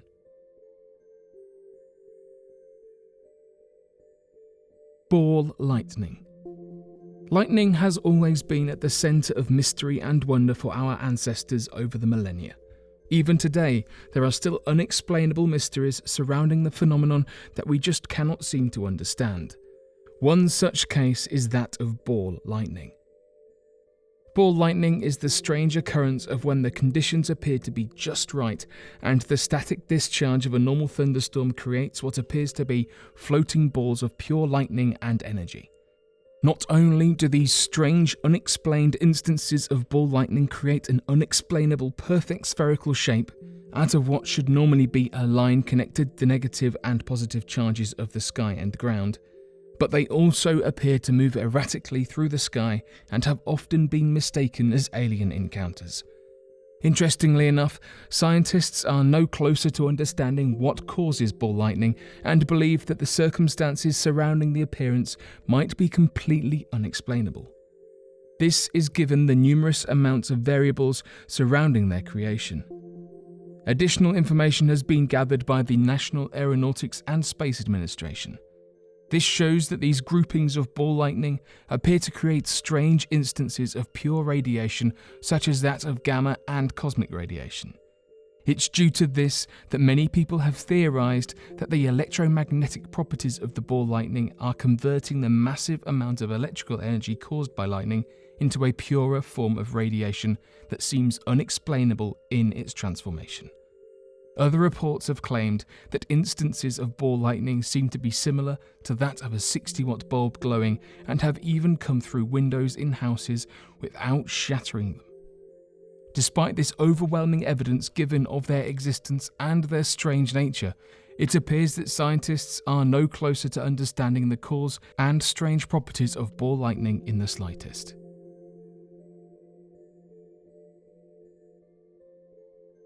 The formation of Damascus steel. One of the most popular methods of weapon construction used in history and even into the modern day is that of weapons forged from Damascus steel. Damascus steel is an easy to recognize metal as it undergoes special procedures to create the strengthened steel that allows the metal to take a wavy and watery form as it is layered and compounded throughout the piece.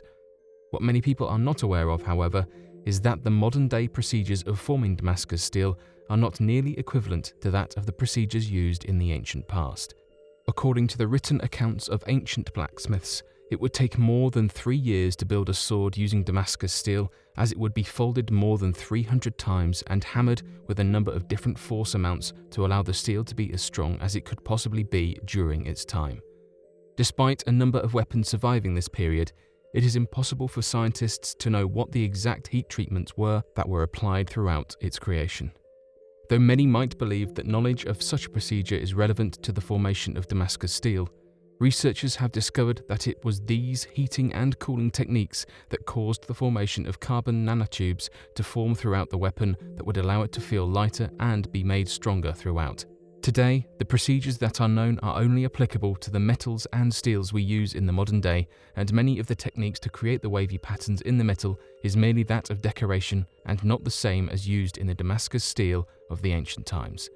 To this day, researchers are still attempting to uncover the exact procedure used that many believe has been and always will be completely lost to time.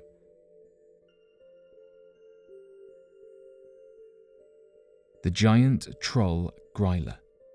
For many around the world, celebrating Christmas centers around feelings of joy, sharing, and festivities. This time of year allows people to unwind, relax, and enjoy the sense of spirit and happiness that accompany the holiday. Oddly enough, for Iceland, it appears that such emotions are not all that encompass Christmas. This is because the holiday has come to also include a variety of strange tales. These tell of a giant ogreish troll known as Gryla. According to the Icelandic folklore, the giant was first mentioned in Icelandic manuscripts that date all the way back to the 13th century. If these manuscripts are believed to be the origin of the monster that resurged in popularity back in the 17th century, then legends claim the giant resides in the deep caves located within the Icelandic mountains of the countryside, though an exact location is not given. Legends tell that the giant is a starved monster described as having numerous heads, eyes on the back of her head, a thick beard, large fangs, a tail, and large hooves that work to snatch evil people into her large bag and carry them back into a cave. Fortunately, this giant is a monster stuck in hunger and so is described as moving slowly. Unfortunately, the legend tells that the giant does not work alone. Accompanied by 82 of her own children, of whom spend the night searching through homes to find people suitable to be eaten, the giant is described as having eyes in nearly all of the villages. Though many believe that the legend of Gryla is nothing more than a story, the legends of Gryla actually predate the Christian influence of Iceland. With that being said, every so often reports of this giant are told by the locals. However, some believe this is just to scare the local children, in the hopes of getting them to behave during the festive season.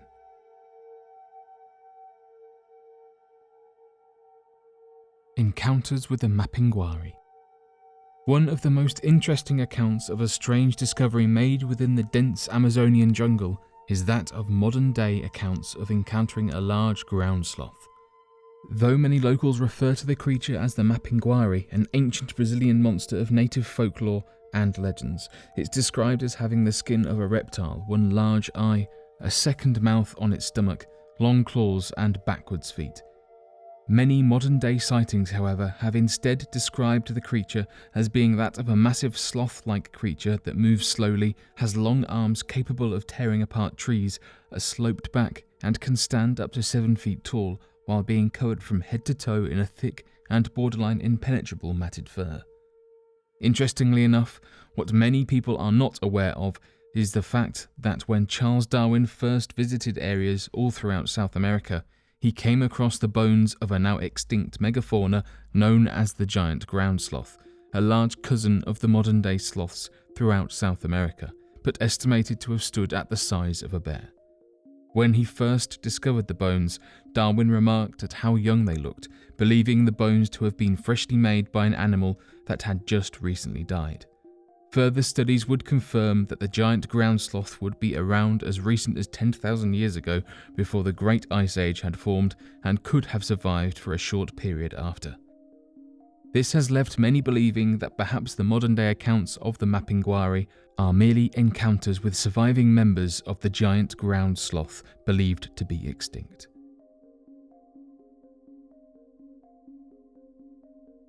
The Street of Black Rock. If the supernatural theory of ley lines is to be believed, this means that there are thousands of locations all around the Earth that work as focused points of unexplainable energy that the ancients were aware of, and so built unexplainable shrines to manipulate and use these energies to their benefit. This means that in the modern day, there might be some points still active in which cause a number of strange and unexplainable phenomenon, and the Street of Black Rock might very well be one of these locations. All around the world, theorists have claimed that they have found proof of such focused points of energy and point to strange ancient constructions such as that of Stonehenge and the Great Pyramids of Giza. But others believe that perhaps in the Thessaloniki there exists a working doorway to another dimension. Known as Black Rock Street, the Street of Mavris Petras, located in the area of Anopoli, contains a small narrow alley that many claim has been the source of a number of supernatural occurrences and disappearances. The urban legend stipulates that at random times of the year, the narrow alley will turn into a supernatural doorway into a mysterious world that you may not ever be able to return from. Though this legend is new, that hasn't prevented a number of enthusiasts from trying to better understand what could really be happening here and trying to find the gateway themselves.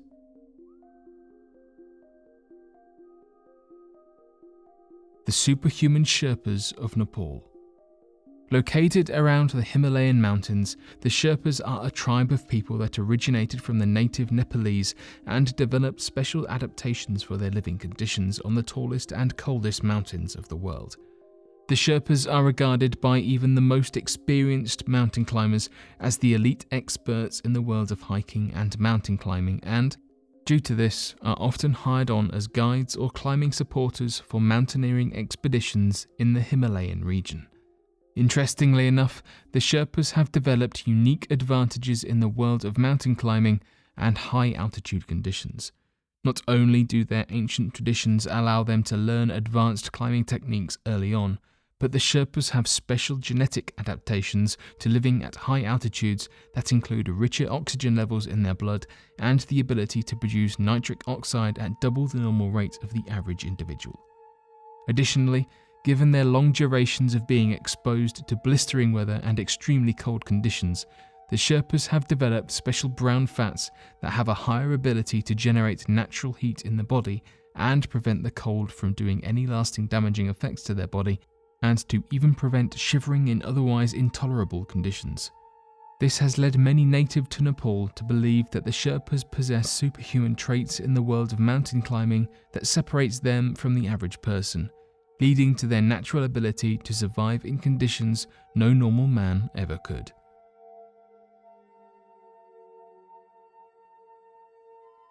The Congamato. Seen as the modern-day pterodactyl, sightings of the Congamato all throughout Africa, as well as reported strange encounters with the creature, have left many believing with overwhelming certainty the possibility of the creature's existence well into the modern day. The name Congamato actually roughly translates to the breaker of boats, as many natives claim to have been attacked by these flying creatures when they ventured too close to nearby rivers and deeper waters. Some claims range from its wingspan being 4 feet to 100 feet wide, and natives have described the creature to be of perfect description to that of the pterodactyl of ancient times, despite lacking the education of dinosaurs and their appearance.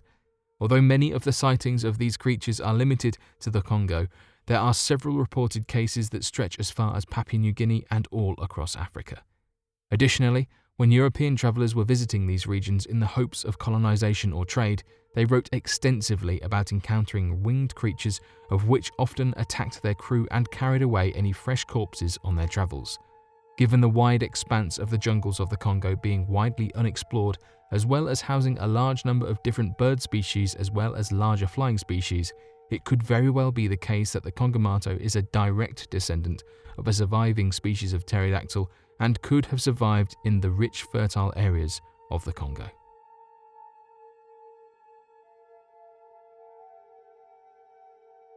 The Bat Squatch.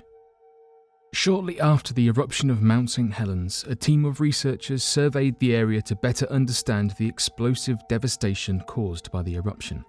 Researchers found that more than 550 million tons of ash and debris had been ejected from the mountainside, leading to massive gaping slopes and areas of complete removal from the force of the powerful explosion. Interestingly enough, in the following years thereafter, many began to report seeing a large demonic flying creature in the region. The locals would call this creature the Bat Squatch, and it was described as standing more than 9 feet tall. One of its alleged powers was being able to shut off car engines. Additionally, descriptions of the creature detail that it had bat-like leathery wings and its feet were more bird-like in design. If that didn't add enough confusion as to the potential species of the creature, its face was described as being wolf-like. Not only that, but it also had a wingspan 50 feet in length. Those sightings of the creature can be traced as far back as the year following the Mount St. Helens eruption. Over the past few years, this creature has been witnessed on a few occasions. The reports follow a similar theme, witnesses spotting a large creature flying through the air and possessing large bat-like wings. As you can imagine, trying to figure out what this creature is has been tough. Skeptics suggest that what people are actually seeing is a misidentified creature, but as many have pointed out, there's no animal in the natural world that looks like the Bat Squatch.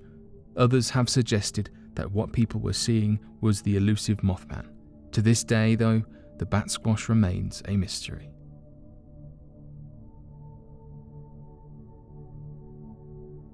A discovered 1.8 billion year old nuclear reactor.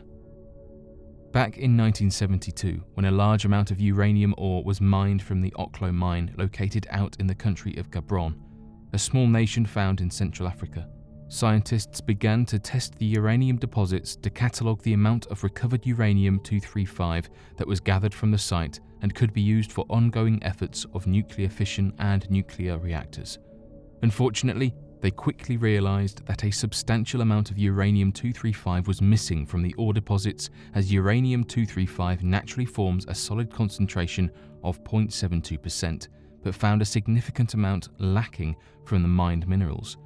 As they investigated the situation, believing that perhaps more than 200 kilograms had been stolen, they quickly realised that located near the mined location was the perfect conditions to form a believed to be naturally forming nuclear reactor that is dated to be roughly 1.8 billion years old.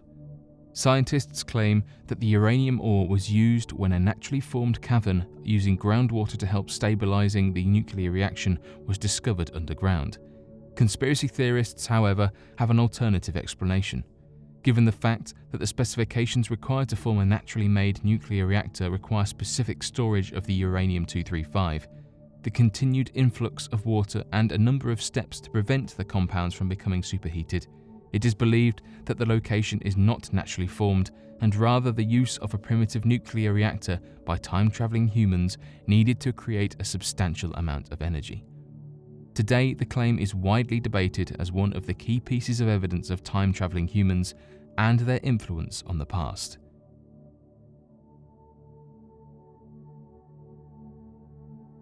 Dorchester Pot, a mysterious out-of-place artifact. Back in June 1851, a reprint report of Scientific American appeared in the Boston Transcript, and it was about a metallic vase previously discovered by the miners. Originally, the vase was found in two parts among the rubble that was dynamited out of solid sedimentary rock located in Dorchester. It would not be so strange, but this vase came from 4.5 meters below the surface and it was embedded deep inside the rock. This usually indicates it was probably there for an extremely long time. The bell-shaped vase consists of a silver and zinc alloy, and the sides are filled with flower and bouquet arrangements. Throughout the last 30 years, the vase got examined by many experts. One of them was the Museum of Fine Arts in Boston. This museum operates a state-of-the-art analysis with a laboratory built together with MIT. The vase was run through various tests over 2 years, and no one was able to confirm its origin. Surprisingly, geologists managed to date the rock, and it's believed to be at least 1 million years old. Acid testing done on the vase confirmed these credible time parameters. So some of the questions that were asked is how did this vase stay so well preserved after all these years, and how did it get deep in the sedimentary rock, and why was it there in the first place? As of today, these questions cannot be answered, and over the years many theories have been put forward by researchers. However, most of these can't be proven.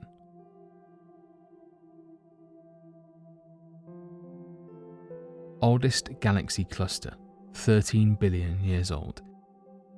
After thorough research and decades of scientific evidence, the physicists have come to the conclusion that our universe is about 13.8 billion years old, and it's said to still be expanding. In this unthinkably large universe, the largest structures that we have discovered are the galaxy clusters. Each galaxy cluster is made up of thousands of galaxies.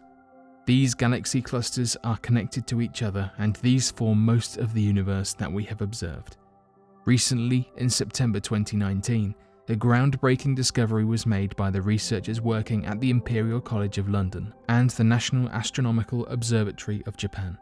They have discovered the oldest known galaxy cluster in the universe. The researchers have found a galaxy cluster that is 13 billion light years away from us. This means that this galaxy cluster is 13 billion years old, and the scientists are currently observing its 13 billion year old physical form. Yuichi Harikane, who is leading this groundbreaking research, has said that this galaxy cluster is located far away from the other galaxy clusters, and this in itself is quite remarkable. This galaxy cluster has been named Z66OD. Scientists have also found that the size of the stars in the newly found galaxy cluster is about 5 times bigger than that of the largest stars found in other galaxy clusters. This is just mind-blowing when we consider the fact that our Sun, which is actually a star, is about 1 million times bigger than Earth. And the largest stars in our galaxy are thousands of times bigger than our Sun. Just imagine the secrets that this newly discovered cluster of galaxies would be holding that has stars bigger than anything we have ever seen.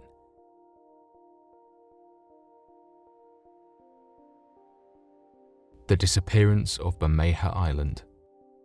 One of the most popular urban legends arising from Mexico is that of the disappearance of a nearby island that many blame is the fault of the United States government.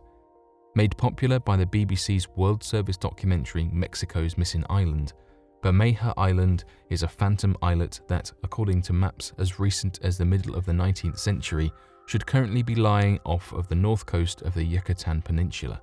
However, A survey done in 1997 was unable to locate the island and seemingly found that it had vanished from existence.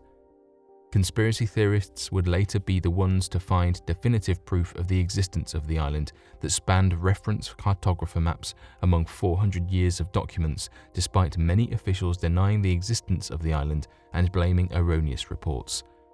Today, locals believe that the United States government purposefully destroyed the island using nuclear technologies similarly seen at Bikini Atoll to not only reduce the land claim of Mexican territories, but to also allow international passage for their own naval ships and submarines without breaking the treaties outlined in the United Nations Charter Laws of the Sea.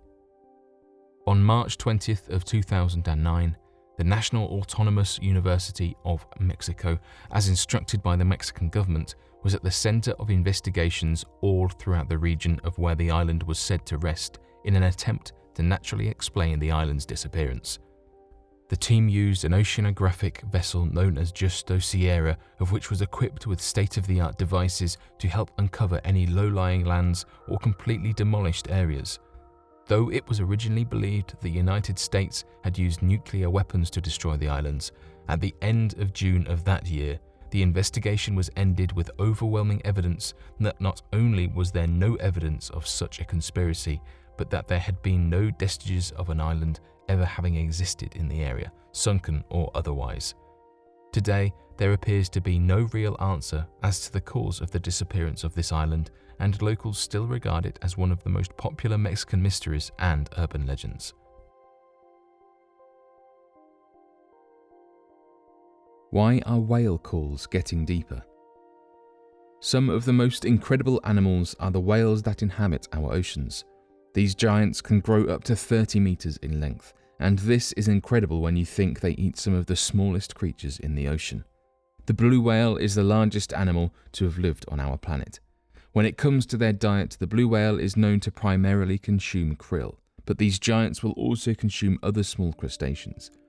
In order to maintain their diet and bulk, these whales are mostly found in areas rich with high concentrations of krill. One such place is the Arctic Ocean. These giant marine mammals inhabit all oceans across the planet and are known for their calm behavior. While studying whales, though, researchers picked up on something strange. After listening to underwater recordings, the researchers couldn't understand why the calls have been getting deeper. This has been happening over the course of several decades, but when the audio is played, the researchers could tell that something was off. At first it was thought that this could have been a regional thing, but it turns out this was not the case. After hearing these changes in a few whales, other researchers decided to listen to other audio that had been recorded, and it turns out they picked up on the same thing. Different species of whales had started to change their calls. According to a publication in the Journal of the Acoustical Society of America, the rate at which the voices are changing is much faster than the researchers thought. One theory that was put forward was that this was happening to whales that matured in age, saying that the cries of the whale developed as they did. However, this idea was put aside when it was discovered there were inconsistencies. Researchers then decided to start looking at the surroundings in which the audio files had been collected from. Some argued that the whales were changing due to the environments they were in, making some put forward the idea that an increased amount of noise pollution is the reason why they are changing. One idea was that the whales have had to change their vocalizations in order to be heard. This is backed up by proof as well. The oceans are more busy than ever, and researchers are blaming this on the increased marine traffic. Over the last few years, there has been a massive increase in whale beaching, and some have made the connection that something is disrupting the whales. As of right now, though, scientists are yet to identify why whales are changing their songs.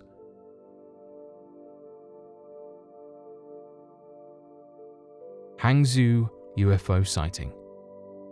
With many sightings of unidentified flying objects, it becomes apparent that not only do skeptics try their hardest to disprove that what was seen was an actual alien presence, but that nothing was even in the air in the first place.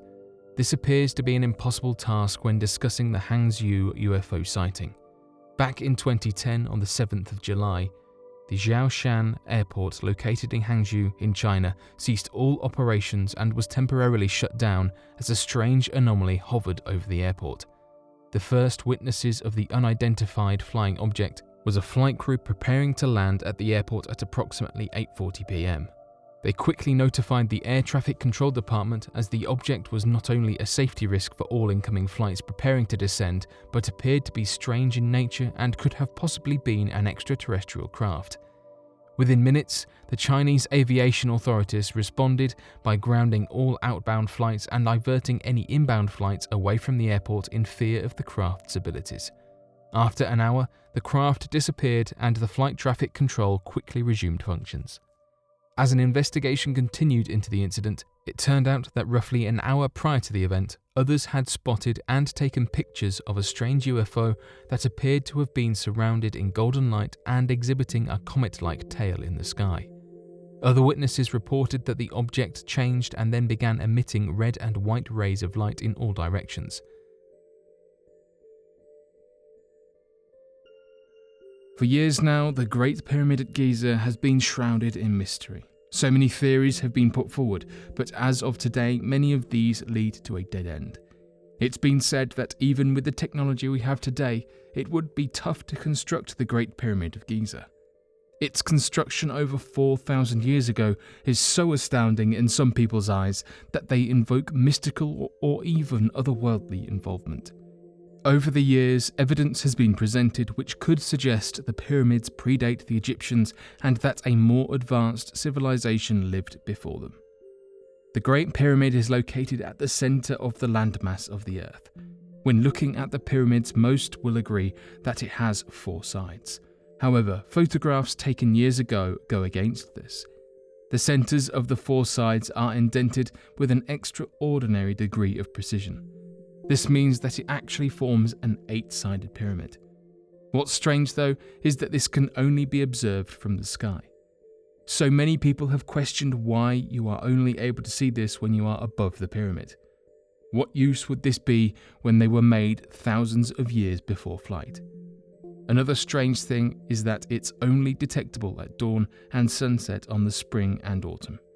This is when the sun casts shadows on the pyramid. For a reference to the size of the pyramids, each block of the colossal structure weighs roughly 2.5 metric tons, with over 2.3 million blocks making up the entirety of the structure.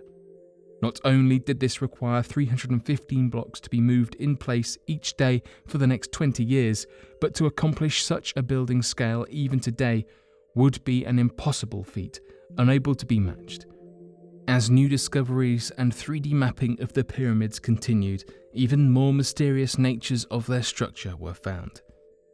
Today, this giant structure is still viewed as one of history's greatest mysteries.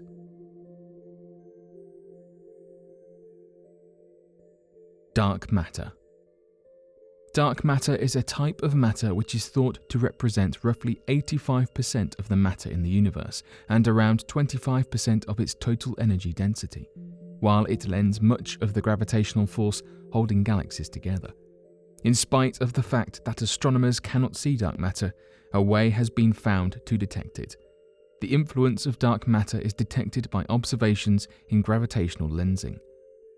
This is a dispersal of matter, for example a cluster of galaxies, between a far light source and an observer. That has the ability to bend the light from the source as the light travels towards the observer. The Hubble telescope's outstanding sharp vision enables astronomers to outline the distribution of dark matter in space using gravitational lensing. Astronomers using the Hubble Space Telescope have discovered a ghostly ring of dark matter that formed long ago during a titanic clash between 2 massive galaxy clusters. The astronomers came about the ring unexpectedly while they were mapping the distribution of dark matter around the galaxy cluster CL 0024+17, which measures 2.6 million light-years across and is located 5 billion light-years from planet Earth. Although astronomers cannot see dark matter, they can infer its existence in galaxy clusters by observing how its gravity bends the light of more distant background galaxies. The universe seems to have around 5 times more dark matter than standard matter, and is by all accounts composed around an enormous system of dark matter filaments that have developed after some time. At the crossing points of these filaments, massive, unmistakable structures similar to galaxies are found.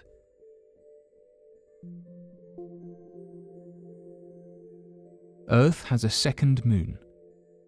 Since records began, humans have looked up in the sky and found the moon to be the biggest and the brightest object in the night sky.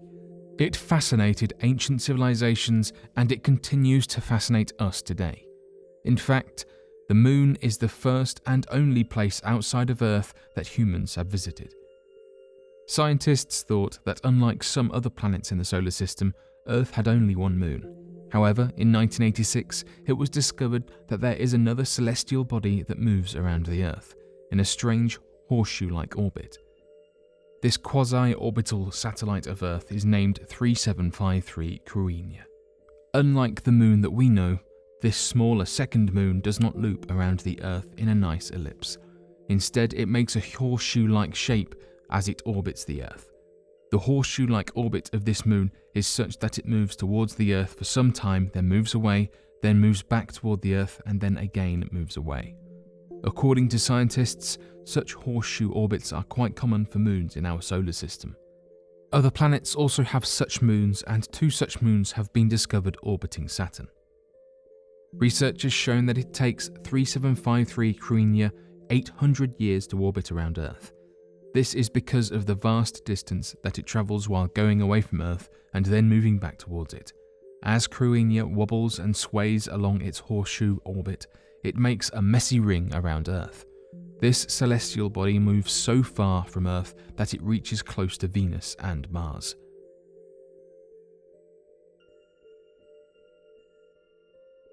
Crystal skulls. Of the many archaeological finds, crystal skulls seem to have gained the most popularity. They even made it to the Indiana Jones movies. These mysterious skulls started making their way to the public and private collections in the beginning of the 19th century. Made from a single piece of crystal, these skulls were discovered by various archaeologists in different years. Despite a huge amount of time and money spent on their research, the scientists are still unsure of their true origins. However, it's believed that some of these skulls are tens of thousands years old, and they belong to Mayan, Mixtec, Toltec, and Aztec civilizations. There are many theories about the use of these skulls. Some people believe that these skulls have supernatural powers. Some believe that these skulls contain healing properties. Others are of the opinion that one can increase his or her psychic abilities by utilizing the powers of these skulls. Cashing in on the popularity of these crystal skulls, many people have tried to sell fake crystal skulls manufactured during the modern times. However, there are a handful of original crystal skulls still safely kept in private collections and a few in the public collections around the world. It seems that the mystery of these crystal skulls and their actual use will continue to baffle us for many decades to come. Until then, we can explain their purpose by using modern-day science, or until a major archaeological breakthrough explaining the mystery of the skulls takes place. Where did the octopus come from? Researchers have found that the octopus contains a rather strange ability when put in comparison against all other life on Earth. Researchers first realized that there might be an error with the evolutionary timeline of the animal kingdom on our small blue planet, given the sudden variation and explosion of life during the Cambrian period referred to by researchers as the Cambrian explosion. Interestingly enough, this has caused a team of 33 authors to have published an extensively written, studied and peer-reviewed publication. It states they believed that it was made fairly obvious that the octopus had developed strange new abilities that its ancestors would not have possessed, especially given the short span of time it would have had to naturally evolve. These abilities were the sudden appearances of complex nervous systems, camera-like eyes, and a capacity for camouflage that all seemed to have evolved rather suddenly and without precedent. This is not nearly the full extent of this strangeness, as recent studies have confirmed that the octopus has the ability to rewrite its own genetic code on the fly and purposefully manipulate its own genetics to accomplish quicker forms of adaptations and developments, an ability not seen in all other life. This forced researchers to think outside the box when it came to plausible solutions for this inconsistency with the ancestral family tree, and has led to the rather mysterious assumption that it is highly plausible that the octopus cannot be linked to all other life. This has led some to suggest that the octopus is in fact an extraterrestrial. If it did not come from here, then it must have come from out there. Out there meaning deep space.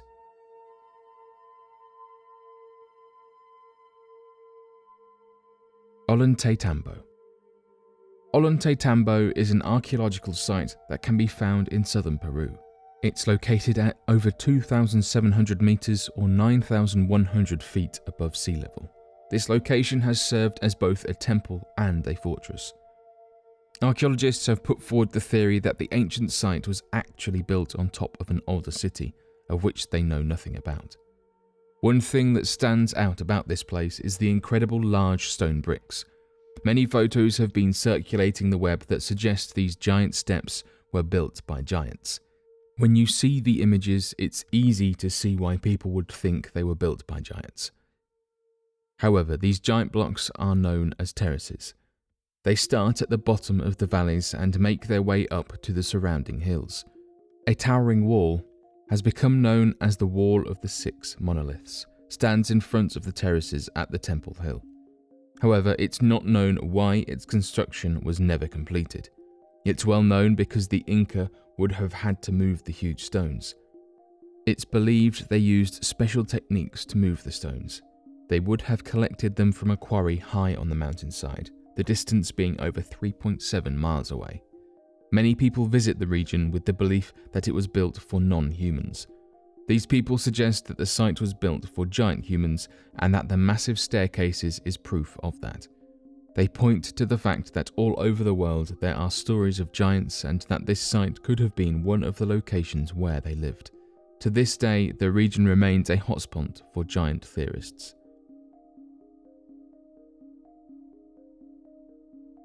The Grassman Cryptid.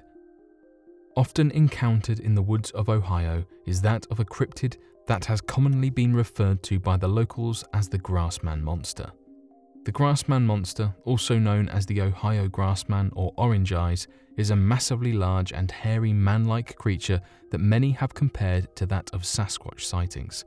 Unlike many of the other Bigfoot sightings all across the world, however, it appears that the Grassman cryptid is far more dangerous and has a number of strange behaviors that makes him unique to all other Sasquatch creatures. Many have claimed to have stumbled across the beast while hiking through the forests of Ohio, claim that the Grassman is capable of constructing small huts and areas for living, a unique behavior that has never been reported surrounding that of Sasquatch species. It is because of this strange behavior that many report that the creature is not that of a Sasquatch and of a different cryptid entirely. The first well-reported sightings of the Grassman monster was that in a small town of Minerva in the state of Ohio back in 1978, when several kids ran into their home and alerted their grandparents that a hairy man was digging through a trash pit. When the grandparents went to investigate what was being claimed, they saw the large Grassman as he was digging through trash looking for food, quickly running away after being spotted by the adults. As research continued in the area surrounding that of the Grassman, people began to report spotting a large ape-like creature living in huts made of tall grass, only to come back to the site later to find it completely abandoned, with the creature moving to new areas after being spotted.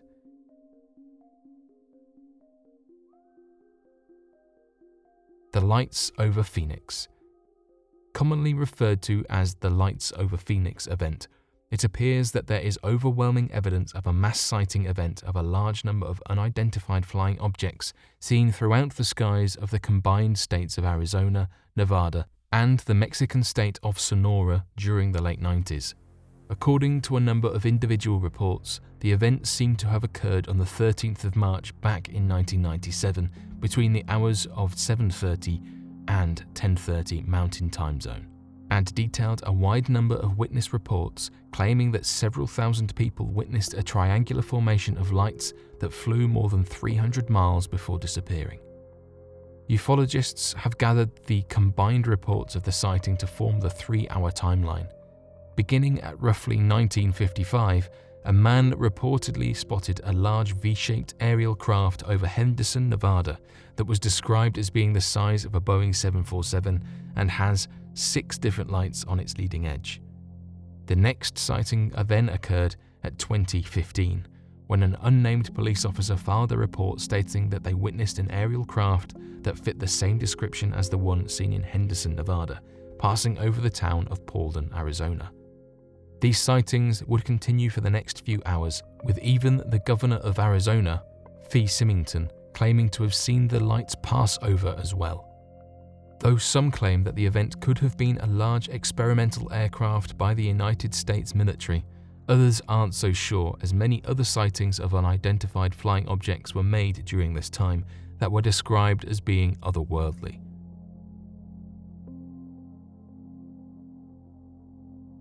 The Fresno Nightcrawlers. Located in the city of Fresno in the state of California is a strange ethereal-looking creature that is described as the Fresno Nightcrawler. This creature has often been at the center of a wide number of skepticisms, as the only evidence of an encounter with the Fresno Nightcrawler is that of unedited security footage spotting the strange entity walking through the backyards of homes and traveling great distances. Additionally, the Fresno Nightcrawler is described as being a creature easy to fake, as the entity looks similar to that of a large white cloth draped over a person with long legs walking slowly on footage. This has led to a number of video analysts looking over the footage to confirm whether or not the footage was edited in any way. Not only did they find that the video was genuine, but that by using the angle and direction of the cameras, they were able to create a complete working path of the creature crossing many different parts of the city before disappearing altogether. To those that have believed that the creature is nothing more than the use of practical effects within the footage, the Fresno Nightcrawlers have been of varying sizes to that of the height of a child, a man, and even that of a cat, but still always walking with 2 long white legs with no arms of any kind. Additionally, the billowing movements of the wind correlate with the movement of the creature, along with shadows and lights showing that the creature occupies 3-dimensional space and not edited over the footage. Footage of the strange Fresno Nightcrawlers have continued over several years, and has even led many to believe that it is only possible to view on video surveillance, as no sightings of the creature without a camera recording have been made.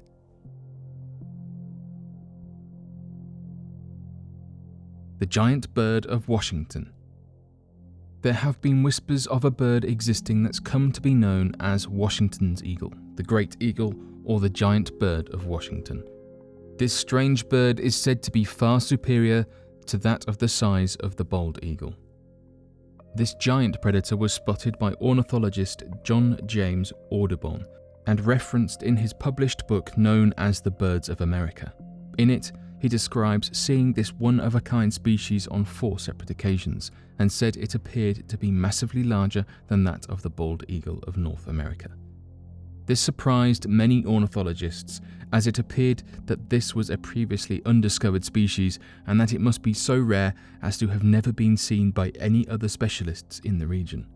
When looking into the information John shares on the bird and its stature, he claimed that the giant bird of Washington stood at least 3 feet in height and having a 16-foot wingspan. This would make it the biggest eagle and bird in North America. Despite John being the only individual of whom had reported seeing the strange bird, it was immediately accepted by the ornithological group and was believed to have been a previously undiscovered species of bird. It took a few more decades before experts realized that the bird not only did not exist, but that some experts even insinuated that John had made up the sighting. This was to sell more copies of his book containing this rare bird that no other book had yet reported. Others have put forward the idea that this animal is the reason why we have stories about thunderbirds. The Thunderbird is the appearance of a large single bird seen flying overhead in different parts of the world. These sightings and birds were given the name of Thunderbird as they seem to share a lot of characteristics to that of the ancient Native American traditions and mythologies surrounding a large flying creature referred to as the Thunderbird. Additionally, the Thunderbird is described as being the size of a man when standing upright with a wingspan over 16 feet in length. This has left many cryptozoologists working around the clock to calculate its possible flight patterns and capability of sustained flight given its size. Today, the Washington's eagle is widely reported as a complete myth, or having been a case of mistaken identity with that of the golden eagles.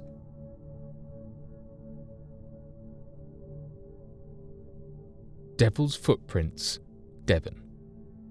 Referred to by head researchers into the phenomenon as the Great Devon Mystery of 1855, the Devil's Footprints incident seems to be one of the strangest and most impossible to explain mystery events that people are still attempting to try to find an answer for in the modern day. According to the reports back in 1855, many people claimed to have seen hoof-like marks and footprints in the snow travelling down in a straight line for more than 40 miles. These strange footprints were later referred to by locals as the Devil's Footprints, as they believed the devil had cloven hooves. The strangest thing about the phenomenon is that the trail spanned 40 miles in a single night after a snowstorm and demonstrated supernatural properties no person could replicate. It appeared that the footprints were capable of walking over high rooftops, rivers, as well as entering and exiting small drainage pipes that were described as being no more than 4 inches in diameter. It was not until 1950, after the publication of several articles asking for more information on the incident, that a full investigation was provided for the strange mystery by researchers and journalists. After compiling first-hand and second-hand accounts, they found startling evidence that the event couldn't have been a hoax. In fact, the original belief of a 40-mile-long track was incorrect, and further information revealed that the tracks spanned more than 100 miles, with specific consistencies making it impossible for someone to have travelled in a single night. Nothing more has ever been discovered surrounding the event, and no creature was ever seen that made the tracks, despite the ground it covered.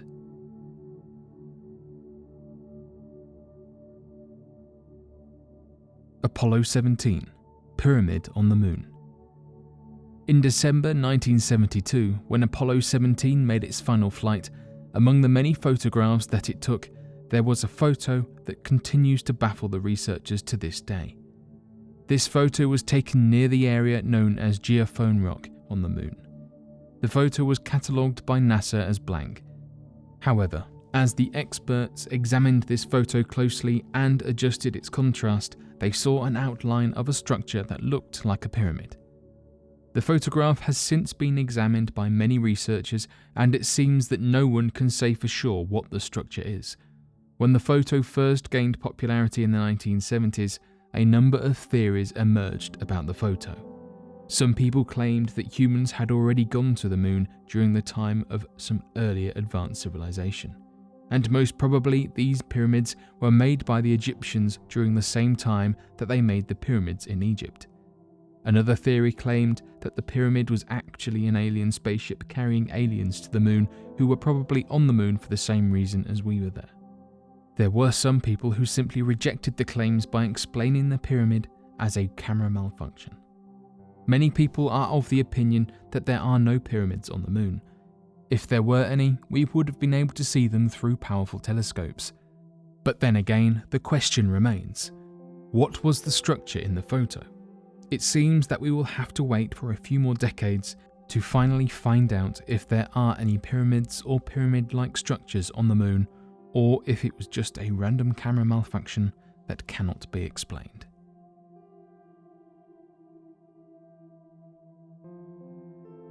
The Mysterious Lady of Elche. Back in 1897, a group of archaeologists discovered a stunningly beautiful artifact located on a private estate in Spain. The discovery was that of a bust of a woman's head. This statue is believed to date back to the 4th century BC, and today it's one of Spain's most famous statues.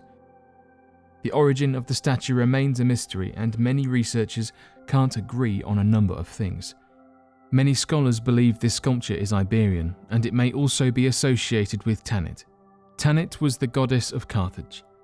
On the other hand, some believe this piece of work might be reflecting an Atlantean goddess. The Atlanteans were said to have lived in Atlantis. The Atlanteans grew to be an advanced civilization for its time, far ahead of all other civilizations surrounding it. They were known to be much more developed in maritime navigation, city infrastructure, and even agriculture. The actual city of Atlantis is known to have been a main citadel in the center, surrounded by 6 concentric rings, 3 of water and 3 of land. In the dialogue, Plato described the city of Atlantis as being 50 stades from the sea, which translates to just under 6 miles. Regarding the statue, however, many have suggested this bust has nothing to do with Atlantis. One thing that can be noted, though, is that the appearance of this sculpture is rather unusual. It has an elongated head and spools on the side of the head. Some have theorized these spools are not even a part of the headdress. They claim these might be a type of technological headgear that probably originates from the theory she was from Atlantis. The headdress of the sculpture is truly eye-catching. It features 2 large coils, better known as rodettes, on both sides of the head. Many believe this must have been a ceremonial headdress and that the woman could have been a priestess. The expressionless gaze of this sculpture is undeniably mysterious. When it was originally found, the sculpture contained multiple traces of white, red, and blue decorative paint. With so many theories and stories about the Lady of Elche, her statue really seems to be illustrating the cultural importance. She is currently the famous ancient icon of Spain, and the bust is believed to represent Spain's cultural past. However, many argue that who she is and what she represents is a complete mystery.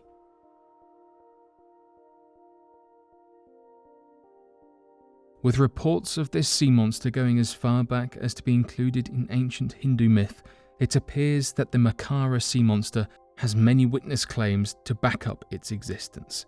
The direct translation for the Makara sea creatures means that of a water dragon, and, according to the myth, was named due to the strange creature's ability to live on land and in the sea.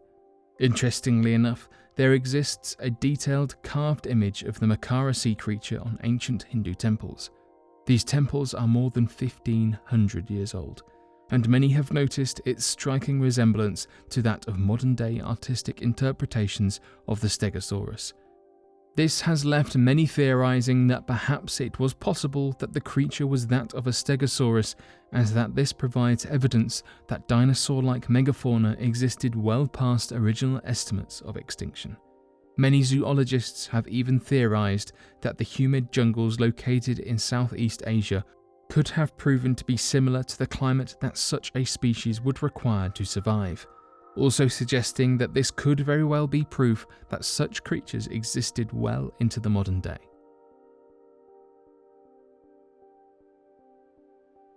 The Moon's mysterious magnetic field.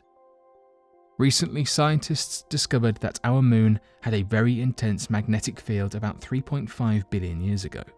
However, over time, the magnetic field of the Moon disappeared, and today it's very weak. A few decades ago, NASA scientists were studying the surface of the Moon when they found mysterious swirls over the surface that seemed to have been made by a magnetic field. They were quite surprised by the discovery, as there weren't any strong magnetic fields on the Moon that could have made these patterns. However, after detailed research, the scientists figured out that our Moon had a very strong magnetic field in the past, and despite being much smaller in size, its magnetic field was as strong as that of the Earth's right now. Scientists are trying to figure out the origin of this strong lunar magnetic field at that time. According to one theory, the magnetic field of the Moon was created by the magnetic field of the Earth. This theory states that the Moon was orbiting much closer to the Earth at that time, and over time, as the distance of the Moon increased from Earth, so did its magnetic field. Some researchers have put forward another theory according to which The moon did not have a single magnetic field. Instead, it had several magnetic fields which were a result of the extremely hot lava flowing underneath the surface. In addition, the continuous impacts from giant asteroids also created strong magnetic fields from time to time. A single impact was capable of producing a magnetic field for a good 10,000 years. Scientists are looking forward to the upcoming lunar missions by various space agencies in order to be able to gather more data and to be able to carry out further research on the strange magnetic field of the moon.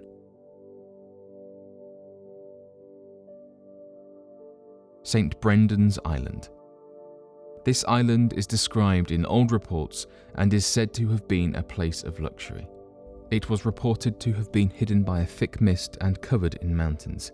Not only that, but the island was said to have been abundant with rich fruit growing alongside rivers that ran with fresh, drinkable water.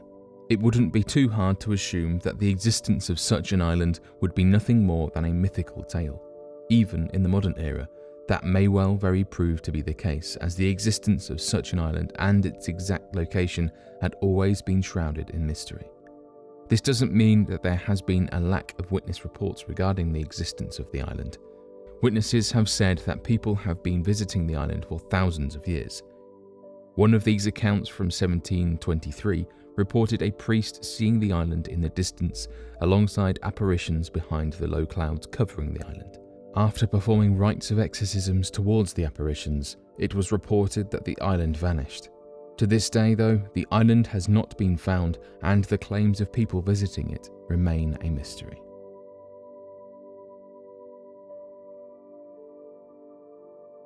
The mermaid sightings of Kiryat Yam. Back in 2009, there were mysterious reports coming from the local residents living in the Israeli town of Kiryat Yam. Many of them believed they had seen what they described as a mermaid swimming close to the shores of the town, which was located next to the Mediterranean Sea. According to the reports, a man by the name of Shlomo Cohen was one of the first to report the sighting with his friends. According to his account, they first saw what looked like an injured woman laying on the sand. As they approached closer, the woman sat up and then quickly jumped into the water, disappearing as the image of a tail followed behind her. Others claim that, at sunset, you can catch a glimpse of mermaids swimming by the shore that will wave at onlookers or get close to the surface of the water to be seen. Interestingly enough, the increased number of these sightings have left researchers in the town wondering what could be causing these strange sightings. In order to get to the bottom of the claims, the town has offered a $1 million reward for anyone of whom can gather evidence as to the creature's origin and likeness. This has led a number of different researchers, tourists, and cryptid enthusiasts racing to try to uncover the cause of these sightings and what could very well be the truth behind the accounts. Accounts of mermaids have been reported all throughout history, as well as mermaid-like creatures being referenced in nearly all mythologies. This could very well mean that Israel has seen the first mass-reported sightings of such creatures in the modern day. One local described the creatures as looking like an ugly woman. It was described as lying on the beach and having scaly-like skin. When the man tried to approach the humanoid, it quickly headed into the water. The locals said that the creature was around 5 feet in length, had green-coloured skin, long nails, and dark eyes, stating that it had similarities to a human, but overall it looked like something they had never seen before. After this encounter, the man said that he hasn't seen it since and had no idea what it was he witnessed that evening. Some have suggested the mermaids are a hoax and was an idea by the government to bring more tourism into the area. This worked as many people flocked to the area to try and get a glimpse of the creature.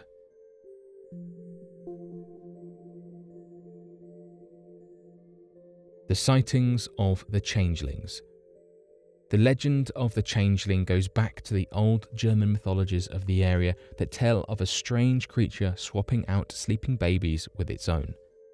In several accounts of the changelings, the creature is merely referred to as that of a devil, and that it will go to the cribs of sleeping babies only to take them away and swap them with another baby that will originally look identical to the stolen baby, but will only live for 6 years or will transform into a monster. Some stories detail this devil as appearing to be a large humanoid figure, but covered from head to toe in thick furs that make the creature resemble that of a hairy giant. This is further confirmed in other accounts of the changelings that speak of the babies transforming into large and hairy monsters after being cared for and nursed by a family unaware of their baby having been swapped for a monster. What these strange devils do with the stolen babies are not entirely known, as many ancient German mythologies provide conflicting information as to what becomes of the stolen babies. In some stories, the lives of the stolen babies are referred to as that of the Nixies.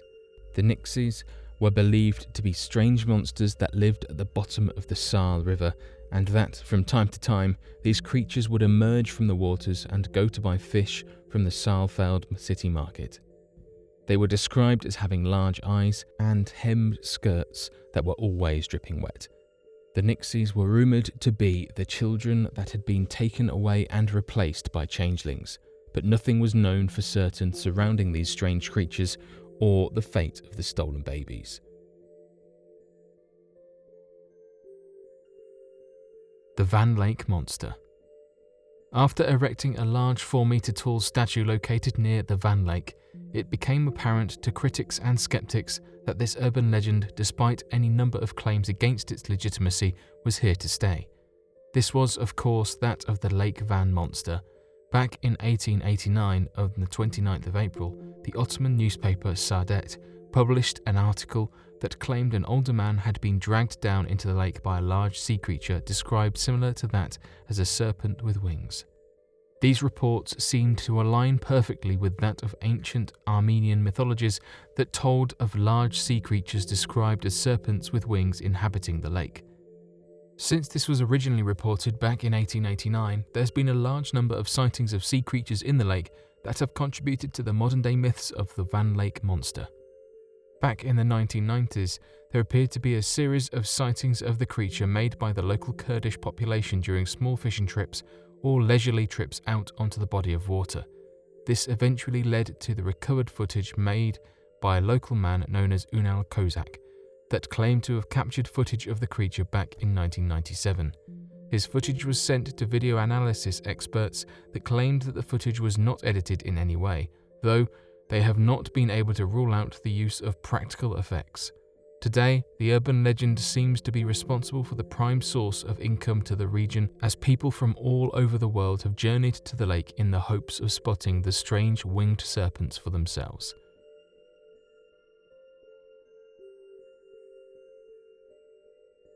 The Seven-Headed Dragon.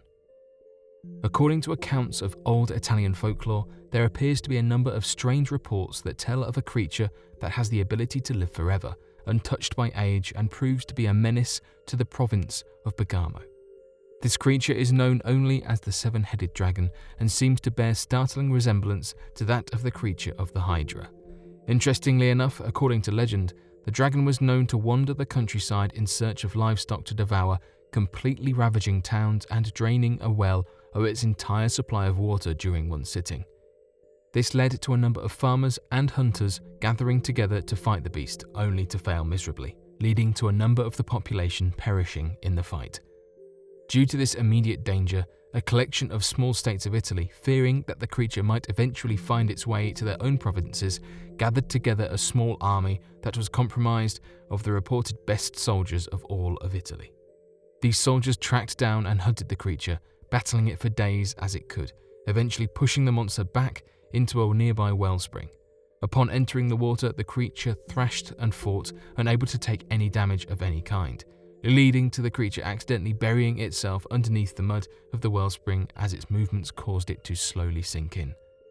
Tales of this story are still told in the modern day and has led to a number of Italians believing that the muddy water and area in which the dragon was trapped is that of the Fonte Drago, the name of a wellspring that translates to the wellspring of the dragon. A particularly muddy wellspring that has caused many to sink in and drown in a form of muddy quicksand. To this day, many believe that this immortal dragon rests underneath these waters, waiting for the day of its return, as its own immortality allows it to endure its entrapment for endless millennia.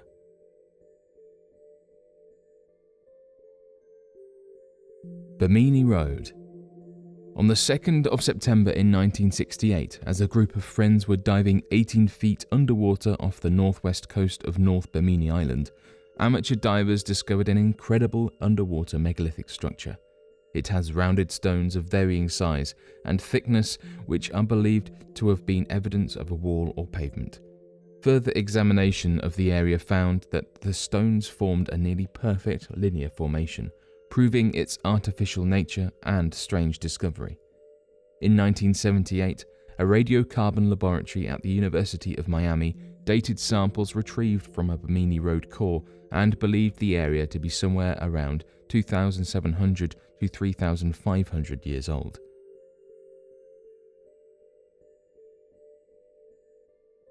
Transient lunar phenomena.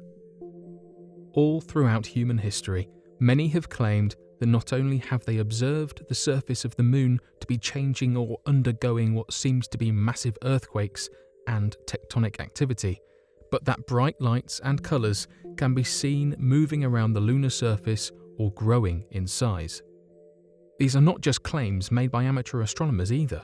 In fact, the majority of transient lunar phenomena comes from reports made by multiple witnesses and reputable scientists. The reports detail strange occurrences on the surface of the moon that include the sudden appearance of strange foggy patches, permanent changes to the lunar landscape, gases being released causing mists and obscurations, reddish colorations, green, blue or violet colorations, areas of the moon becoming brighter than normal, and areas of the moon becoming much darker than normal. These strange lunar phenomena led to a full-on survey and report created by Barbara Middlehurst, Patrick Moore, and Winifred S. Cameron, who discovered that these reports went as far back as the 10th century, being detailed in accurate descriptions by monks and researchers from cultures around the world. Though NASA has admitted, via recent discoveries made on the moon, that gaseous excretions and asteroid impacts can occur and cause changes to the lunar surface, the transient lunar phenomena is still widely regarded as controversial, and many astronomers and scientists will refrain from reporting any sighting they make in fear of being chastised and ridiculed by the scientific community. The purpose of the pyramid. For the Aztec civilization, archaeologists have found that at the center of every major city and establishment by the ancient culture, there stood a large pyramid to act as a sort of heart of the city's design. This has led many researchers to believe that the pyramids held a major religious and spiritual significance that the city was built around, rather than that of the pyramid being built into an already pre-existing city. Additionally, given the large amount of importance that the ancient Aztec civilization had for that of sacrificial rituals to their god of the war and the god of the sun, many researchers believe that the temple could have been used as a place for these rituals to be performed. The Pyramid of the Sun is believed to be the site of a number of these rituals that were conducted by the Aztecs. This was to ensure that the safety of humanity was guaranteed by the gods. In fact, they believed that if the ritual was not completed, their god of war and sun would immediately seek out a bloodthirsty solution and block out the sun from the sky, completely casting the world into darkness and preventing life from continuing. To combat this, the Aztecs were believed to have performed rituals at this massive pyramid to appease their god and guarantee a new year. Additionally, in ancient Aztec mythologies, it's believed and claimed that the pyramids acted as a sort of connection to their ancient gods. The Aztecs wrote many different accounts in their mythologies of their gods descending from the sky and landing on the pyramids. It's said they did this in order to engage in conversation with the ancient Aztec people and as a way of providing gifts. This has led many ancient civilization theorists to believe that the pyramids were that of an ancient landing site, given the fact that the Aztec mythologies talk about giving golds or other gifts to their gods. This could very well be the case and act as a sort of refueling station for those of an extraterrestrial nature.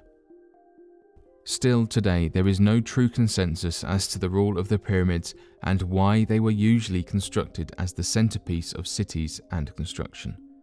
though there is believed to be a connection with the structure and that of the ancient gods worshipped by the Aztec civilization. Additionally, the pyramids in the region, the pyramids of the sun and moon, along with a smaller pyramid structure nearby, mark the exact coordinates of the 3 stars that make up Orion's belt on the Orion constellation. This helps to demonstrate their connection with the celestial bodies in the sky, the stars, and their religious significance. The Bear Lake Monster. Located on the border of the state of Utah and Idaho in the United States, there appears to be strange sightings of an underwater creature that has been referred to by locals as the Bear Lake Monster. According to witness reports, this creature is described as being a large serpent with legs more than 18 inches long that quickly runs across the shoreline.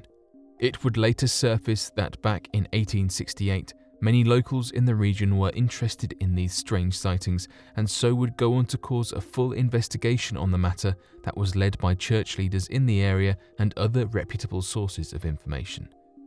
These investigators would go on to uncover many different accounts from people living on or near the lake that regarded the existence of the creature as fact, along with questioning some of the Native American populations in the region that told of ancient stories and myths about the lake and how it was inhabited by a serpent-like water devil. Other church leaders then quickly took interest in the creature and became obsessed with attempting to capture the strange serpent in an effort to parade it around as a real-life demon or devil that could be used to show the power of God in capturing the beast. A resident near the lake even proposed building a large baited hook attached to a cable of rope more than 300 feet long at the end of a large buoy that could be used to help capture the creature. This rope could then be tied to a tree on the shore as a passive fishing hook, and that it would help lead to the capture of this monster. Even today, sightings of the Bear Lake Monster continue, some even reporting that a large underwater bear moth had exited from the water and destroyed their camp while taking one of their horses underwater for a snack. Ghostly sightings. Ever since the owners of the Skinwalker Ranch sold the property to a team of researchers of whom dedicate their time to the study of the ranch and its paranormal and supernatural occurrences, there have been a number of sightings from the researchers that point to the belief that perhaps the area has become somewhat of a hotbed of paranormal sightings as well. There have been numerous reports of hearing disembodied voices, seeing strange orbs of light floating across the property, as well as seeing milky apparitions of spirits coming and going from the areas of the ranch. This has led researchers to believe that perhaps the ranch is in the middle of some strange paranormal gateway or opening that allows such impossible to explain events to occur naturally. Growing reports from the researchers detailing such paranormal occurrences have also helped to feed into the strange theory that perhaps something far more sinister is occurring in the area. Though the ghostly sightings are few and far between, with many claiming that perhaps they're more closely related to that of the extraterrestrial phenomena experienced in the area, they still continue to be an area of study for the researchers across Skinwalker Ranch.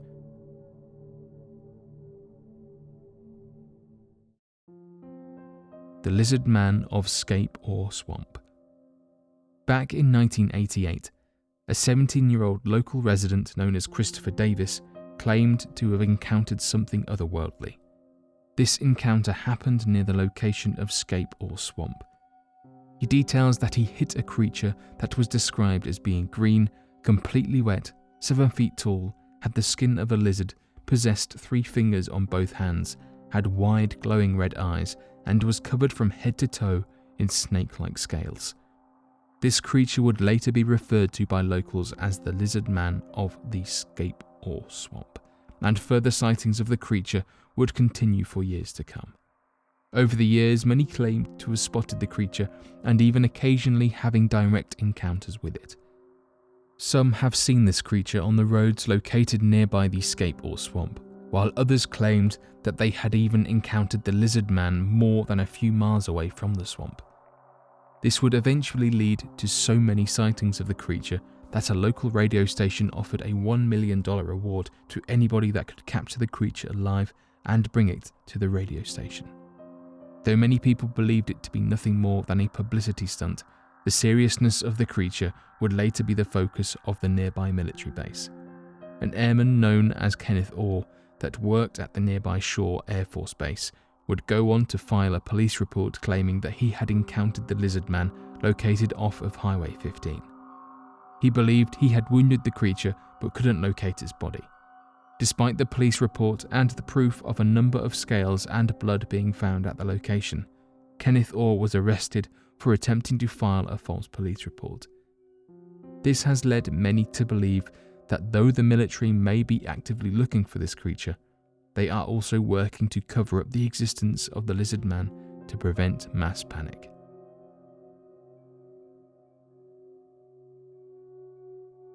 The legend of the Kutaya Fortress.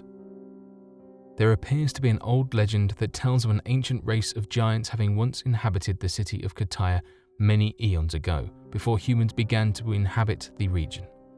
They were rumored to have been ageless, able to live for as long as they wished, but could actively be killed by means of attack or tragedy. Their leader was an old giant that was around 1,000 years of age when, in order to protect his kingdom, he ordered his giant kind to line up in a single file line from the Nemrut Mountains all the way to what is now known as the Hisar Hill. As they lined up, he would grab a massive boulder from the mountain and pass it down the line, allowing the boulders to travel a great distance and end up at the hill to be used for the construction of massive stone walls placed together without mortar of any kind. Shortly after this project began, however, his young 300-year-old son became injured by a falling boulder, killing him instantly.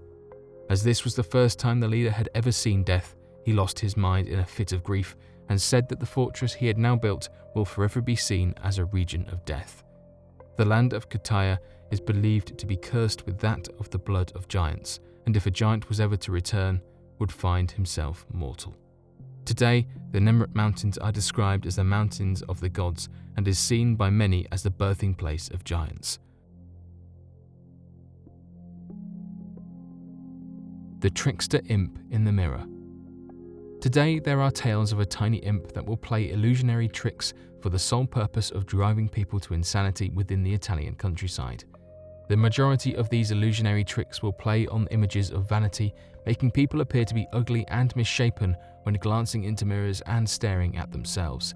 It is believed that the urban legend involving the imp comes from an older Italian folktale published back in the early 1900s that told of the imp listening in on conversations of people describing their own fears and struggles that the imp then uses to manifest images of monsters and internal issues to affect the self-esteem of the person they're targeting in negative ways.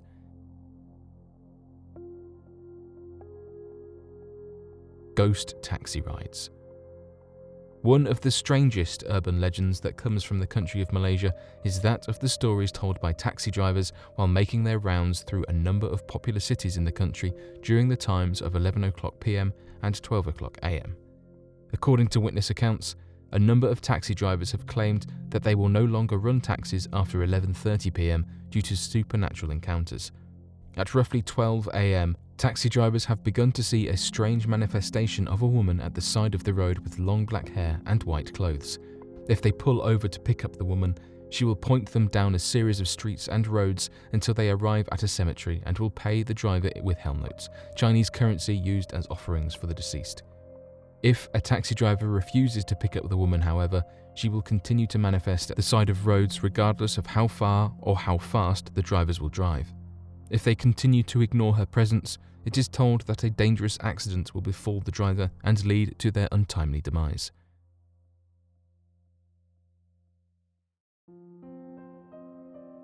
The Wendigo Monster. One of the most frightening cryptids is said to be that of the Wendigo. Though the Wendigo has often been compared to that of the jackalope, a known fictitious creature, there are many that swear the existence of the Wendigo. According to witness accounts, the Wendigo is described as being somewhere between the size of an average person to being more than 15 feet tall. Others have said the creature can change its height depending on what it's doing. One thing that witnesses point out is that it's tall and able to run incredibly fast. Ancient tribes don't like talking about the creature in fear of summoning one. The legend of the Wendigo dates as far back as 40,000 years ago. saying that these creatures would disguise themselves as a human in the hopes of being led back to human villages. Once let in, it would devour other humans and destroy their homes. Today, no such evidence of the creature exists, and every video recording of such a monster has proven to be inconclusive or completely forged. Still, despite the lack of evidence, the Wendigo is one of the most popular North American monsters that continues to make its existence known all throughout Canada.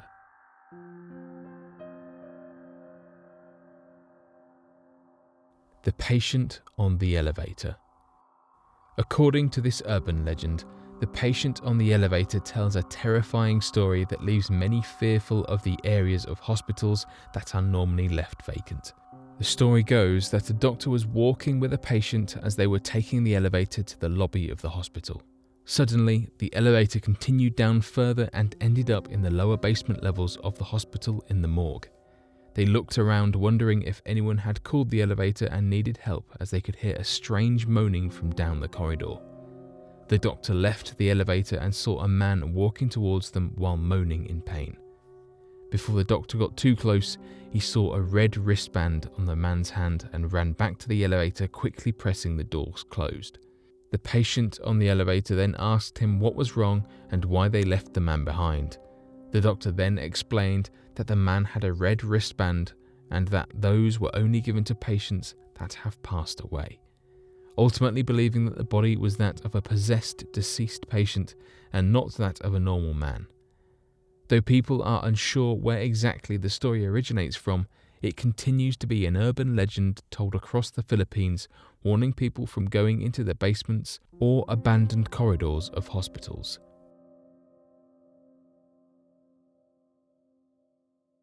Raining insects. Similar to that of the strange appearance of the star jelly, it appears that unexplainable precipitation is quite a common occurrence all across the world. There have been myths and rumours from all around the world that make similarly outlandish claims of fish, snakes, jellyfish or octopus raining from the sky, but probably one of the strangest stories comes from a small town in Brazil. Located in a small town 250 miles west of Sao Paulo was a community struck by an event of spiders raining down from the sky. Experts believed that spider eggs were inhibiting the thick clouds up above and hatched all at once to leave millions of spiders softly falling from the sky. This led to the entire town being covered in the cobwebs of millions of spiders that dangled from rooftops and telephone wires all across the area. Additionally, scientists have claimed that around Sao Paulo and its neighbouring cities, it's not an unusual sight to see a sky speckled with spiders, as one species is capable of creating tiny web-like parachutes that travel thousands of feet into the air when the wind conditions aren't just right. It appears that this event is seasonal, and it can occur once every few years and lead to a complete annihilation of native flying species, mosquito epidemics and other pests that spiders seem to completely rid the area of in a sort of large-scale cleanup event. Unfortunately, there seems to be no way to predict when this event will occur and no working theory as to how the spider eggs can be planted, stay up and survive the strong wind forces above the earth and inside thundering clouds.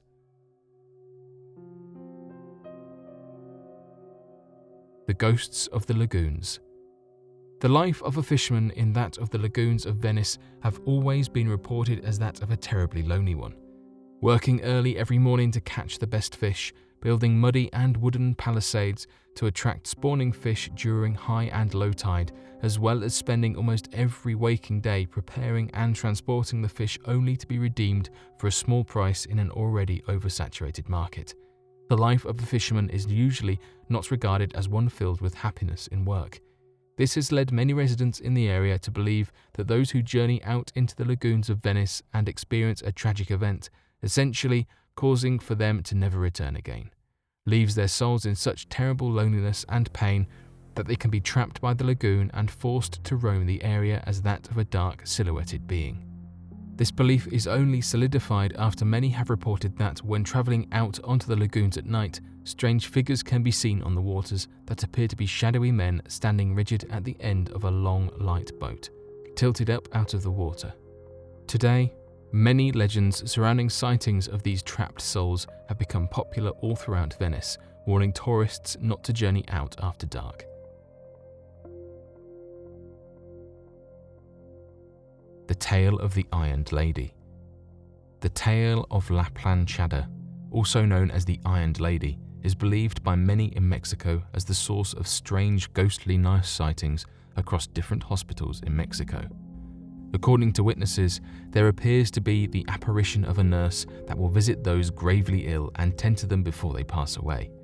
The legend of the Ironed Lady was first told in rumour as that of a hard-working nurse falling madly in love with a doctor that rejected her. After being rejected, she purposefully got gravely ill in the hopes of being cared for by the doctor that rejected her, but passed away shortly thereafter in the hospital. To this day, the sight of a ghostly nurse is that of an omen destined to take you to the other side due to your injuries or illnesses. The Lost Labyrinth of Egypt.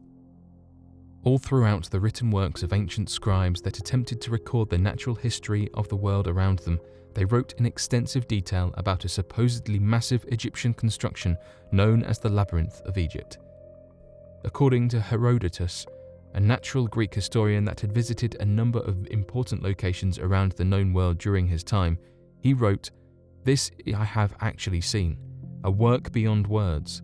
For if anyone put together the buildings of the Greeks and display of their labours, they would seem lesser in both effort and expense to this labyrinth.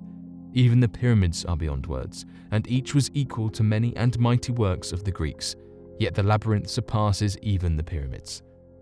Despite these incredible words, there seems to be no real way to locate this mighty labyrinth that appears to be lost to history. Researchers have theorized that if the labyrinth has not been destroyed, it most likely rests beneath the sands of Egypt and may be impossible to find for several centuries.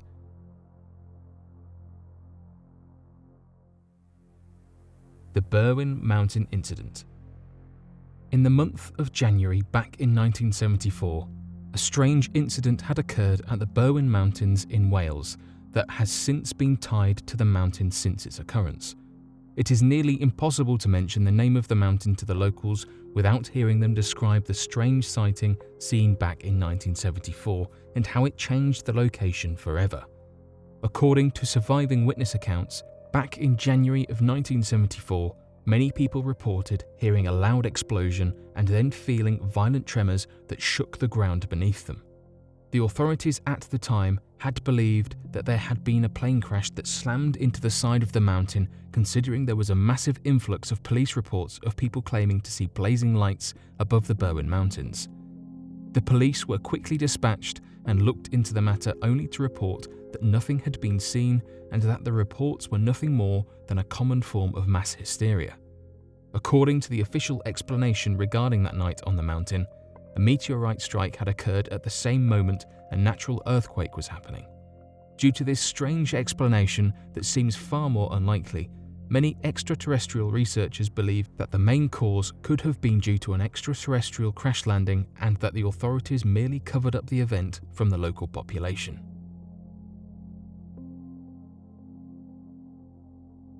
Cameron Lake Monster.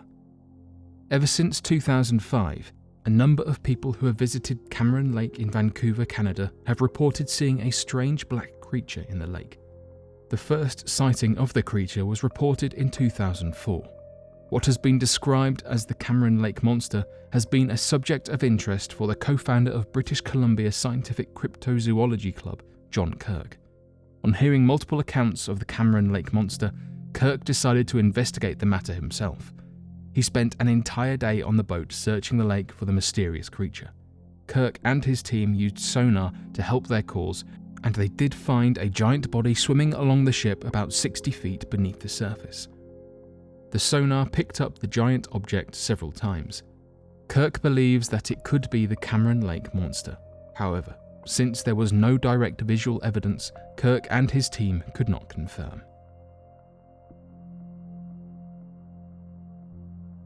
Morag Loch Monster.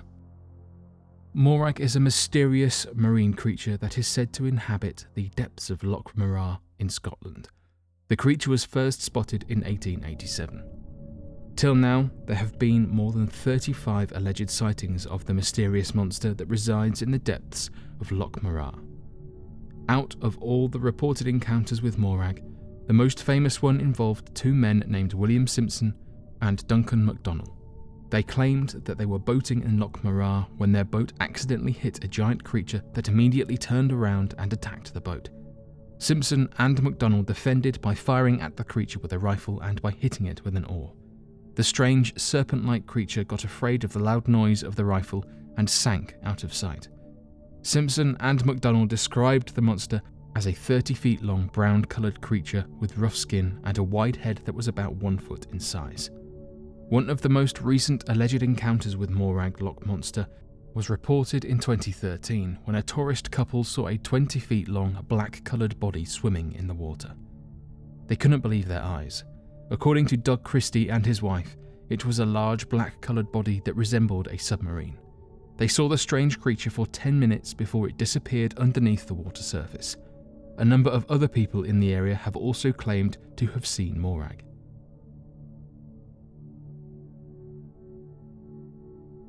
South Bay Bessie. Over the years, there have been many reports of a large sea serpent in the area of Lake Erie in Canada. This sea serpent has been named South Bay Bessie. The first encounter with Bessie occurred in 1793, and since then there have been many encounters with the mysterious sea serpent.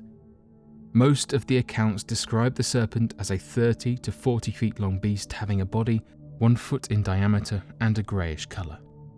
In 1793, the captain and the crew of a small ship named Felicity were hunting ducks north of Sandusky in Ohio when they came across a large snake-like creature that was more than 16 feet in length.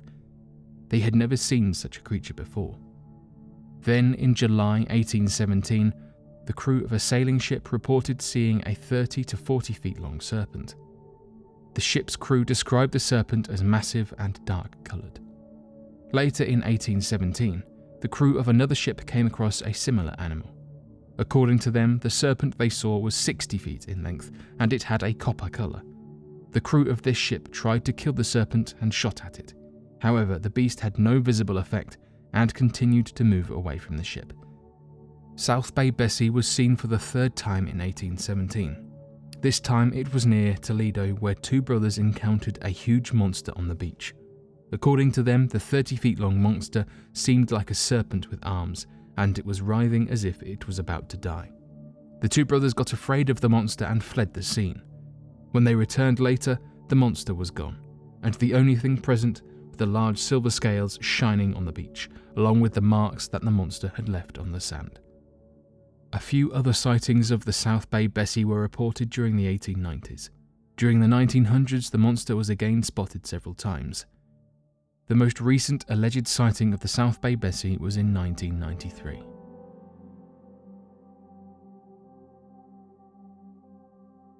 The oldest pharaoh carvings. Originally discovered back in 1890 and recorded by researchers during this time, the oldest carvings depicting that of a pharaoh ruling Egypt were made when researchers stumbled across a large rock alongside the Nile River in southern Egypt. Unfortunately, after the expedition in the region had ended, many researchers were unable to locate the rock that the original Egyptologists had recorded, leaving many to question the authenticity of the claim.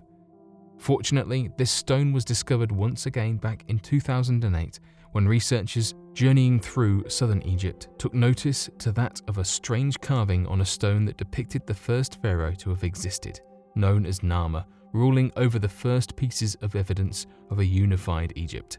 The carving is significant for a variety of reasons.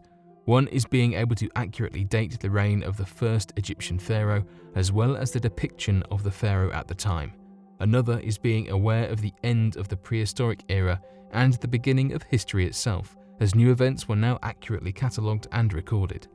Originally, many researchers were well aware of the carvings having existed at one time via sketched images of the carvings that were discovered at the Nag el Hamdulab village, but these sketches had often been revealed as being incomplete and left many researchers wondering if the source of the supposed carvings had ever existed in the first place. The source of the carvings would not be discovered until the late 1960s, when several photographs had been taken of the oldest pharaoh carvings. However, these photographs were never published and would fade into obscurity until the early 2000s, when researchers would stumble across the photos and try to uncover their location. This would lead to a research team uncovering the location of the carvings in 2008, leading to the dating of the carvings to reveal that the image had been created as early as 3200 BC and would have been depicting the first pharaoh to have ruled the unified Upper and Lower Egypt. Presumed to have been destroyed, this piece has allowed researchers to understand a more cohesive grasp on the timeline of the pharaohs and could even lead to a new understanding of the timeline in the modern day.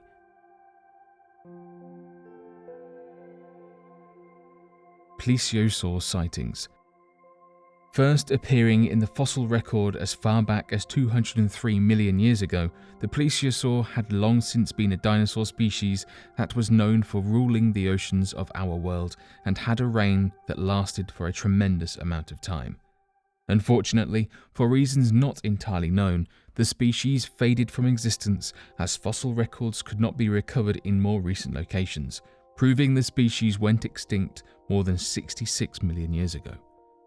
There are a number of cryptid researchers that believe it is to be possible the creature is still around and might be responsible for a number of cryptid reports.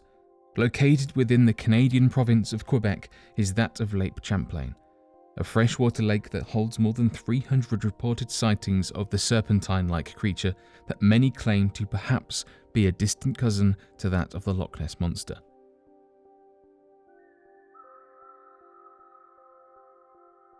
Shape-shifting wolves. One of the most interesting legends to surface from the country of India and lead to that of a full-on investigation from police that spanned for months at a time was that of the shape-shifting wolves believed to have been created by a dark cult in the region. Back in 1983, there were reported cases of women who said they encountered mysterious beasts. Not only that, but some of these women went missing. Police later uncovered that they were allegedly being taken by strange wolves in the area. This didn't make sense at first, as there appeared to be no evidence that would indicate the wolves taking the women. However, one father did report seeing one of these creatures and described it as a wolf that was able to stand up on its back legs. These strange reports led many locals to believe that perhaps strange supernatural worshippers were at the source of the disappearances. These worshippers were believed to have been a cult that were able to take on the form of wolves due to their dark sorcery. When police began to investigate and question locals, this led to a complete silence from anyone in the area, as they all claimed they were too scared to speak out against the group. This was due to their powerful magic. Eventually, after months of being stonewalled, investigators concluded that the disappearances were nothing more than that of normal wolves. This, however, led to the legend that the group were behind the mysterious disappearances.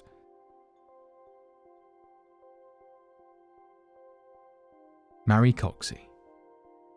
The remote, unexplored jungles of South America have long been the source of tales of strange creatures. Among these are the numerous sightings of large ape-like creatures prowling the wilderness. Indigenous tribes of the Amazon refer to this ape-like creature as the Maricoxy. Among the many encounters with Maricoxy, the most famous is that of Percy Fawcett. Colonel Percy Fawcett, who was a renowned British Army officer, geographer, archaeologist and explorer, wrote one of the most intriguing stories about Maricoxy. Percy Fawcett made a number of expeditions into the Amazon rainforest during the earlier years of the 19th century. During his travels, he came across many strange animals. He met a number of native tribes who had no contact with the outside world. Some of these tribes were violent towards the outsiders. However, Percy Fawcett was able to interact with some of these tribes and even live with them by adapting to their customs and offering them different gifts. During one of his expeditions, Percy Fawcett came across a Sasquatch-like tribe of hairy creatures. He described them as being as hairy as a dog. The people of this tribe could only communicate by grunting. They lived in a village-like settlement and used various tools. They also used bow and arrow as a weapon. When Colonel Fawcett and his men arrived near the village of Maricoxy, they were on the verge of being attacked. They immediately fired their guns into the ground at the feet of the ape men approaching them. This is when these ape-like creatures fled in terror. Some have argued that Percy Fawcett made this story up in order to create hype and get more funding for his future expeditions. However, the fact that many other tribes living in the area spoke of such hairy men and the frequent reports of sightings of such ape-like humans gives credibility to the claims of Percy Fawcett. Maybe the tribe of Maricoxy still resides deep in an unexplored part of the Amazonian rainforest, and someday we will be able to find this tribe solving thousands of mysteries related to strong ape-like human beings. One day building a time machine. What would you do if you could go into your past or future by using a time machine? Time travel will give you endless possibilities about your life. Many people have linked the solution of many of the problems faced by human beings with time travel. Most researchers believe that once we are able to build a time machine, we will not only be able to travel to our own past and relive some of the greatest moments, but we will also be able to travel way forward in future and enjoy the amazing advancements that our civilization would have made thousands of years from now. However, building a time machine is not an easy task. This Herculean task will require a huge amount of research for many decades or even centuries to come. But once the time machine is invented, one could literally become immortal. Scientists believe that in order to travel through time, human beings have to be able to travel faster than the speed of light, and once we are able to do that, it will stop itself aging. So you could travel to 10 years from now and find everyone aged 10 years older than you. Some people have claimed that human beings will never be able to achieve immortality, and building a time machine would allow humans to travel to whatever point in time they want and thus witness different centuries. This way, technically, we will have a limited life of say 100 years, but we will be able to see different eras in history that 1,000 or even 1,000,000-year-old person could see. Other people think that time travel would not only allow us to access medicines, technology, and knowledge from the future, but it will also unravel the mysteries of the past civilizations. And who knows, the solution to the problem of immortality might just be present with some ancient civilization that became extinct due to a major catastrophic event on Earth.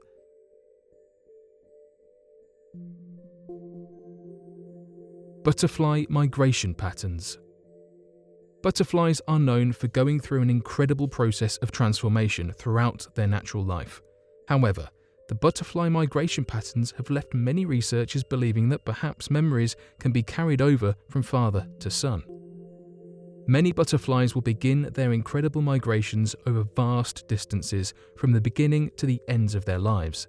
However, many are unfortunate in their travels and die long before they find that they are able to return to their starting point. For some unknown reason, the offspring of a butterfly will work to carry out this journey and finish the migration even if they are completely unaware of where the starting point of the migration was, causing many to speculate that perhaps memories are shared in the transfer of genetic information. This could very well mean that butterflies can continue the lives of their parents almost like a saved checkpoint, sharing in the same behaviors, personalities, and migratory patterns.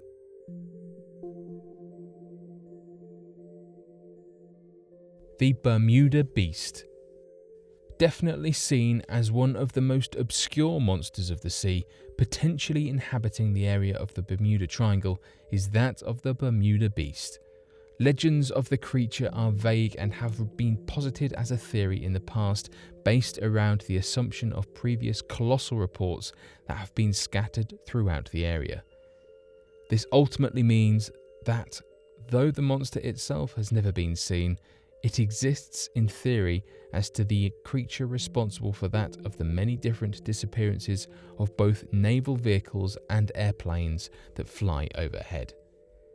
The theory behind that monster is that it is a deep-sea inhabiting creature that surfaces only in the area of the Bermuda Triangle and is more than 3 times the size of the Eiffel Tower. Many skeptics of this monster believe that such a creature could not exist, as the size of the creature would theoretically collapse under its own weight, as the blue whale is the largest recorded animal to have ever existed, and so is believed to be the largest an animal can grow in size. This theory has been challenged, however, as the size of the creature heard in the bloop recordings would be roughly the size of the Eiffel Tower, and that it could very well be that this strange Bermuda beast is merely the bloop-like creature that takes a larger form when surfacing. This is a common practice amongst fish that live deep within the ocean, as the large amount of water pressure mostly compresses their forms but slowly enlarge as they get closer to the surface or adapt ballooning adaptations to make themselves seem larger. This could be the reason as to why even planes flying at 3,000 feet seem to disappear, as many believe it is possible that this Bermuda beast creature can jump a great distance out of the water, similar to that of blue whales.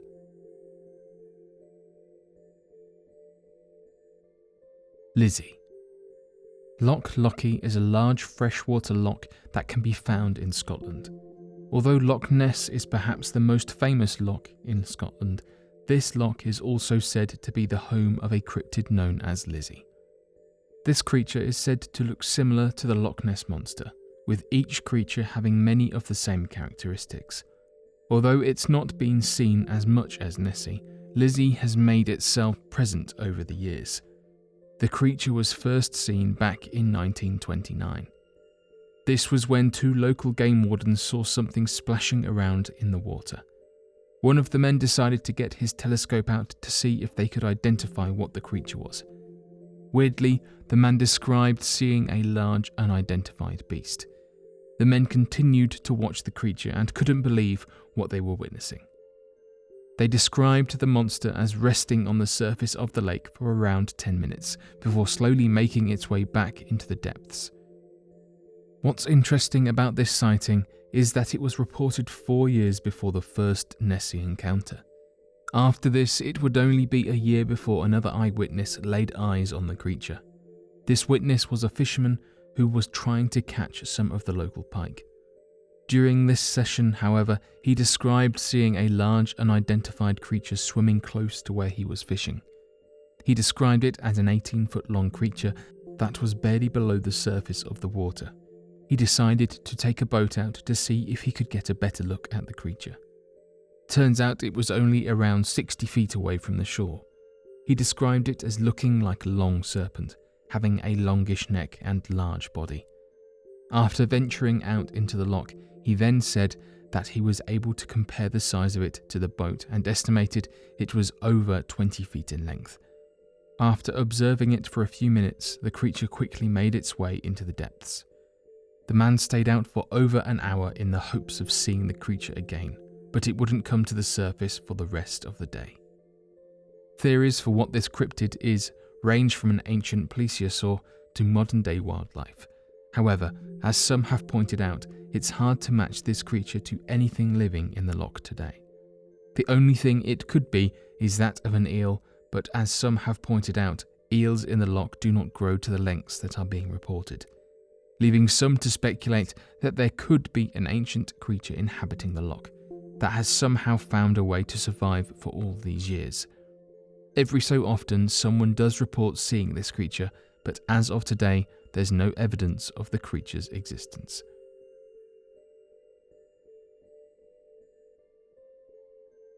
The discovery of ancient settlements. Researchers always believed that there were very high chances of people living in the area of the Amazon rainforest thousands of years from now. However, there wasn't much evidence of this until 2018. In 2018, a group of archaeologists discovered 81 different archaeological sites in the Amazon rainforest. The discovery was made in the land that suffered a major deforestation during the recent years. Researchers found huge geometric shapes in the ground. Upon inspecting the sites closely, they figured that these were probably canals built by ancient settlers. Various ancient tools and artifacts were also discovered at these sites. Different archaeological research teams visited the area and found that the sites contained small houses, large fortified settlements, plazas, and roads. These sites at one point in time were home to millions of people. Now, researchers believe that there could be hundreds or maybe even thousands of such ancient ruins present in different parts of the Amazon rainforest. However, the density of the forest makes it impossible for researchers to carry out any large-scale exploration work. Sadly, the deforestation of the Amazon rainforest is continuing at a very rapid pace, and with this massive deforestation, there are high chances of discovering many more ancient settlements. It will probably be best for modern-day humans to stop the deforestation and let these ancient sites remain in mystery forever. The encounter with the werewolf of Moorbach. Definitely seen as one of the most interesting werewolf tales ever told surrounding the creature, helping to prove its existence in the modern world is that of the reported encounters with the werewolf of Moorbach, and the person of whom reported these encounters. According to the legend of the creature, back in the early 1800s, one of the top soldiers of Napoleon's army, a man by the name of Thomas Janus Baptist Schweitzer, became a deserter to find his way back to his homeland in France after the loss at Moscow.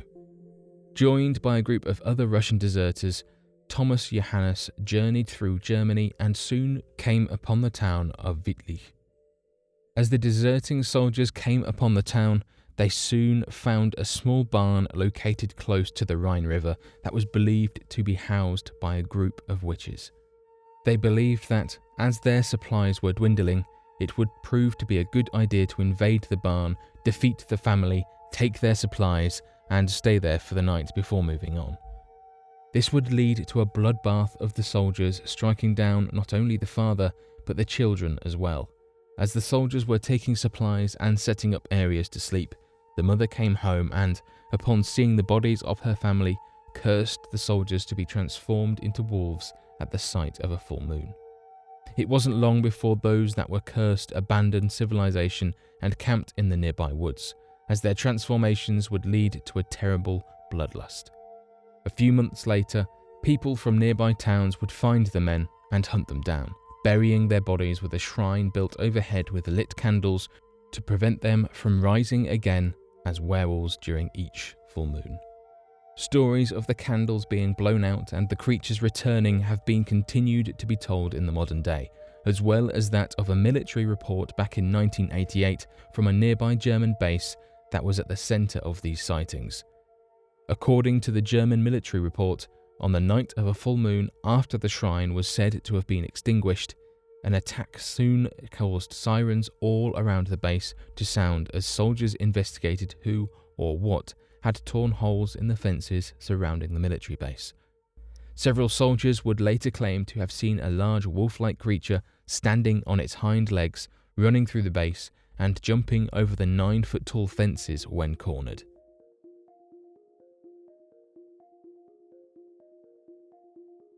The Lady in the White Ghost. Described by locals as being the most popular and frequently cited ghost from across the country is that of the Lady in White. According to the legend surrounding the Lady in White, she appears to be a female ghost dressed completely in a white robe with long black hair that travels down the length of her back. Though there have been a number of sightings of the Lady in White ghost across the Philippines, there is one that stands out the most as the most commonly told story surrounding the legend of the ghost and its behaviours. According to the urban legend, the spirit of the Lady in White belonged to a long-haired woman of whom was wearing a white dress on her way to a wedding. Suddenly, as she was driving along Ballet Drive, her car began shaking and she crashed at a high speed, causing her to perish instantly. This has caused her spirit to be trapped in this area, in a perpetual state of attempting to get to her wedding in time. This has left many taxi drivers scared, as it has been told amongst the drivers not to pick up anyone alongside Ballet Drive at night, as it is usually the lady in white of whom will enter the backseat of the taxi and take on a more disgusting form, a form that has left many taxi drivers running from the car and abandoning their taxis. Though this is only one instance and tale of the elusive lady in white, the truth surrounding the legend appears to be all the more frightening. It appears that not only are there several cases of these strange sightings all across the country, with many different origin stories of women with tragic tales, but that many different spirits of the same form appear all across the world in many different countries, completely isolated from the myth all across time. This has led many to believe that a lady in white ghost can appear from almost anyone and will usually only take form when a woman undergoes a tragic event while remaining pure of heart.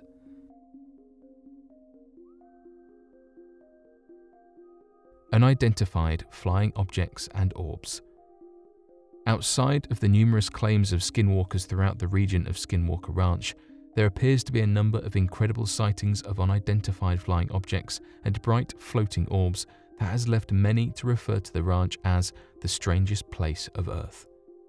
The first ever reported sighting of an unidentified flying object was reported by the family that lived on the ranch that had originally believed the craft to have been some form of top-secret military project of immense size. According to the family, the unidentified flying object that they observed was regarded as being as large as several football fields in size and was covered in a number of strange blinking lights. The morning after the sighting, the entire ground of the ranch where the unidentified flying object was claimed to have rested was left with a massive depression in the area that gave a perfect imprint of the ship on the soil beneath it. Other pieces of evidence surrounding extraterrestrial intervention was that of hearing voices speak in a strange language seemingly coming out of thin air, an alien-like creature standing at more than 7 feet tall beside a large floating glowing orb, as well as cows completely disappearing out of thin air and reappearing the next day as a mutilated mess in the field. One of the most frightening claims was that, during the night, a strange bouncing ball of light had come to the house and was bouncing around the property. This would lead their 3 dogs to break free and begin chasing the ball away from the house, only for them to never return again after seemingly vanishing from thin air along with the bouncing ball of light. Unfortunately for the owners, their reports would go largely ignored by respectable researchers and would leave their property becoming a hotspot sighting area for UFO enthusiasts to journey onto the ranch at all hours of the day and harass the owners by invading their personal space and setting up camping equipment in the hopes of coming across extraterrestrial contact. The man-sized spider. The Jabberwocky, more commonly known as the Congolese giant spider, is that of a large undiscovered species of spider that is reportedly the size of a man and having survived from larger arachnid species found in ancient prehistoric times well into the modern day.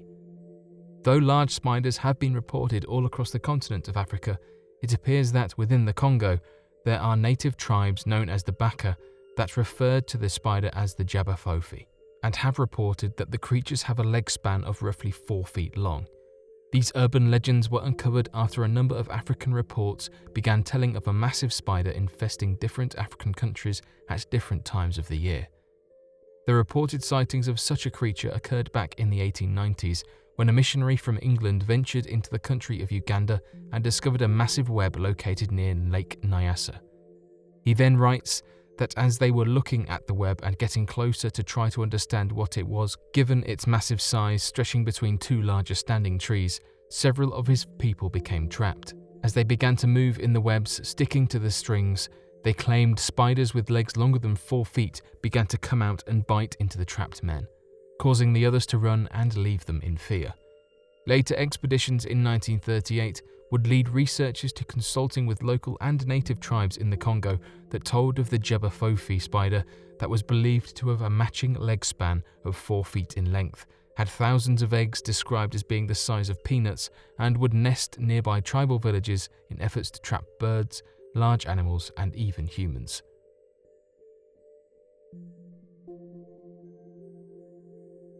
David Bowie's multiverse theory. What many fans of the singer are not aware of was the fact that in his youth, David Bowie and his friends were obsessed with tales of UFOs and extraterrestrial life, even going as far as creating a newsletter that he and his friends would mail out with a bunch of different information regarding UFO sightings.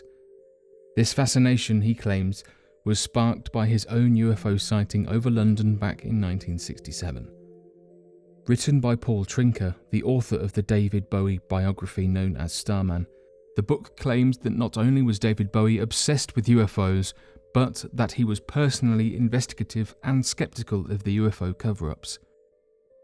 Bruno Steen, a rock magazine writer, even wrote about an encounter with David Bowie in which the musician claims that back during 1967, when he would go UFO spotting with friends, they had encountered a strange sighting of 6 or 7 different extraterrestrial craft and had a theory that portals were opening up in the skies above him.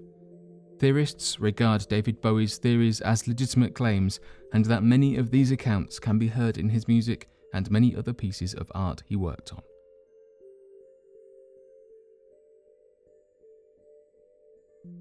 The Dream Invaders. Many of you have heard of lucid dreaming. A lucid dream is a dream in which the person is not only aware they're dreaming, but can also control their dream. Some have expressed their doubts about whether this is real, but lucid dreaming is backed up by scientific studies. A 2009 study by the Neurological Laboratory in Frankfurt revealed increased brain activity during lucid dreams. Some people who have claimed to master this have said they can make any situation happen. However, there is another side to this. Many who have attempted to lucid dream say that they've experienced something that put them off it forever. Throughout history, there have been reports of paranormal entities. All cultures talk about the paranormal and afterlife in one form or another, and even to this day, millions of people believe in the paranormal. From a scientific perspective, it's said that what people are seeing is nothing more than natural phenomena or our minds playing tricks on us. One of the issues is many of us haven't encountered anything paranormal, so it's hard to judge or give an opinion when we haven't witnessed it ourselves. Those who have, however, have said that it's changed the way they view the world and that we share this world with mysterious entities. One particular entity is said to be that of a dark mass. People all over the world have reported encountering this being. However, reports differ slightly. But those who have investigated the accounts have said that people are witnessing the same thing. Some have called it the Shadow People, while others have named it the Hat Man. What's strange is that the humanoid is seen just before you sleep or when you are experiencing sleep paralysis. Those who have seen it describe it as looking like a black mass as not having any facial features. However, others have said that the creature does possess red eyes and can sometimes be seen wearing clothes. This is why some people call it the Hat Man. Not much is really known about the entity, as most encounters don't last very long. One thing that witnesses do say, though, is that the Hat Man does cause them to feel uneasy, as if a dark presence entered the room and drained it of all its happiness. Some have said that while trying to lucid dream, they could feel what appeared to be 2 hands wrapped behind them, as if someone was trying to grab them, with one person saying the pressure of the entity's hands on their chest pulled them backwards slightly, and shortly after they heard a voice that said they were marked. As of today, the Shadow People are still being experienced by thousands of people across the globe. The Georgia Raptor. Back on July 25th of 2008, a young 18-year-old man and his grandfather went on a trip down into the forests of Georgia. This was in the hope of bagging a fresh deer on a small hunting escapade. The trip had been planned for more than a year in advance, and the two were wanting to look into older areas which do not usually have a lot of human activities. They hoped to find a native species of deer that were not as skittish of human intervention in the region. The grandson wrote a letter in which he described that as he was on the hunting trip with his grandfather at around 3:30 p.m, when the two were walking down what appeared to be an animal trail, they heard a strange noise that they previously had never heard before. Suddenly, he describes that something started slowly walking out from behind the bushes and onto the pathway roughly 150 yards in front of them. The creature appeared at first to be similar in size and shape to that of a velociraptor. However, the two described that the creature had feathers down the nape of its neck and at the edges of its body. This has earned the creature the name of the Georgia Raptor, and ever since this first reported sighting, many others have come forward about encountering the creature, with some even believing that it could be a surviving species of a large bird-like creature that has directly descended from a family of the raptor known as the Troodon. Others have reported hearing strange noises in the night and even finding strange specimens of feces that appeared to have been created from that of a larger bird, similar to that of an ostrich. For those that are not aware, the ostrich is a very close descendant to that of the families related to the velociraptors, and even have many of the same physical structures and group-like intelligences. This could very well be supporting evidence of a yet-to-be-uncovered descendant of the raptor living in the wooded areas of the state of Georgia.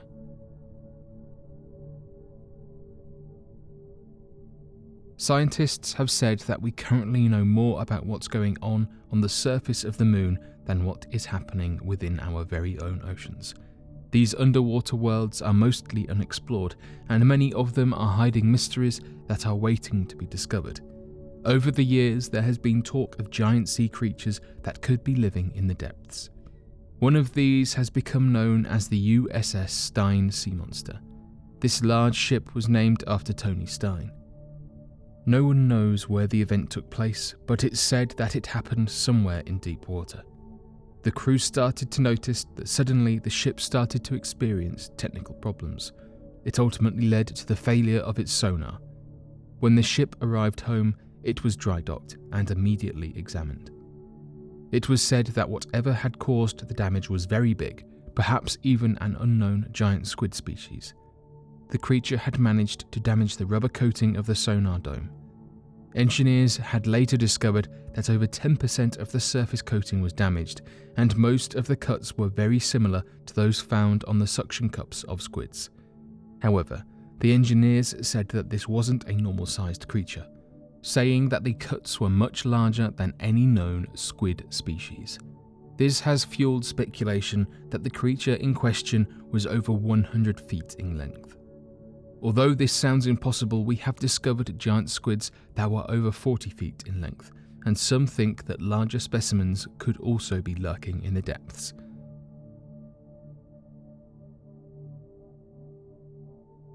The hitchhiker on the curve. A common urban legend told by those warning tourists from picking up hitchhikers is that of the girl on the curve. According to the legend, some men claim that, when driving out in the countryside, they had encountered a beautiful woman standing at the side of the road, waving for the driver to stop. When the drivers stop, the woman begins to ask them for a ride, a request that most men willingly fulfill. After a short while of driving, the woman will then begin to speak aloud and say, "Watch out ahead, there's a dangerous bend in the road." After passing the bend, the woman will then say, "I'm glad we made it this time. That was where I died."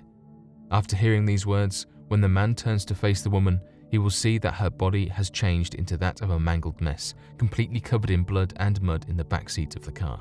Shortly after, the body will blink out of existence, leaving the driver terrified and traumatized. New York, 1898 Mysterious Lights. Back in 1898, before the invention of heavier-than-air styled aircraft, of which used propellers or other thrust-generating lift to support its weight and generate stable lift, the only aircraft around the world known at the time was that of lighter-than-air style aircraft, such as that of hot air balloons or even the invention of Zeppelin-style craft. Despite this technological limit, however, it appears that over the town of Babylon, located in the state of New York, there appeared to be a rather impossible to explain mystery light. This light was observed hitting speeds far greater than that of any current aircraft during the time. Witness accounts claim that the light was first spotted at roughly 8:45 p.m, located far east of the town of Babylon. As additional witness reports poured in, many claimed that after a period of time, the light began to move south and stayed at the same altitude as it passed overhead on a direct path. Along its path, reports detailed that the light would fade out of existence, only for it to fade back in further along its path, as if it were jumping between distances within the blink of an eye. After a short period, the light faded and completely vanished from sight. Shortly after, as people gathered together to talk about the sighting, a mass panic began to erupt as many believed that the sighting was evidence of a war soon to begin, as during this time, the world was on the brink of war. Officials soon came in and claimed that the sighting was nothing more than a natural phenomenon, and that it was nothing more than the northern lights that had gotten as far south as Babylon, and that it was nothing to be alarmed over. Though many accepted this half-hearted explanation, others claimed that the light was not like that of any natural phenomenon they had ever seen, and claim it to have been some sort of experimental aircraft impossible to explain.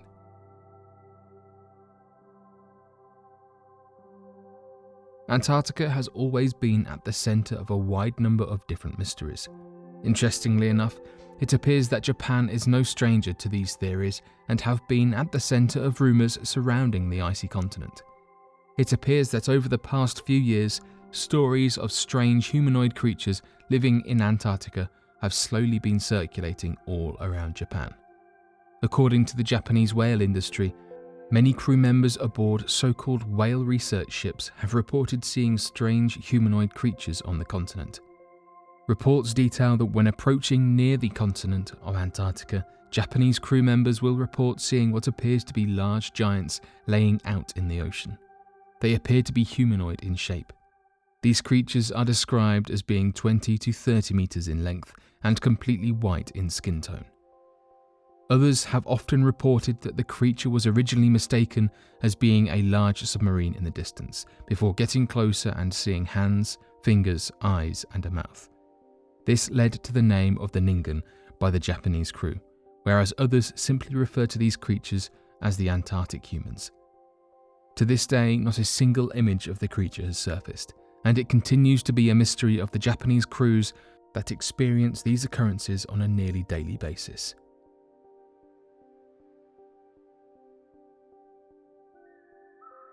The Australian Bunyip.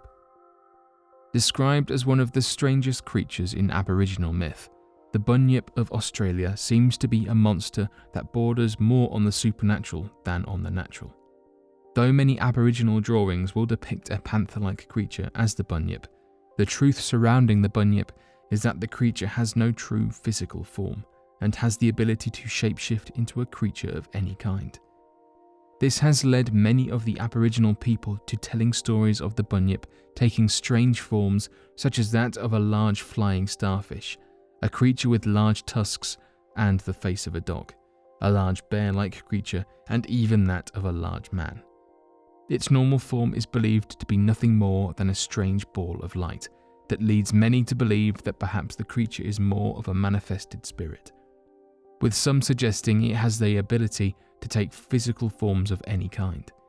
Additionally, the spirit is believed to live in the waters of Australia, usually having surfaced or exited from a body of water such as a river, lake, or shoreline.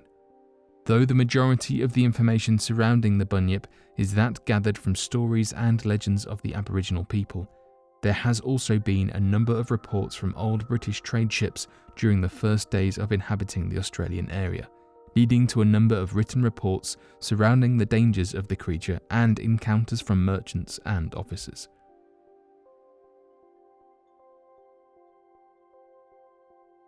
The East-West Highway.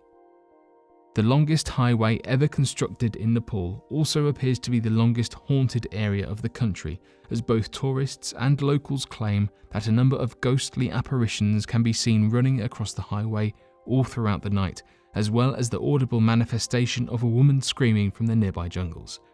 Some believe that the phenomenon is similar to that of the haunted Raniban village jungle, whereas others claim that the creatures are not ghostly apparitions, but rather apparitions of darker entities attempting to cause those driving on the highway to crash and lose their lives.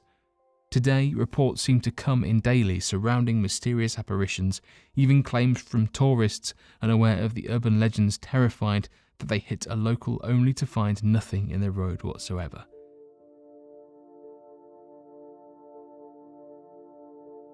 The legends of giants.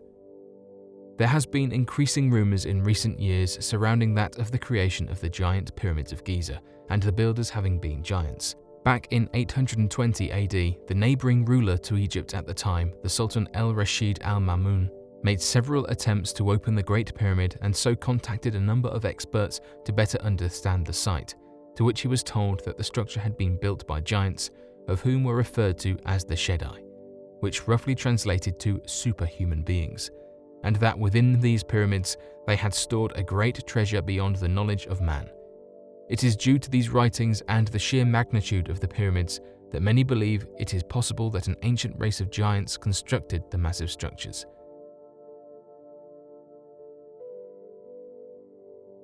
Evidence of Hercules. Also known by the name of Thonis as given by the ancient Egyptian civilization, the lost city of Herakleion was described as that of a trade hub located near the canopic mouth of the Nile, according to the ancient Egyptian documents. The city of Herakleion had often been at the centre of many epic and Greek mythologies, including works made by Herodotus, Strabo, and Diodorus, who tied the ancient city to other trade hubs such as that of the fallen city of Troy and the stories of Hercules. It is due to this tie-in with Greek mythologies that many archaeologists and experts believed the site to be solely mythological, as well as the fact that no such city has been recovered near the mouth of the Nile. Interestingly enough, this all changed in 1933 as an RAF commander flying over Abu Qir Bay remarked about the ruins of a city under the waters. It would take about 6 decades before the French underwater archaeologist Frank Godillot would find the ruins and make the connection between the discovered ruins and the mythical city of Herakleion, proving legitimacy to not only the city's existence, but to the old mythologies and records of Greece. This has left many believing that perhaps this trade hub was the centre of many of the trials of Hercules and the area of where many of his battles with terrifying creatures such as the Hydra took place, proving the existence of monsters native to the region.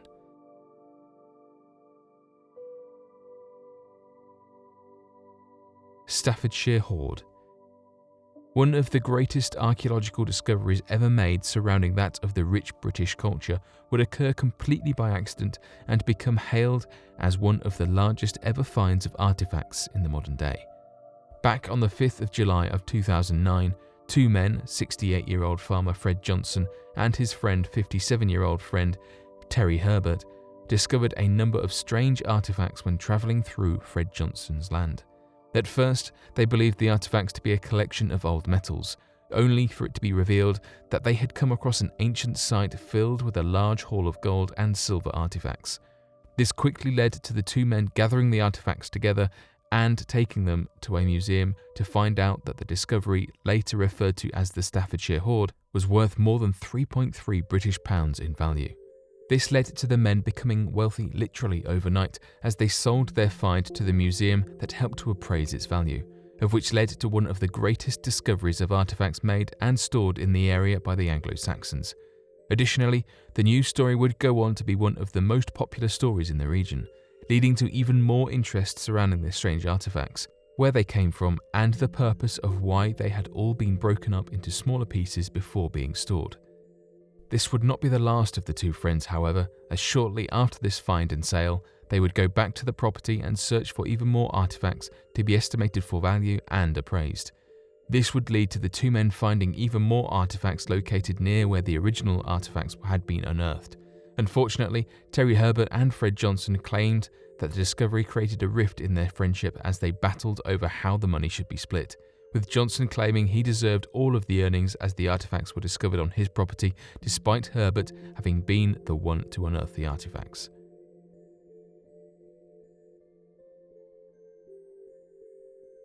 The Soul Snatchers.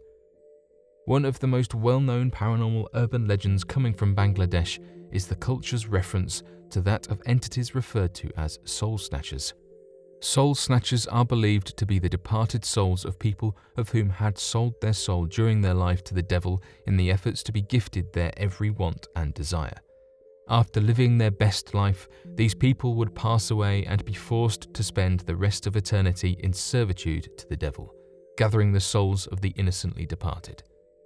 This urban legend led to the creation of new rituals and traditions amongst the Bangladesh that circled around the idea that when a family member or friend dies, you must battle away these soul snatchers that will attempt to enter the coffin of the recently departed to retrieve their soul.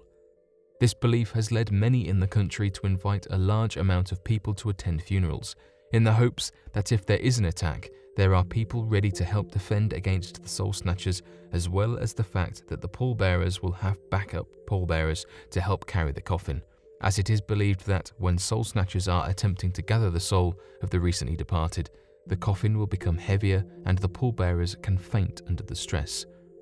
Though not everyone believes and follows this urban legend across the country, belief in this paranormal occurrence has been on the rise in recent years, with more and more people claiming evidence of soul snatchers and even attempting to hire complete strangers to help with the fight against the soul snatchers.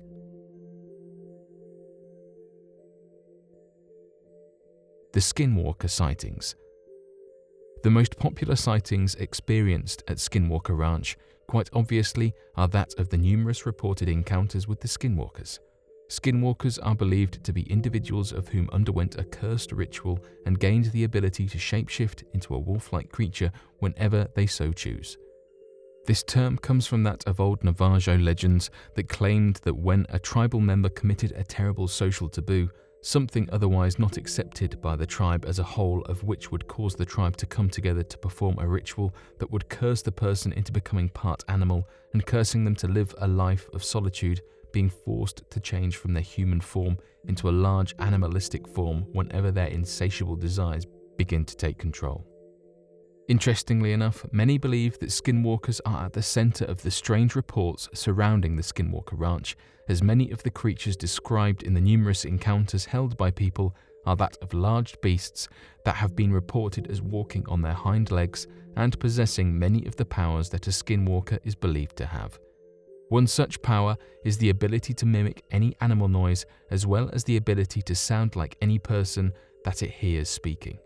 This strange ability has been heard by numerous witnesses, of whom claim to have seen a large moving beast in the area, as well as hearing a number of large animal calls shortly after, as well as their own voice being echoed back to them after they call out in fear.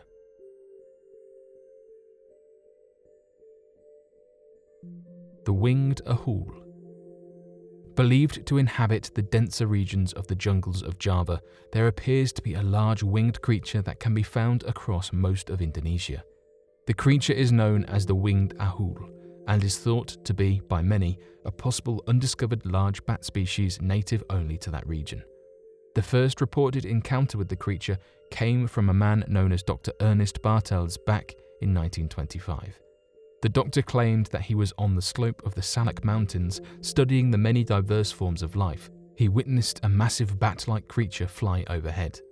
The creature was described by the doctor as being 28 feet in length from the tips of the wingspan and as having the face of a chimp. Additional reportings of the creature have been made in the modern day, with some reporting that the monster has attacked camps, villages, and hikers on expeditions. Scientists have even theorized that the existence of the creature could be likely that of an undiscovered species, given the fact that there seems to be a rather large bat subspecies that live nearby and populates the denser regions of the mountains and jungles. Today, there has yet to be an explanation as to the existence of the creature, but further expeditions of the area have not been made and no concrete evidence has been gathered surrounding the creature. St. Louis Ghost Train. Back in the early 1920s, many residents living within a small village claimed to have seen a mysterious ghost train. This train would travel down an area where railroad tracks no longer ran. Referred to as the St. Louis Ghost Train, this mysterious legend tells a strange modern-day tale of a headless conductor that underwent a tragedy. This has led to the recurring formation of one of the strangest hauntings ever recorded. According to the legend, back in the early 1920s, there had been a railroad transport worker situated atop the old trains. This worker's sole purpose was to assist the train with its braking mechanisms. This rail transport worker had supposedly gotten drunk on one of his routes and failed to check the brakes. This eventually led to him falling off of the train and losing his head, along with a number of other misfortunes to accompany an incorrectly braked train. Shortly after the incident, many began to claim that they would witness lights flying down the train tracks, similar to that of train lights, but were completely silent and moved far faster than anything capable at the time. Many believed that these lights could either be the soul of the headless brakeman or of an entire ghost train itself. This has led to the name of the St. Louis Ghost Train, as the apparition appeared on the tracks located south of Prince Albert and north of St. Louis.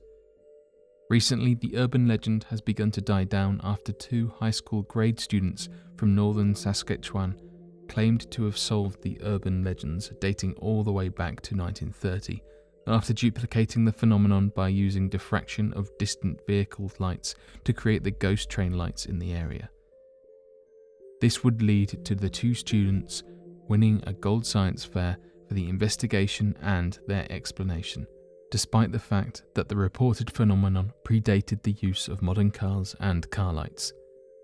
To this day, outside of the widely accepted conclusion, there are still reports of the ghost train and no valid explanation for the cause.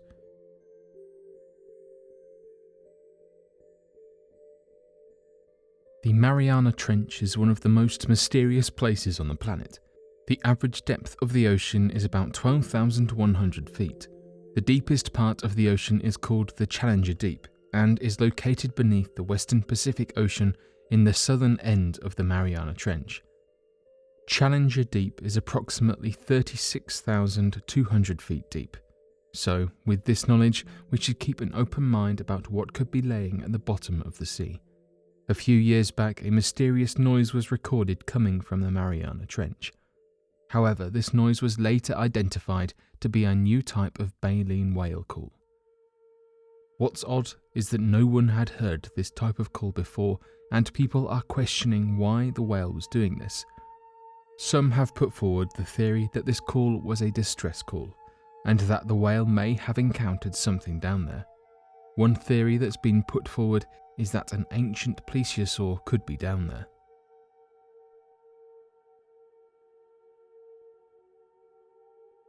Dan Aykroyd's UFO sighting. Dan Aykroyd has confessed to not only being obsessed with discovering the truth surrounding the UFO phenomenon, but that this interest was sparked by a personal UFO sighting and encounter with the supposed men in black themselves. In his documentary, Unplugged on UFOs, Dan Aykroyd mentions seeing strange lights in the sky on a drive one night and investigating the strange claims made near his region. He also talks about a strange encounter soon after regarding the men in black. According to Mr. Aykroyd, during one of his filming shoots, he stepped outside to take a private call without anyone listening in. As he was standing outside taking the call, he noticed a black Ford parked across the street and a strange tall man that stepped out of the car. This strange man then began staring at Mr. Aykroyd angrily. After feeling a little awkward, Mr. Aykroyd turned away for a moment before looking back and noticing the car and the strange tall man had completely vanished. After he finished his phone call and returned to the shoot, he was immediately told by the producers that the show had been cancelled and he was ordered to stop filming immediately. Though many people doubt his claims, to this day Dan Aykroyd swears by what he saw and believes the cancelling of his show on UFO investigations to be connected with these strange men in black.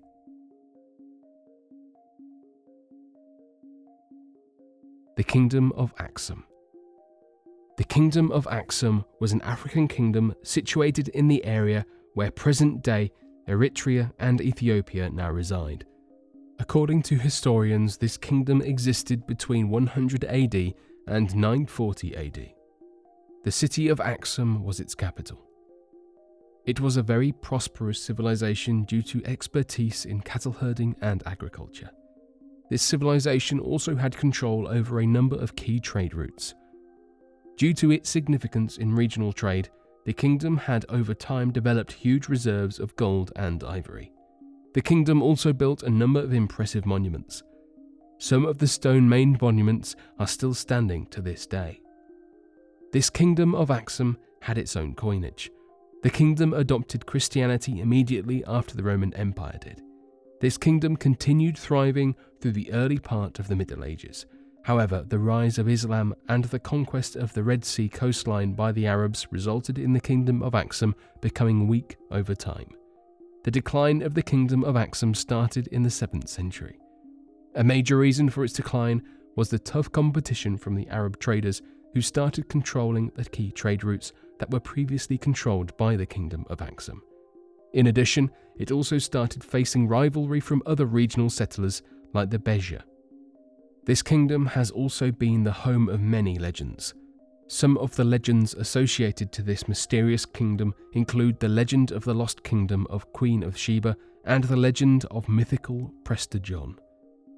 Many people also believe that this kingdom was the resting place of one of the most important artifacts of history, the Ark of the Covenant.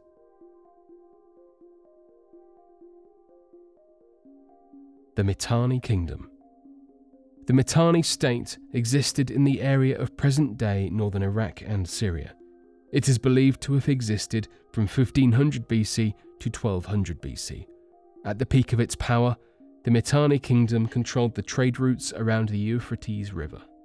They also had control over the upper Tigris River. The Mitanni Kingdom had several key allies in the region and was able to exert strong political influence in the region.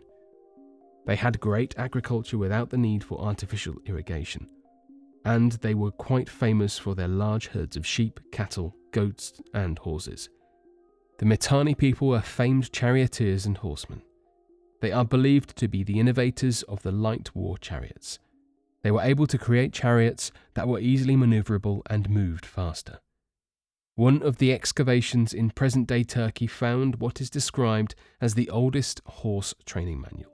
It was written on 4 tablets and had 1,080 lines. The manual was written by a person named Kikuli, who was a Mitanni horse trainer. It is believed that this manual was written in 1345 BC. Historians have been able to find a lot about the Mitanni Kingdom thanks to the various ancient ruins and artifacts found over time.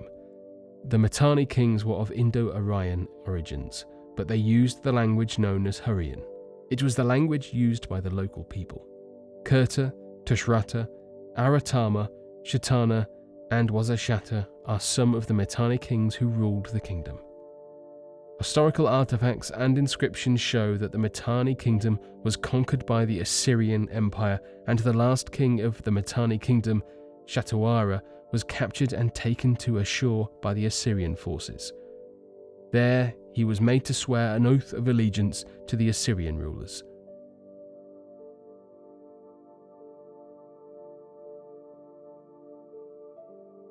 Kush. Pharaonic Egypt is considered to be amongst the most famous ancient civilizations. Archaeologists have found some of the biggest ancient ruins that belong to the Egyptian civilization and have also uncovered thousands of artifacts and texts belonging to them. However, with all the limelight going towards Pharaonic Egypt, some of the other powerful civilizations that lived at that time in the neighboring areas of ancient Egypt are often forgotten. One such civilization is known as the Kush civilization. This kingdom of Kush was located in northeast Africa.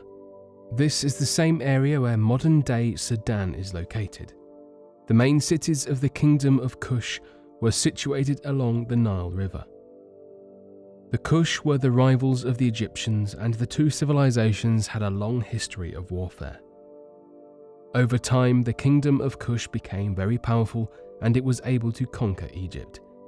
The success of the kingdom of Kush is quite puzzling for the modern-day historian. It is believed that the kingdom did not have any of the conventional features of the more complex societies. For example, it did not have a system for writing, a large bureaucracy, or any major urban centres.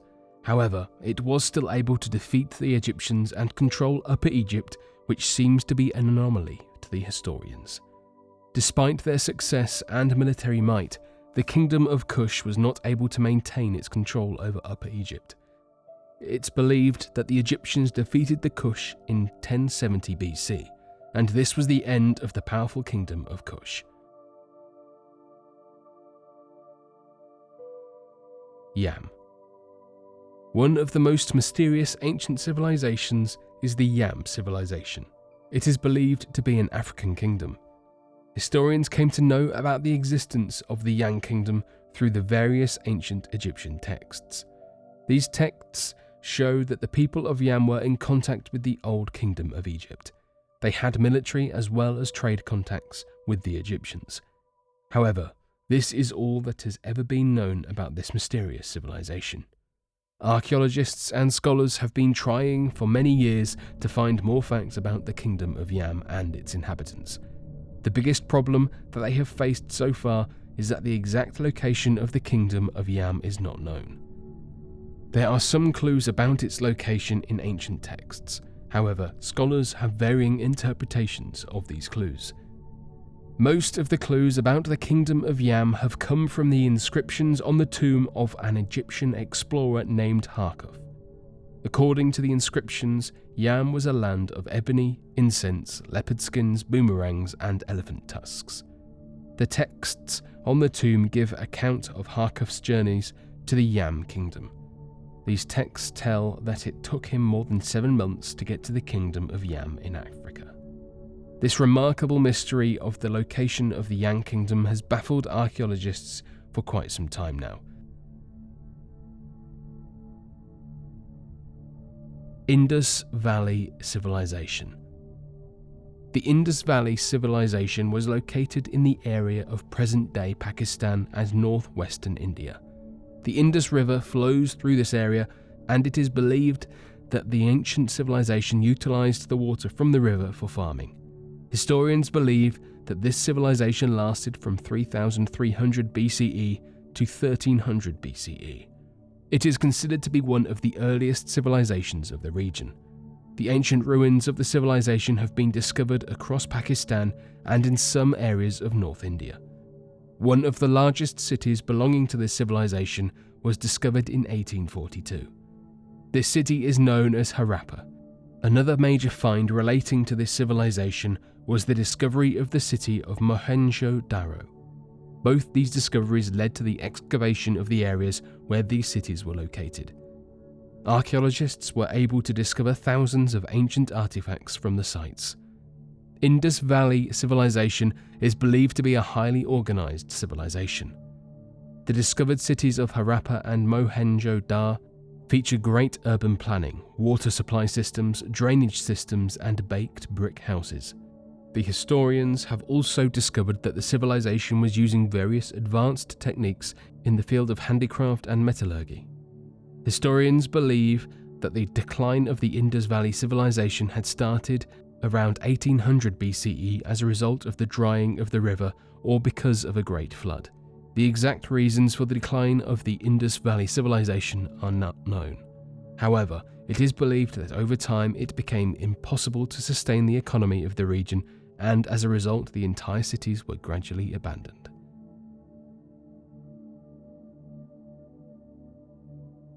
The Ghost of Hampton Court. Hampton Court Palace, situated in London, is one of the most famous haunted places in the UK.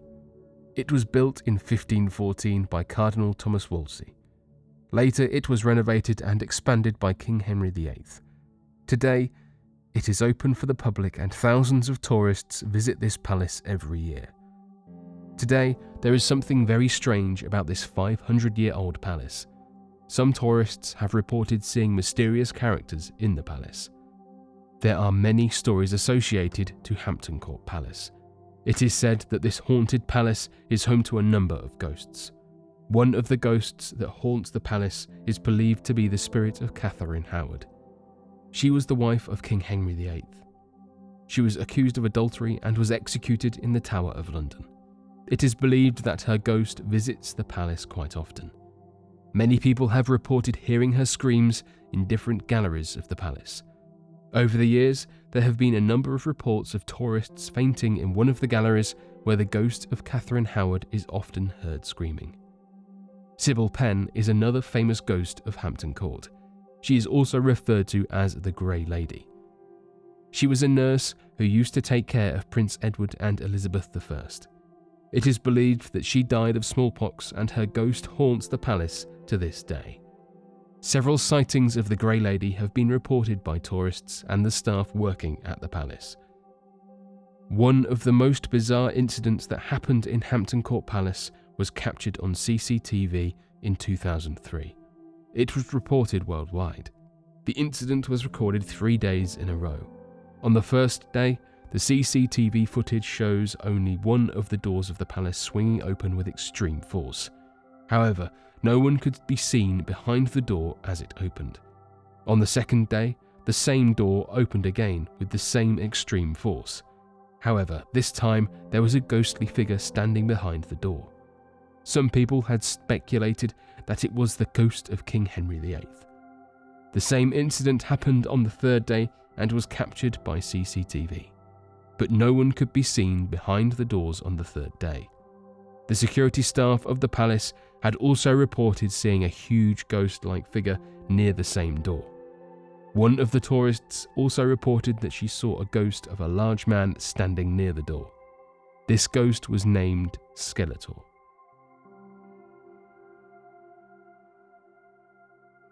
The Tower of London is haunted. The Tower of London is a 900-year-old landmark in London and is amongst the most haunted places on the planet. It was a prison from the year 1100 to the year 1952. It is believed that many horrible incidents took place in this prison over the course of centuries. There are many stories of torture and murder associated with this ancient building. Many people have reported hearing strange sounds and screams in the tower. Some people have reported seeing ghostly figures as well. It is believed that the ghosts of the people tortured and murdered in this prison still haunt its building. Among the many ghosts that are often allegedly seen in the Tower of London is the ghost of Anne Boleyn. She was beheaded on the orders of her husband Henry VIII. Her ghost is often seen wandering in different parts of the tower carrying her own severed head. There have been many incidents of people reporting strange sightings in the Tower of London. Some of the visitors have reported experiencing strange hallucinations and visions of beheadings and murders.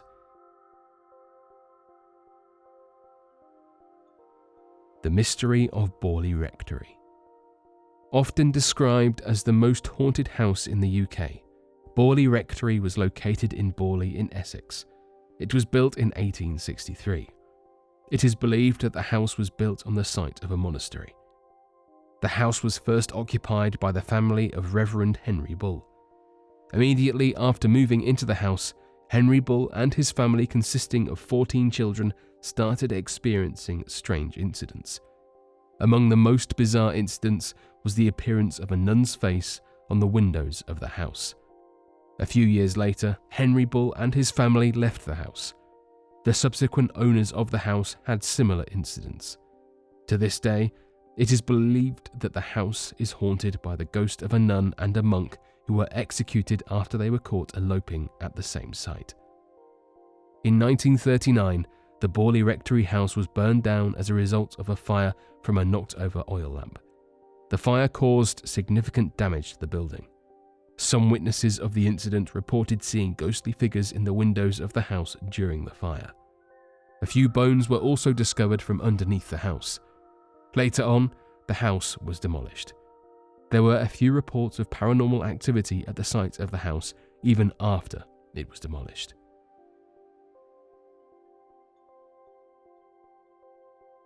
Rongo Rongo. The Rongo Rongo script in Rapa Nui language of Easter Island in Polynesia is ancient artifacts containing an arrangement of glyphs appearing to be proto-writing or writing. There have been different efforts to decipher these glyphs, but the meaning is yet to be known.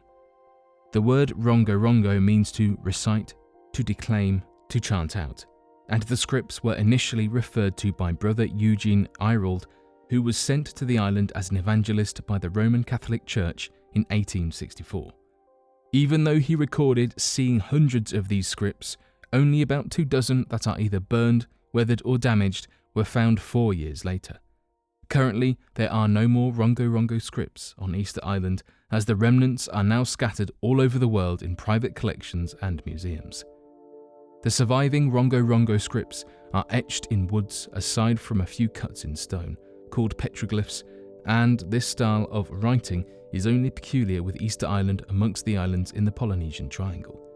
Most of the wooden tablets are made from Pacific rosewood, while others are made from South African yellowwood. The glyphs, styled in the shape of humans, plants, animals and geometric shapes, are carved on the wooden tablet about 1 centimeter high along the length of the tablet's shallow channel. According to the word of mouth passed on by generations, it is said that the wooden tablet and the etched glyphs were carved by scribes using obsidian flakes or small shark tooth. A style of writing called reverse boustrophedron is used in original Rongo Rongo texts. This is when a reader reads a text on a tablet from the bottom left-hand corner to the right, then turns the tablet by 180 degrees to continue reading the next line from left to right, continuing the rotation for each line till the reader gets to the top. Even though the purpose or the meaning of the Rongo Rongo texts are yet to be known, it is an essential piece of the puzzle to knowing the ancient way of life of the inhabitants of Easter Island. The Sri Lanka meteorite fossils. There are claims that some astrobiology scientists in the UK and the US may have found meteorite matter in Sri Lanka, which may have some form of biological attributes. According to this claim, the fragments of a fossil found in the stones entail that extraterrestrial life exists outside the Earth, in the major comment which the stones had detached from. The meteorite was found in a community a small distance from Polonnaruwa, a historical ancient town in Sri Lanka, on December 29, 2012. On examination, it was observed that the components of the stone could be related to the structure of a carbonaceous chondrite. The major part of the meteorite was said to be made of vaporous biotic cells, and it may be what precipitated the episode of red rain that had occurred in the area. According to the Journal of Cosmology, during the meteorite sample analysis, the donut-shaped cell found in the fossil had striking similarities to that of the red rain cells. Furthermore, it was discovered in the findings that the diatoms found in the electron microscopic images were similar to that of algae. Also, this new research may tend to support the theory of panspermia strongly. The discovery examinations also eliminate the fact that the findings may be due to contamination, since perhaps there are diatoms everywhere around the Earth, and these meteorites were found in the water of which diatoms are in abundance. The researchers may have also revealed that this may be the first actual discovery of biological cells in a carbonaceous meteorite. Apparently, the samples contained low levels of nitrogen, hence fossil discovery. Although there are critics that question this claim, stating that these diatoms may have been from the environment which the meteorite had encountered on Earth because the diatoms possessed earthly similarities. The critics also pointed out that the carbonaceous chondrites may not be meteorites but embedded river rocks that may have been misidentified. However, scientists from Cardiff University who had examined the meteorites stated that they had answers for unconvinced observations. Eisner Man Iron Pillar. The Iron Man, known in the native German words as der Eisner Mann, or also known as the Iron Man in the Kottenforst, is a pillar believed by some to be an out-of-place artifact because it is a one-of-a-kind peculiarity in Central Europe. The Iron Man pillar, dating as far back as the 17th century, as a border along the Roman water channel between Heimersheim and Ulfter, is located 2 kilometers northeast of the village Dunsthoven in the National Forest of Kottenforstwil, Nature Park, Germany. The pillar is about 2.18 meters in length, having a rectangular bar shape. About a meter of the pillar is buried in ground, while the remaining 1.18 meters stands solid. The simplicity and plain look of the pillar, because of the way it was cast, and its enormous size makes this ancient artifact fascinating. Until the 1970s, the Iron Man pillar was only known as a metallic object without having any idea what type of metal it was made from. Thanks to a metallurgical test carried out in the 1970s, the result showed that the pillar is made from pig iron. Pig iron is the result of refining iron metal, likewise ilmenite, with a high carbon fuel and reductant, for example coke, usually with limestone as a flux, making this type of iron very brittle. The method used in making the Iron Man pillar is assumed to have been the conventional pig iron manufacturing process where liquid metal is poured into a channel, which flows into a mould in the ground. There is no adequate explanation of the origin or the reason why the Iron Man pillar was made, with many stories and legends surrounding it. Although the previous position cannot be found precisely anymore, the amount of rust the pillar has experienced is minimal, but signs of weathering are apparent. This type of pillar is the only known type of marker in Europe, giving it its unique peculiarity as a one-off item.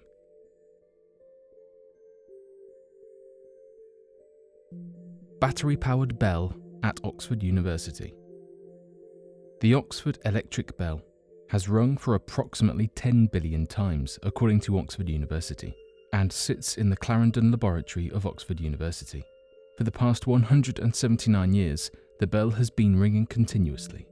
The Oxford electric bell, also known as the Clarendon dry pile, was purchased by clergyman and physicist Robert Walker in 1840 for a collection of apparatus and is considered as part of the world's oldest experiments, although it may not have started off initially as an experiment. Designed initially by instrument makers Watkin and Hill in London, there is a note beside the electric bell that reads "set up in 1840", and the bell's continuous sound has been drowned out by 2 layers of glass. The Oxford electric bell has 2 dry pile batteries connected in series with brass bells attached to each battery. A clapper that hits the brass bells due to electrostatic force hangs between the batteries and is about 4 mm in diameter. The electrostatic force allows the bell to keep ringing while using little currents of electricity. This continuous ringing led to the device holding the Guinness World Record for the most durable battery in the world. Nobody knows what the battery piles are made of, and scientists are skeptical about opening the bell with the fear that it would ruin the experiment and won't be able to know how long the ringing would last. The piles are, however, coated with sulfur that seals the cells and electrolytes. The piles are, however, believed to have been Zamboni piles, the world's first electric batteries, invented by Giuseppe Zamboni in the 19th century. Those piles generate low currents of electricity and are made from alternating discs consisting of materials like sulfur, zinc, copper, and others.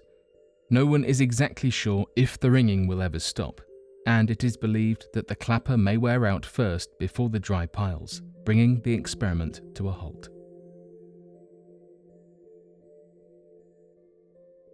Mount Ararat Anomaly. Mount Ararat is a dormant volcanic mountain located in Turkey. It is 5,137 meters high, and its peak is covered by snow and glacial ice. It seems just like any other mountain to the naked eye. However, there is something very strange about this mountain. There is a large unknown object that is lying near the summit of Mount Ararat, and no one knows what this mysterious object is. Some say that it is the remains of Noah's Ark.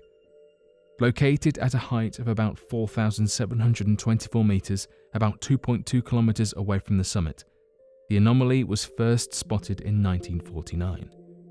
The US Air Force was carrying out a reconnaissance mission in the area. They took photographs of Mount Ararat and its surrounding areas. Upon closer inspection of the photographs, they discovered the anomaly. However, these photographs were kept secret for quite some time. More aerial and satellite photographs were taken in subsequent years.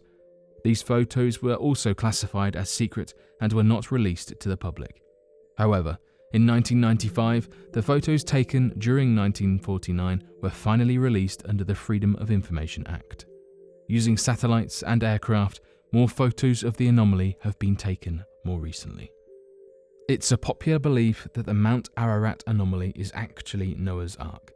According to various religious scriptures, Prophet Noah knew that there was a flood coming that would drown everything. So he built an ark and took a pair of each species of animal with him.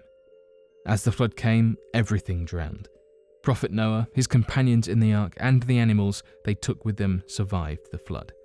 As the water level started to decline, the ark came to rest on top of a mountain. It is believed that Mount Ararat was that mountain. During the past couple of decades, many expeditions have been made to the site of the anomaly. George Hagobian, one of the explorers who has been to the site of the anomaly, says that there is a strange ancient piece of wood wedged in the glacier. He described the object as a long rectangular box with rounded corners and slightly sloped sides. It had a flat roof with a slight pitch to it. He also described a stair-like structure at one end.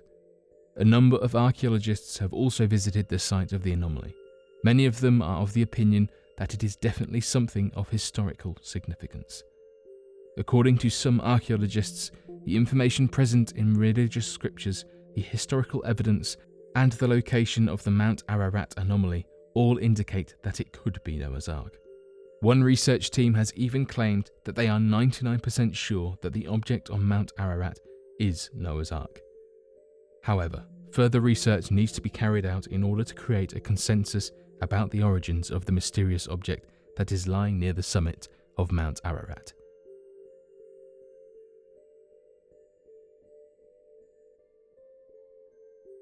The Ark of the Covenant. One of the most mysterious and important historical artifacts that has been talked about for ages is the Ark of the Covenant. It is believed that this ornate chest was built about 3,000 years ago, and it contains the stone tablets of the Ten Commandments. According to the Bible, this ark was given by the God to prophet Moses. It contained 2 stone tablets that had 10 commandments written on them. Some religious texts indicate that this chest also contained some other artifacts, like Aaron's rod, a pot of manna, and Torah's scroll. It is believed that the ark was gold-plated and had a crown of gold around it. There was a ring of gold attached to each of its 4 feet. The Israelites carried this ark during the 40 years they spent across the desert. It was considered to be a very powerful object that could only be touched or carried by priests. It was considered to be the protector of its carriers. There are many miracles that are associated with the ark, and some even believe that those who carry this ark will have the blessing of God and the ability to rule. It is believed that between 597 and 586 BC, when the Israelites were defeated by the Babylonian Empire, the ark, which was kept in a temple in Jerusalem, mysteriously disappeared. There is no clue as to what happened with the ark. Was it captured, hidden, or destroyed? Nobody knows. According to some historians, when the Babylonians attacked, the ark was hidden in one of the passages under the first temple of Jerusalem. The temple was destroyed by the Babylonians. It is believed that the ark is still hidden somewhere under the site of the temple. For centuries, people have been trying to locate and recover the Ark of the Covenant, and even today, many serious efforts are being made worldwide to find this powerful relic that has been shrouded in mystery for centuries.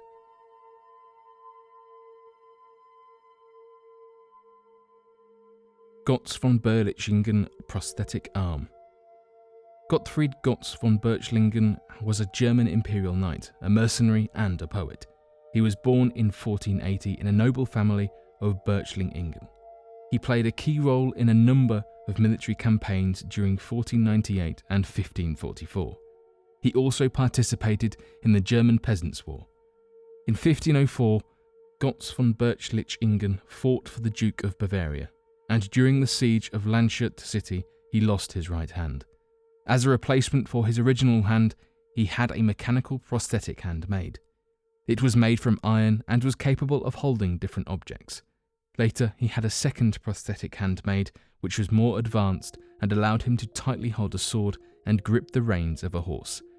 Today, this unique hand is present in a castle in Baden-Württemberg and is believed that Gotz von Berlichingen, also known as Gotz of the Iron Hand, used this hand to fight numerous battles until the age of 64. He was 82 years old when he died in 1562.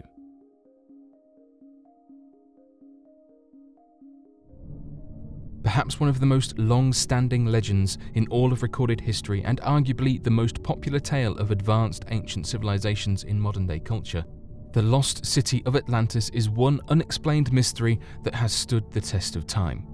Atlantis' popularity is not limited to its philosophical roots, at least in relation to its not-so-recent adaptation as the home of the famous comic book hero Aquaman. It is so popular, in fact, that it even has its own dedicated field of study within the realm of pseudo-history, Atlantology, accompanied by a research database known as Atlantopedia. Recorded history presents to us this story in the time of the ancient Greeks, via one of the most prolific philosophic writers, Plato. Atlantis is first introduced in his stories the Timaeus and the Critias, respectively.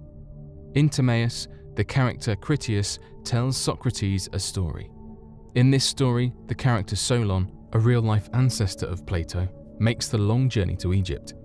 He engages in conversation with an Egyptian priest regarding the topic of ancient history. The priest is unimpressed with Solon's stories, so he decides to educate him with a historical tale unknown to the Greeks at that time. In a summary of this tale, an Egyptian elder tells Solon about the ideal state of Athens at a time long before the Athenians' own recorded history of themselves. He described Athens at this time as excelling in all pursuits of knowledge, living virtuously and practicing moderation. He tells how a powerful nation called Atlantis attempted to overtake surrounding civilizations, including Egypt, but the Athenians were the ones who put a stop to them. Immediately following their defeat, cataclysmic floods and earthquakes swallowed up the continent of Atlantis, covering it with a muddy terrain, making it impossible to navigate the seas where the continent once stood. In the Critias, Plato writes an even more detailed description of Atlantis. Atlantis was founded by Poseidon, who fell in love with a human woman known as Cleito. Together they had 5 sets of twins, whom of which eventually came to develop and rule over the 10 different provinces of Atlantis. It is believed that as time passed, these rulers slowly divided up portions of this fabled land in order to create a legacy between each family. The Atlanteans grew to be an advanced civilization for its time, far ahead of all other civilizations surrounding it. They were known to be much more developed in maritime navigation, city infrastructure, militaristic pursuits, and even agriculture. The actual city of Atlantis is known to have been a main citadel in the center, surrounded by 6 concentric rings, 3 of water and 3 of land. In the dialogue, Plato described the city of Atlantis as being 50 stades from the sea, which translates to just under 6 miles. Atlantis was connected to the sea via a canal, which was 300 feet wide and 100 feet deep, and ended at a harbour near the settlement. The actual continent of Atlantis was explained by Plato as being larger than Asia and Libya combined. With the plains surrounding the city being approximately 230 miles wide and 345 miles long, and with a large range of mountains at the northern end of the continent and smaller mountains surrounding the rest of the center plains. The entire continent was described as being rich in soil, plant, and animal life, elephants included, and having reasonable temperatures for sustaining these forms of life. Throughout the dialogue, Plato does not cease to chronicle aspects of Atlantis down to the finest details. He speaks of the main palace in the center of the city, elegant bathhouses, temples, statues of gold and silver, gardens, aqueducts, cisterns for storing water, housing for both people and animals, guardhouses, and even racetracks. Bulls were worshipped and viewed as divine in the city of Atlantis, and roamed the streets freely. Plato then goes on to describe other settlements of people in the surrounding areas of the continent, but simply labels them as wealthy farmers and country folk. Plato explains the military setup by the city of Atlantis. He goes into great detail about the various roles filled by members of the ancient city and its hierarchy, all the way from king down to citizen. Towards the center of the Timaeus dialogue, Plato writes about the Atlanteans becoming complacent in their human nature, becoming corrupted by greed and losing sight of nobility. At the end of the Critias, he writes that Zeus plans retribution for these actions, and then the dialogue abruptly ends. Like the majority of Plato's literary works, many scholars view Timaeus and Critias as fictional stories meant to relay a metaphorical message, while others view it as an actual historical account of real events that took place. Solon really was an ancestor of Plato and could have actually visited Egypt and learned of Atlantis, and then passed down the story to Plato. One argument that supports the once existing Atlantis is the amount of detail Plato used when describing this ancient civilization. Why put so much effort into describing the most minute of details just to communicate a metaphor? From the measurements of the continent as a whole down to the depth and width of the canals and concentric circles in the city, Plato filled Critias with sensible details about a place that may have existed, and possibly may still exist. It is not unlikely that Plato could have taken a true story that has a rightful place in recorded history and expanded upon it with an artistic approach to better execute his metaphors. Many Atlantologists that specialize in flood history recorded by ancient Egyptians, Mesoamericans, and even some European cultures also believe that Plato was describing real historical events that took place. It is widely believed that the flood that sank Atlantis is the same flood described in the story of Noah's Ark. With that being said, flood stories can be traced back long before the Bible, and many of these stories show great similarities with only subtle differences. So this begs the question, why do so many cultures have similar stories about floods? One theory is that these floods actually took place sometime around the end of the last ice age. This correlates with Plato's description of the destruction of Atlantis, as told by the Egyptian elder 9,000 years before Solon went to Egypt in 600 BC. This is where scientifically proven geological findings come into play. It has been proven that approximately 11,600 years ago, the Earth did undergo massive rises in sea level.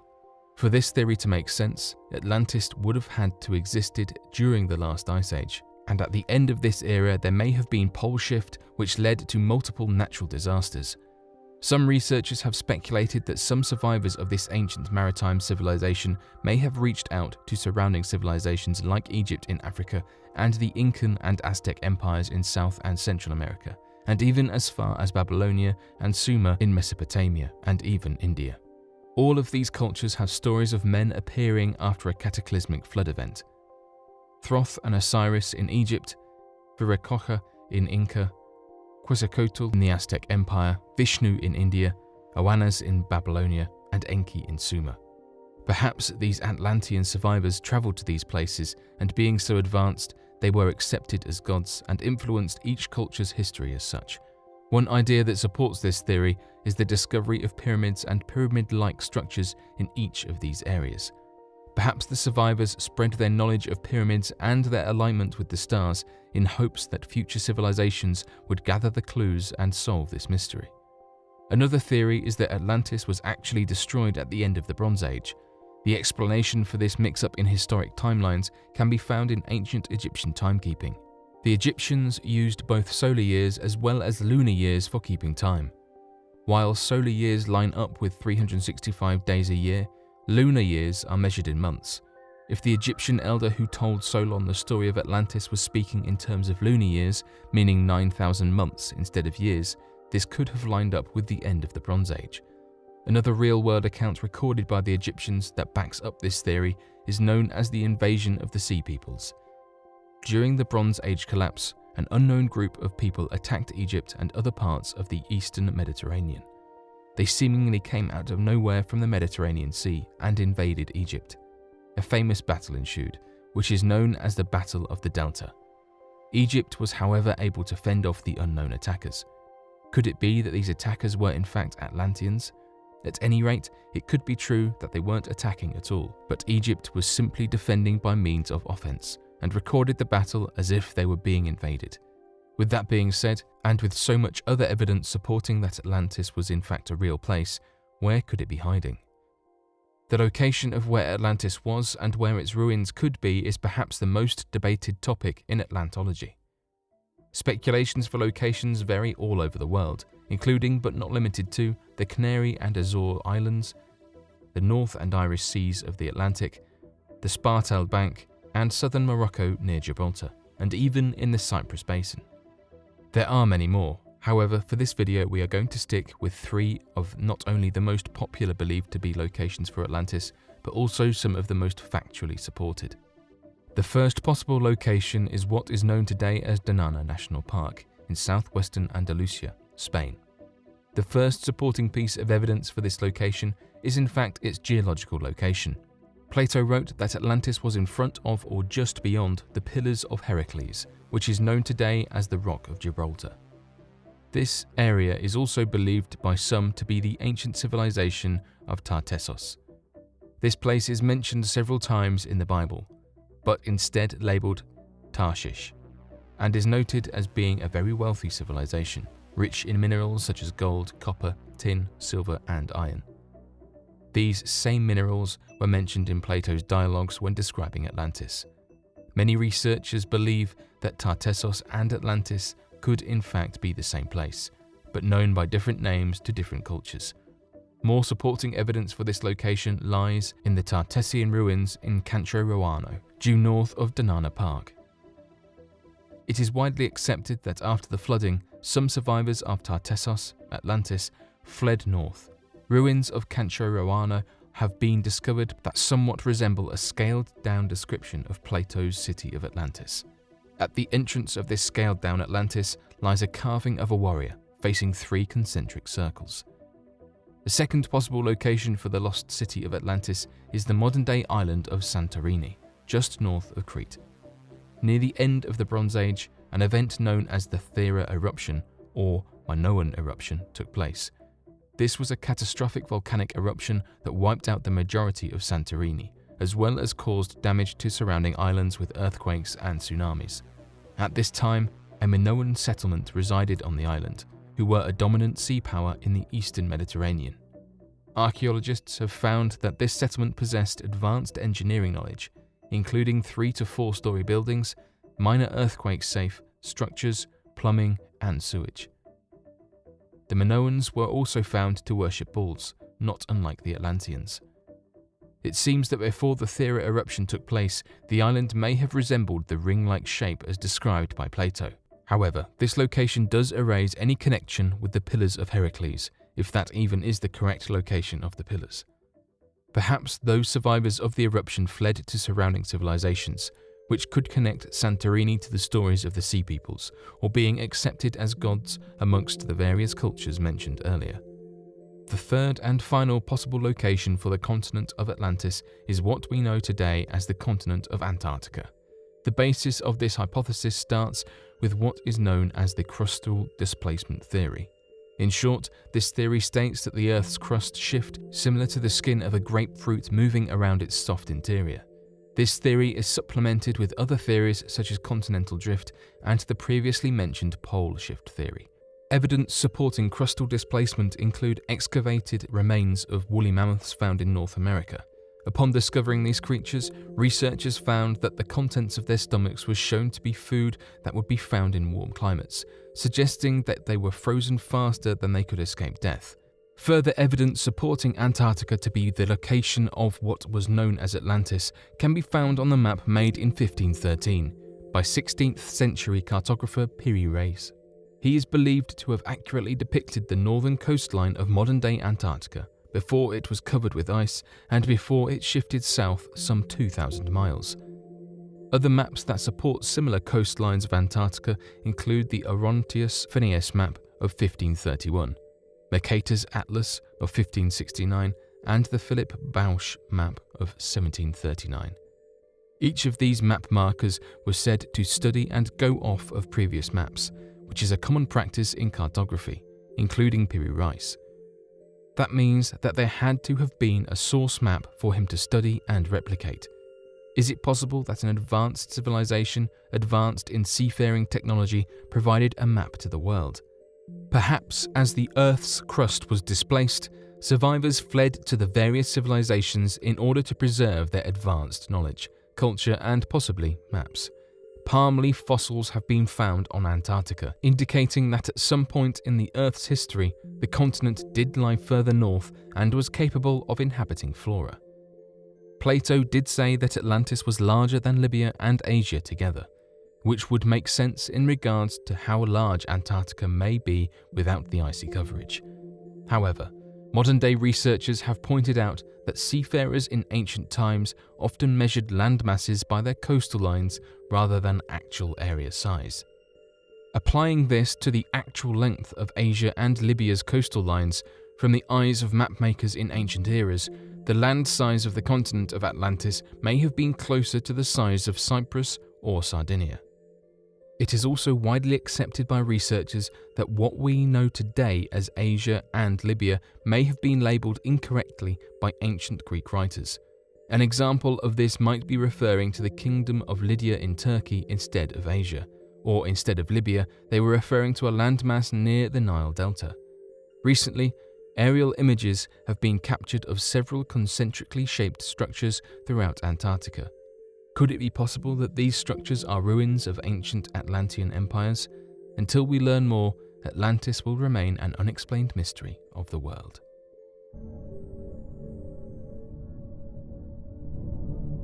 The Voynich manuscript is one of the most elusive and famous pieces of literature in all of recorded history. Handwritten in an unknown language or code, the manuscript features copious amounts of text, illustrations, and diagrams. The subject matter of the drawings range from various unidentifiable plants, diagrams of constellations, zodiac symbols, and even nude women bathing in oddly shaped pools. The manuscript was brought to popular attention by Wilfrid Voynich, a Polish Samogitian book dealer, who the manuscript was unofficially named after. He purchased 30 manuscripts from the Collegio Romano in 1912, who were selling parts of their library due to lack of funds, and the Voynich manuscript just happened to be one of the 30 manuscripts Voynich purchased. Voynich was perplexed by the strange yet fascinating book and spent the next several years in search of scholars, cryptographers, and codebreakers who could potentially decipher the manuscript. During this time, Voynich himself focused his efforts on attempting to trace back the origins of the book. He believed that finding past owners of the manuscript would help to uncover its author or authors, and possibly even decipher the book's unidentifiable language. Before diving into the physical and visual contents of the Voynich manuscript, much like Wilfrid Voynich, it can be helpful to attempt to trace back the book's previous owners in order to better understand its history and possible purpose. The earliest owner the Voynich manuscript has been traced back to is from the late 16th, early 17th century, in the court of Holy Roman Emperor Rudolf II, who was also King of Hungary, Croatia, Bohemia, and a member of the Habsburg house throughout various points of his life. Rudolf's reputation varies depending on who you ask, but it is commonly accepted that he was very much devoted to the arts, both popular and occult. In addition to collecting art, he was known to collect rare weapons, botanical gardens, exotic animals, obscure literature, and even dwarves. He was known to have giants in his army, let a lion roam freely about a section of his castle grounds, and had a deep fascination of cryptography and alchemy. At some point during his reign, speculated around 1586, Rudolf was believed to have purchased the Voynich manuscript from an unknown party for somewhere between 300 and 600 gold ducats. The former most likely. In today's currency, this could be valued from anywhere between $1,000 to $14,000, an extremely high amount for any piece of literature. Rudolf's ownership is not 100% confirmed, but was speculated upon due to a letter found in the manuscript later down the ownership timeline, which we will revisit shortly. At some point during Rudolf II's reign as king, his court was accompanied by alchemists John Dee and Edward Kelly. Some researchers believe either Dee or Kelly to be the selling party or even the authors of the Voynich manuscript, due both to their attendance of Rudolf's court at this time, as well as an entry in John Dee's diary in 1586, in which he writes about comeuppance of 300 ducats from an unnamed source. Upon Rudolf II's death, many of his belongings were passed down to various members of his court, including the Voynich manuscript. Exactly who the manuscript was given to at this point is still up for debate.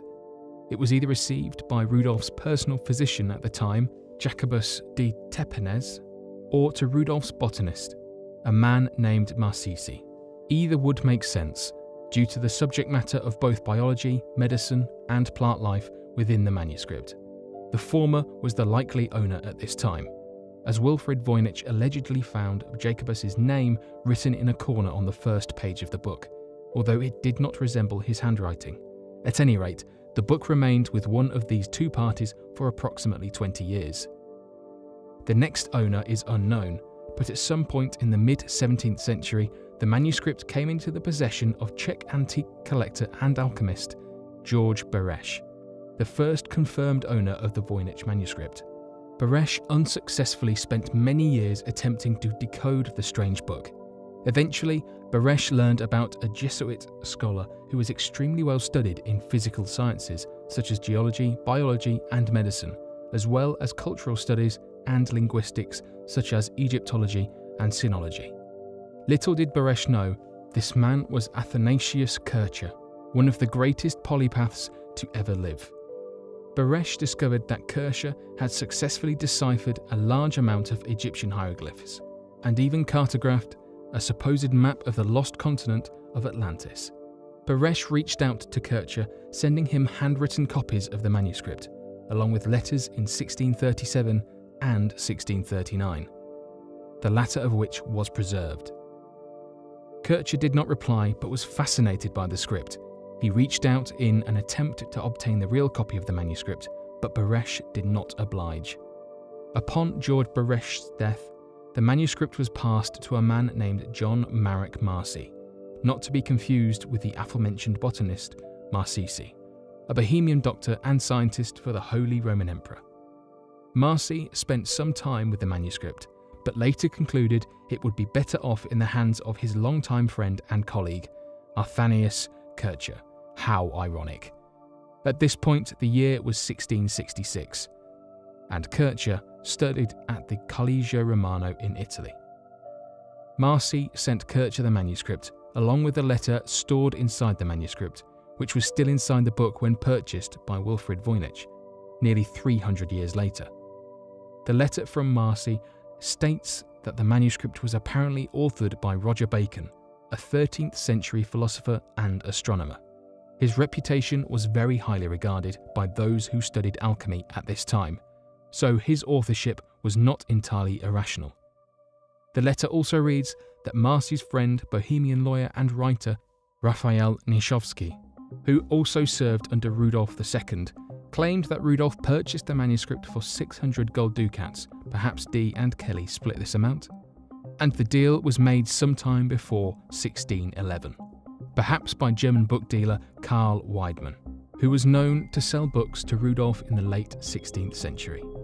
In the end, Athanasius Kircher was unable to decipher the Voynich manuscript and came to the conclusion that the text was a universal language, maybe at some point understood by the entire world's population, or perhaps meant to be understood by all living and non-living beings and objects.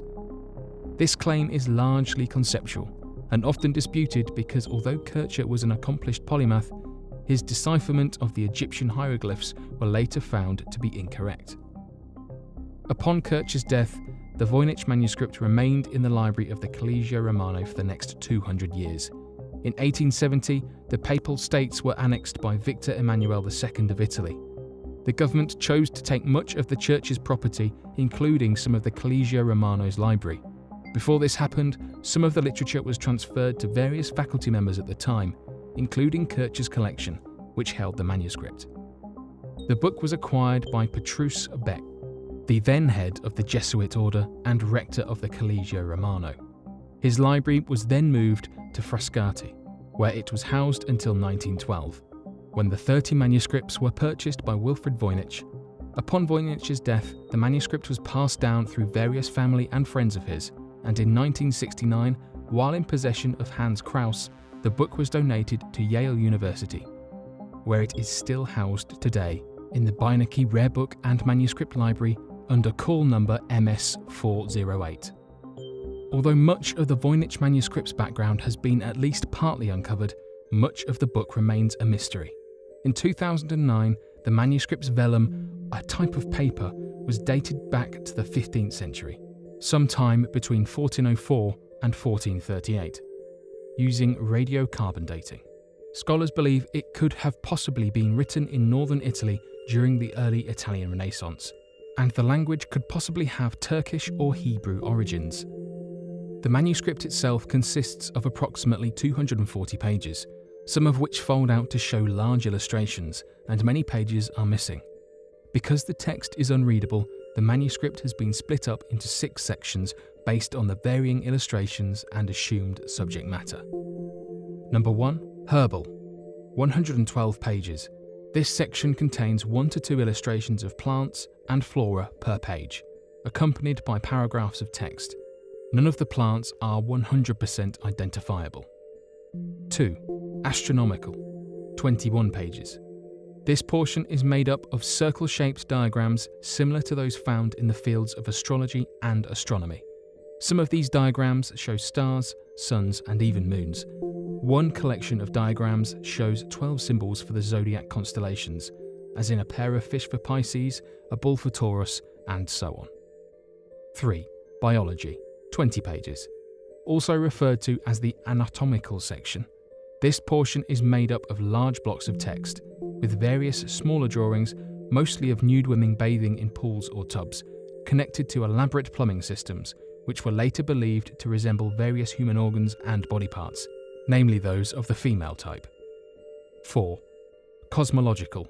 13 pages.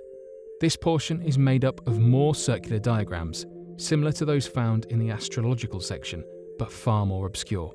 This section contains a popular fold-out illustration, known as the Rosette's Folio. This fold-out shows 9 islands connected by what appear to be causeways, accompanied by what may be castles and a volcano. 5. Pharmaceutical. 34 pages. This part is made up of isolated plant parts, such as roots, leaves, seeds, and so on. Drawings of what appear to be apothecary jars are also present, accompanied with text. 6. Recipes. 22 pages.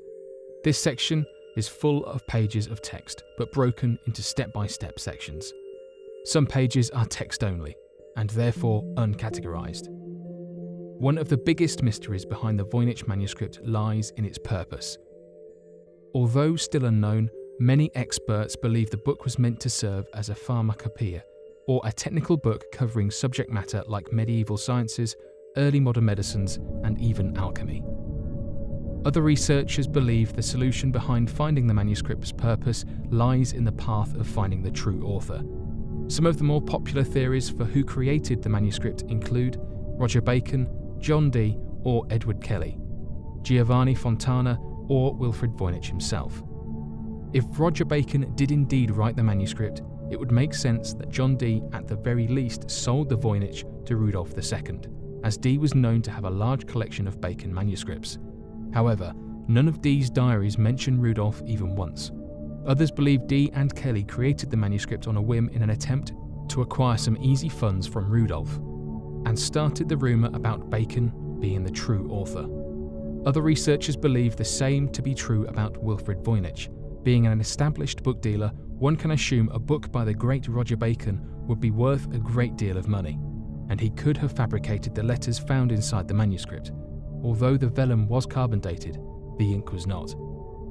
Another theory was that 15th century Italian engineer Giovanni Fontana was the true author. Many of the illustrations in the manuscript bear some resemblance to some of his other works, and in his book Secret of the Treasure Room of Experiments in Man's Imaginations, Fontana talks about using encrypted languages along with ciphers used to decode them. While some seek to find the manuscript's creator, others focus on attempting to decode the text within its pages. It is believed that the text is either a code-based message that needs to be deciphered by using some type of letter-based or number-based cipher, that of which has still not been found. Others believe the text are actually coded messages, whereas one would use a stencil to cover up portions of the page to reveal characters from an actual known language, blocking out the noise text. The issue is, there could be a different stencil required for each page, which could have been made randomly on a whim by the author when the manuscript was written. Some researchers have found that much of the text is actually made up of commonly used shorthand, often used by scholars during that time period. Upon recreating the text into full language, the contents did not make much sense, likely ruling out this theory. There have been a number of people throughout time claiming to have decoded the manuscript, however none have been 100% confirmed. Perhaps the Voynich was a medicine book written in a lost language by a lost civilization, or maybe its contents come from outside of our Earth. It is also a possibility that the book is complete nonsense, used to get some quick cash. Until more history is uncovered, or code-breaking technology advances, the Voynich manuscript will remain one of the most unexplainable literary mysteries the world has ever seen.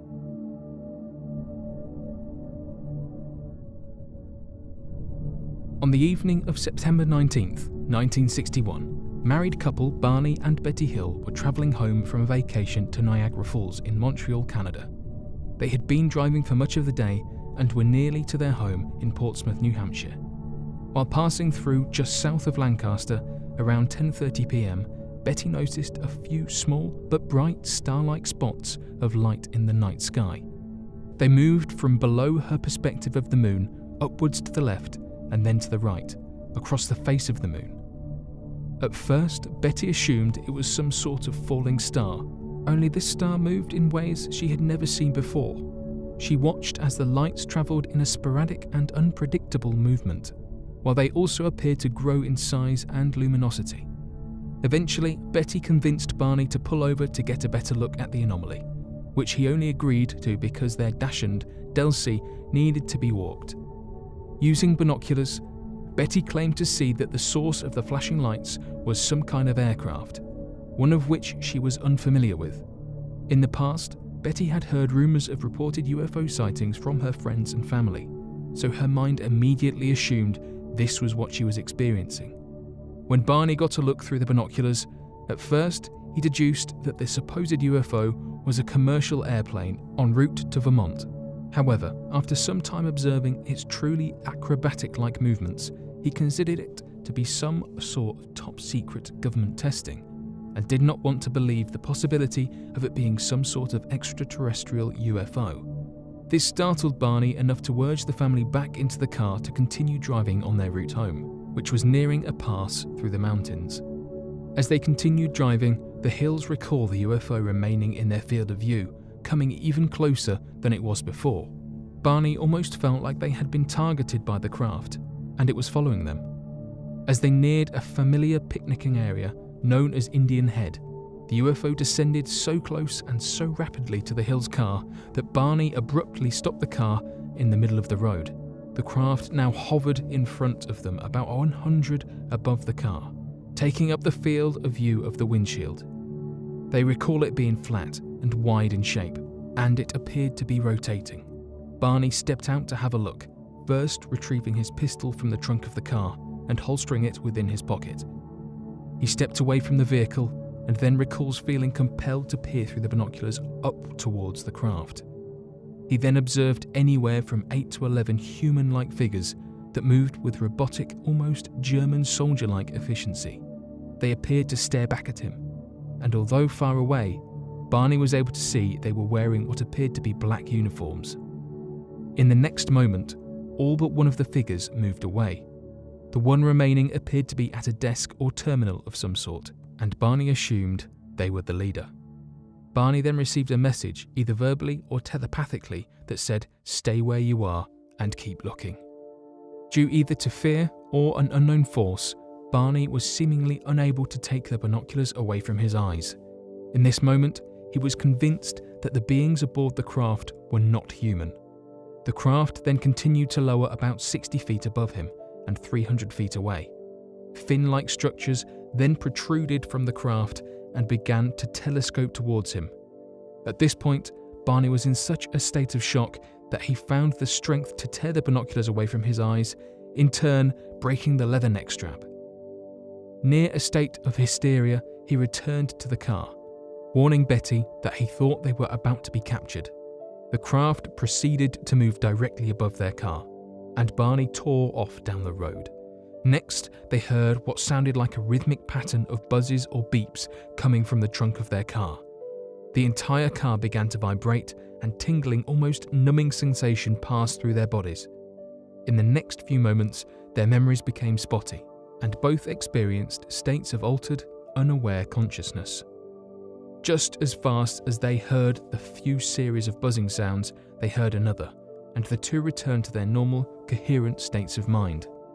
They were still in the car, and were surprised to find they were nearly 40 miles from where they last remembered. When they finally did return home, they noted that it was much later in the night than they had expected to return back. It was nearly 5 in the morning. After the initial sighting of the craft, they had apparently lost about 2 hours of time after the event. Although their memories were spotty, they did recall making a sharp, unplanned turn into the woods, and then coming upon some sort of roadblock and observing a fiery, glowing ball of light in their path. After getting some rest, the Hills awoke in the early afternoon and immediately noticed some out-of-the-ordinary sensations and bodily impulses. Barney found the broken leather neck strap from the binoculars, however he could not recall how they broke. Betty insisted that their luggage be placed at the side door rather than the front, for fear of some sort of radiation from the event. Barney, who was known as a meticulous dresser, found his dress shoes from the ride home were scuffed, scratched, and basically ruined. Betty found the dress she was wearing from the night before to be torn and tattered at the zipper and hemline. There was also a strange pink powder-like substance on the dress that blew away when hung on the clothesline. She also insisted on taking a long shower to wash away feelings of contamination, and Barney felt compelled to inspect his private parts in the bathroom, but found nothing unexpected. In addition to this odd behaviour and discoveries, the couple also found that neither of the watches they wore from the incident worked any longer. The Hills tried to reconstruct their memories of the events from the night and early morning, but they had seemingly lost time. They remembered the initial encounter, but after the buzzing sensations, their memories were fragmented. Betty, against Barney's request, informed her sister of the incident. One of her sister's neighbours was a scientist, and he suggested they try placing a compass near their car and belongings and record the results. Barney came to find small, concentric circles on the trunk of the car, and the compass needle would whirl around rapidly when placed near them. Being an interracial couple in 1960s United States of America, Barney did not want to bring their experience into public attention. Although they were both highly respected, dignified, and intelligent people within their community, the state of racial tension within the US simply did not favour interracial relationships at the time, and Barney was wise to keep unwanted tribulation out of their lives. He also feared they would be labelled as lunatics for even mentioning an encounter with possible extraterrestrial life. Approximately 10 days after the incident, Betty claimed to have been having several vivid dreams for 5 nights in a row. They occupied her mind constantly throughout the day, and after those 5 nights, they never returned. She proceeded to document the dreams for future reference. In one, she dreamt that Barney and herself were driving in their car at night, and was stopped when they encountered a roadblock, and several men surrounded the car.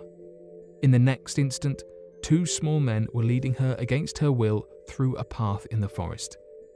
She noticed Barney behind her and cried out to him, but he was in some sort of trance. She estimated the captors in her dream were just over 5 feet tall, wearing dark blue military-style uniforms. She noticed their human-like appearance, but with grey skin, blue lips, and dark eyes.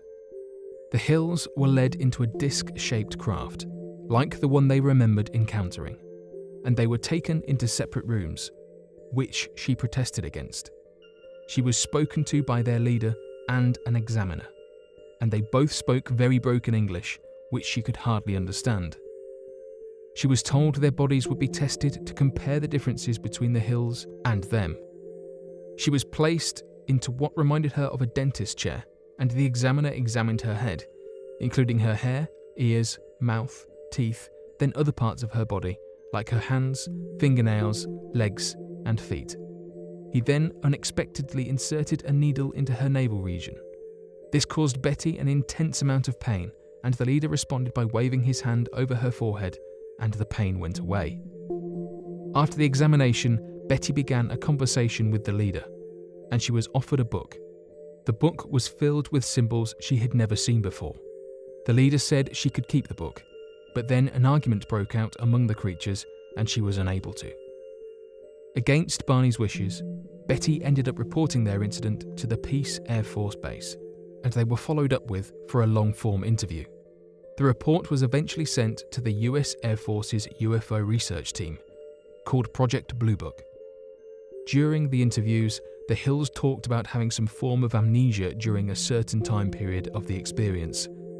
This was the first case involving a UFO that was accompanied with missing time.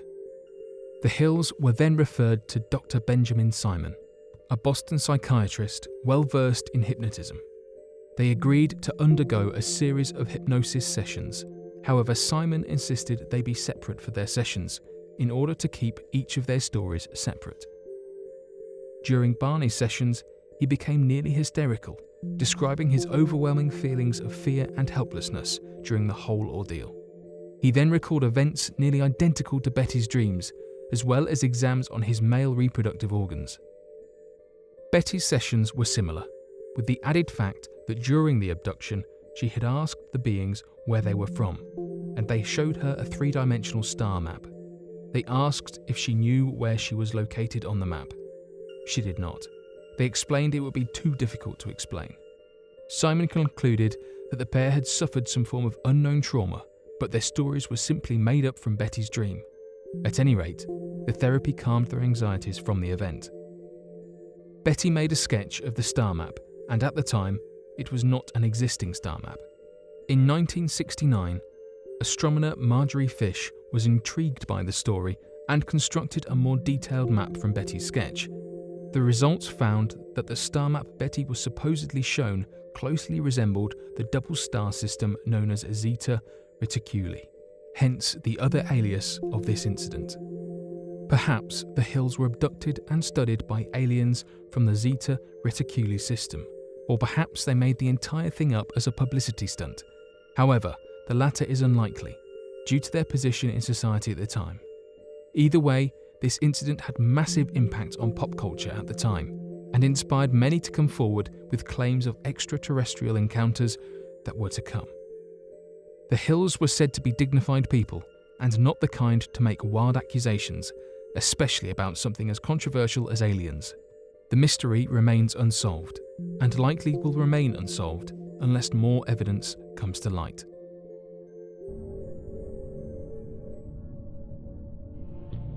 When the ancient Greek civilization first journeyed to Egypt and laid witness to its incredible methods of construction, megalithic structures, advanced cities and technologies, and incredible strides in mathematics and philosophy, not only were they completely intrigued by this, but they quickly worked to try to classify what they saw and provide it with the names we know today.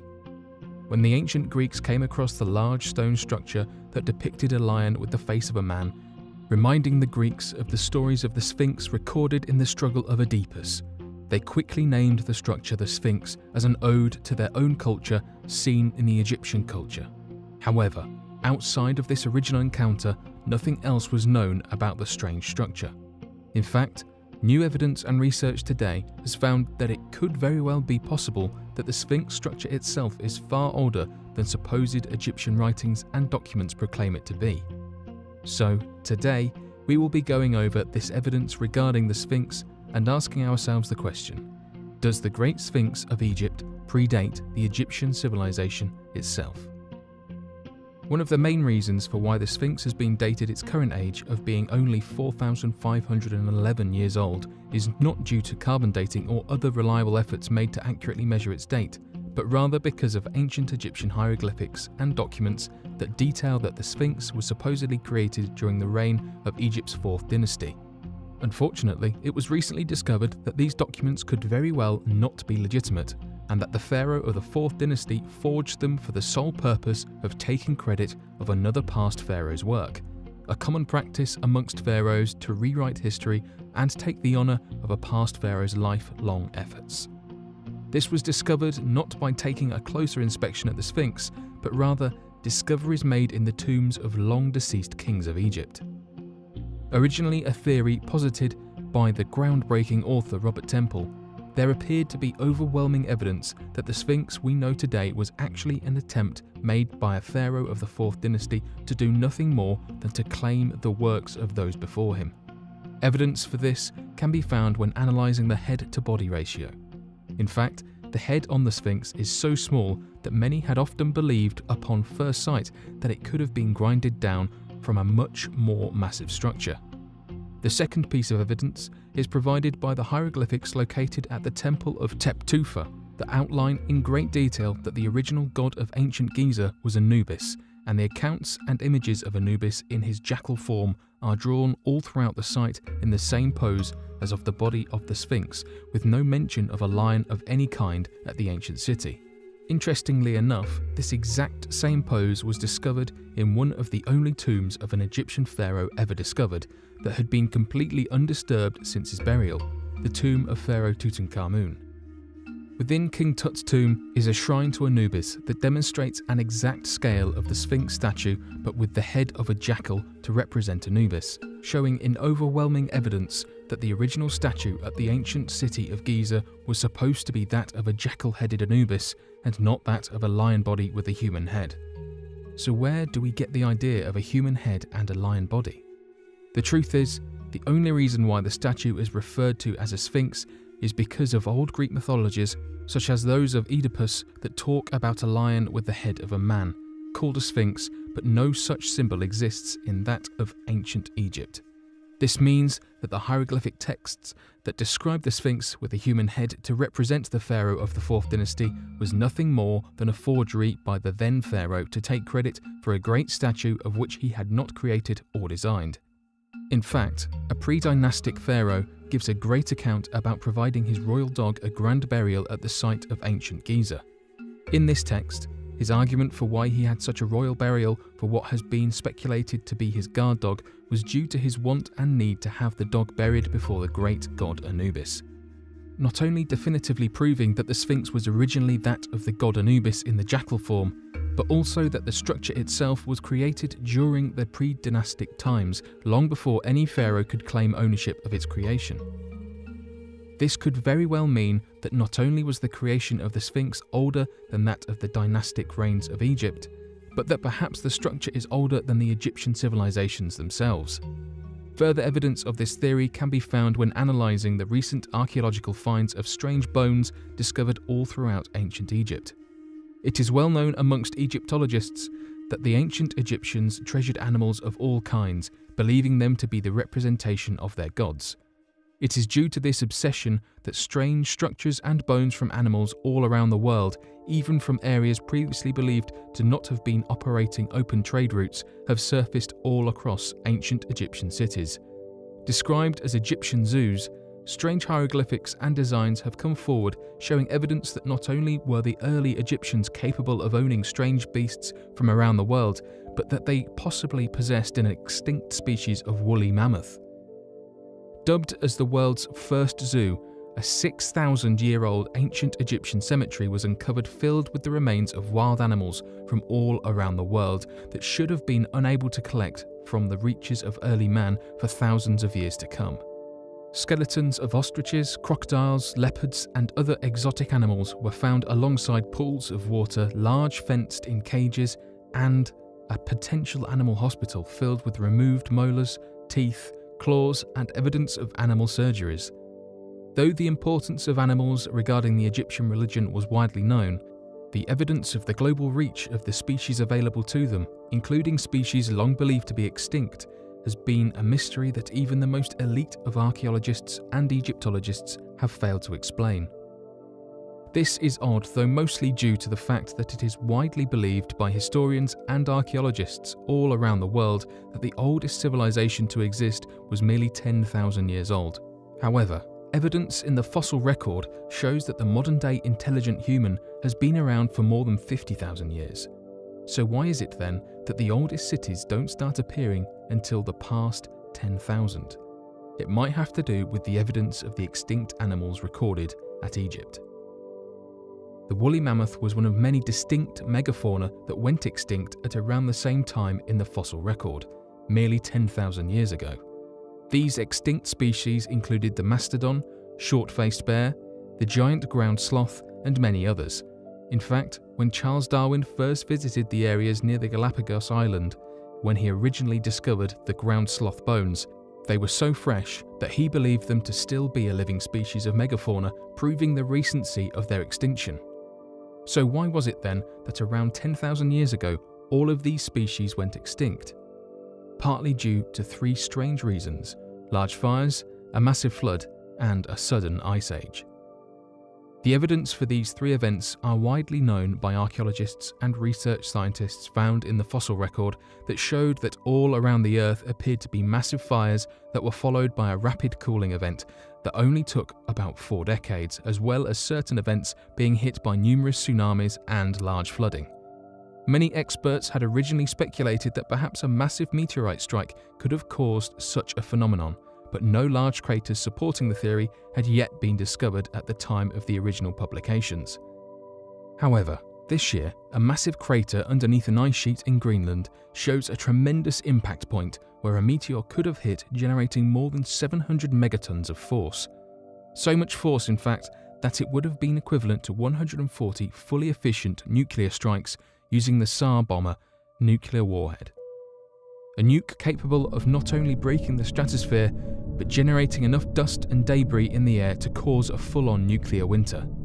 Any human civilization at the time, regardless of how advanced, would have been completely wiped off the face of the Earth in such a massive meteor strike. All of this happening at not only around the same time as a massive extinction event, but also around the same time the oldest civilizations would have been constructed. Could this be evidence then that perhaps the pyramids and the Sphinx, as well as many other advancements made in megalithic structures and creations, could actually more accurately come from the efforts of human beings from before this catastrophic event, and the Egyptians were merely the surviving peoples to pick up where humanity left off? Given the incredible advancements we have made in the past 10,000 years, this could very well mean that the humans before the event could have been significantly more advanced than we are today. And the old stories of gods and kings could very well have just been the technological advancements before humanity had to reset due to such a catastrophic tragedy. What do you all think of the evidence gathered about the Sphinx and the fact that it could very well have predated the establishment of the Egyptian civilization themselves?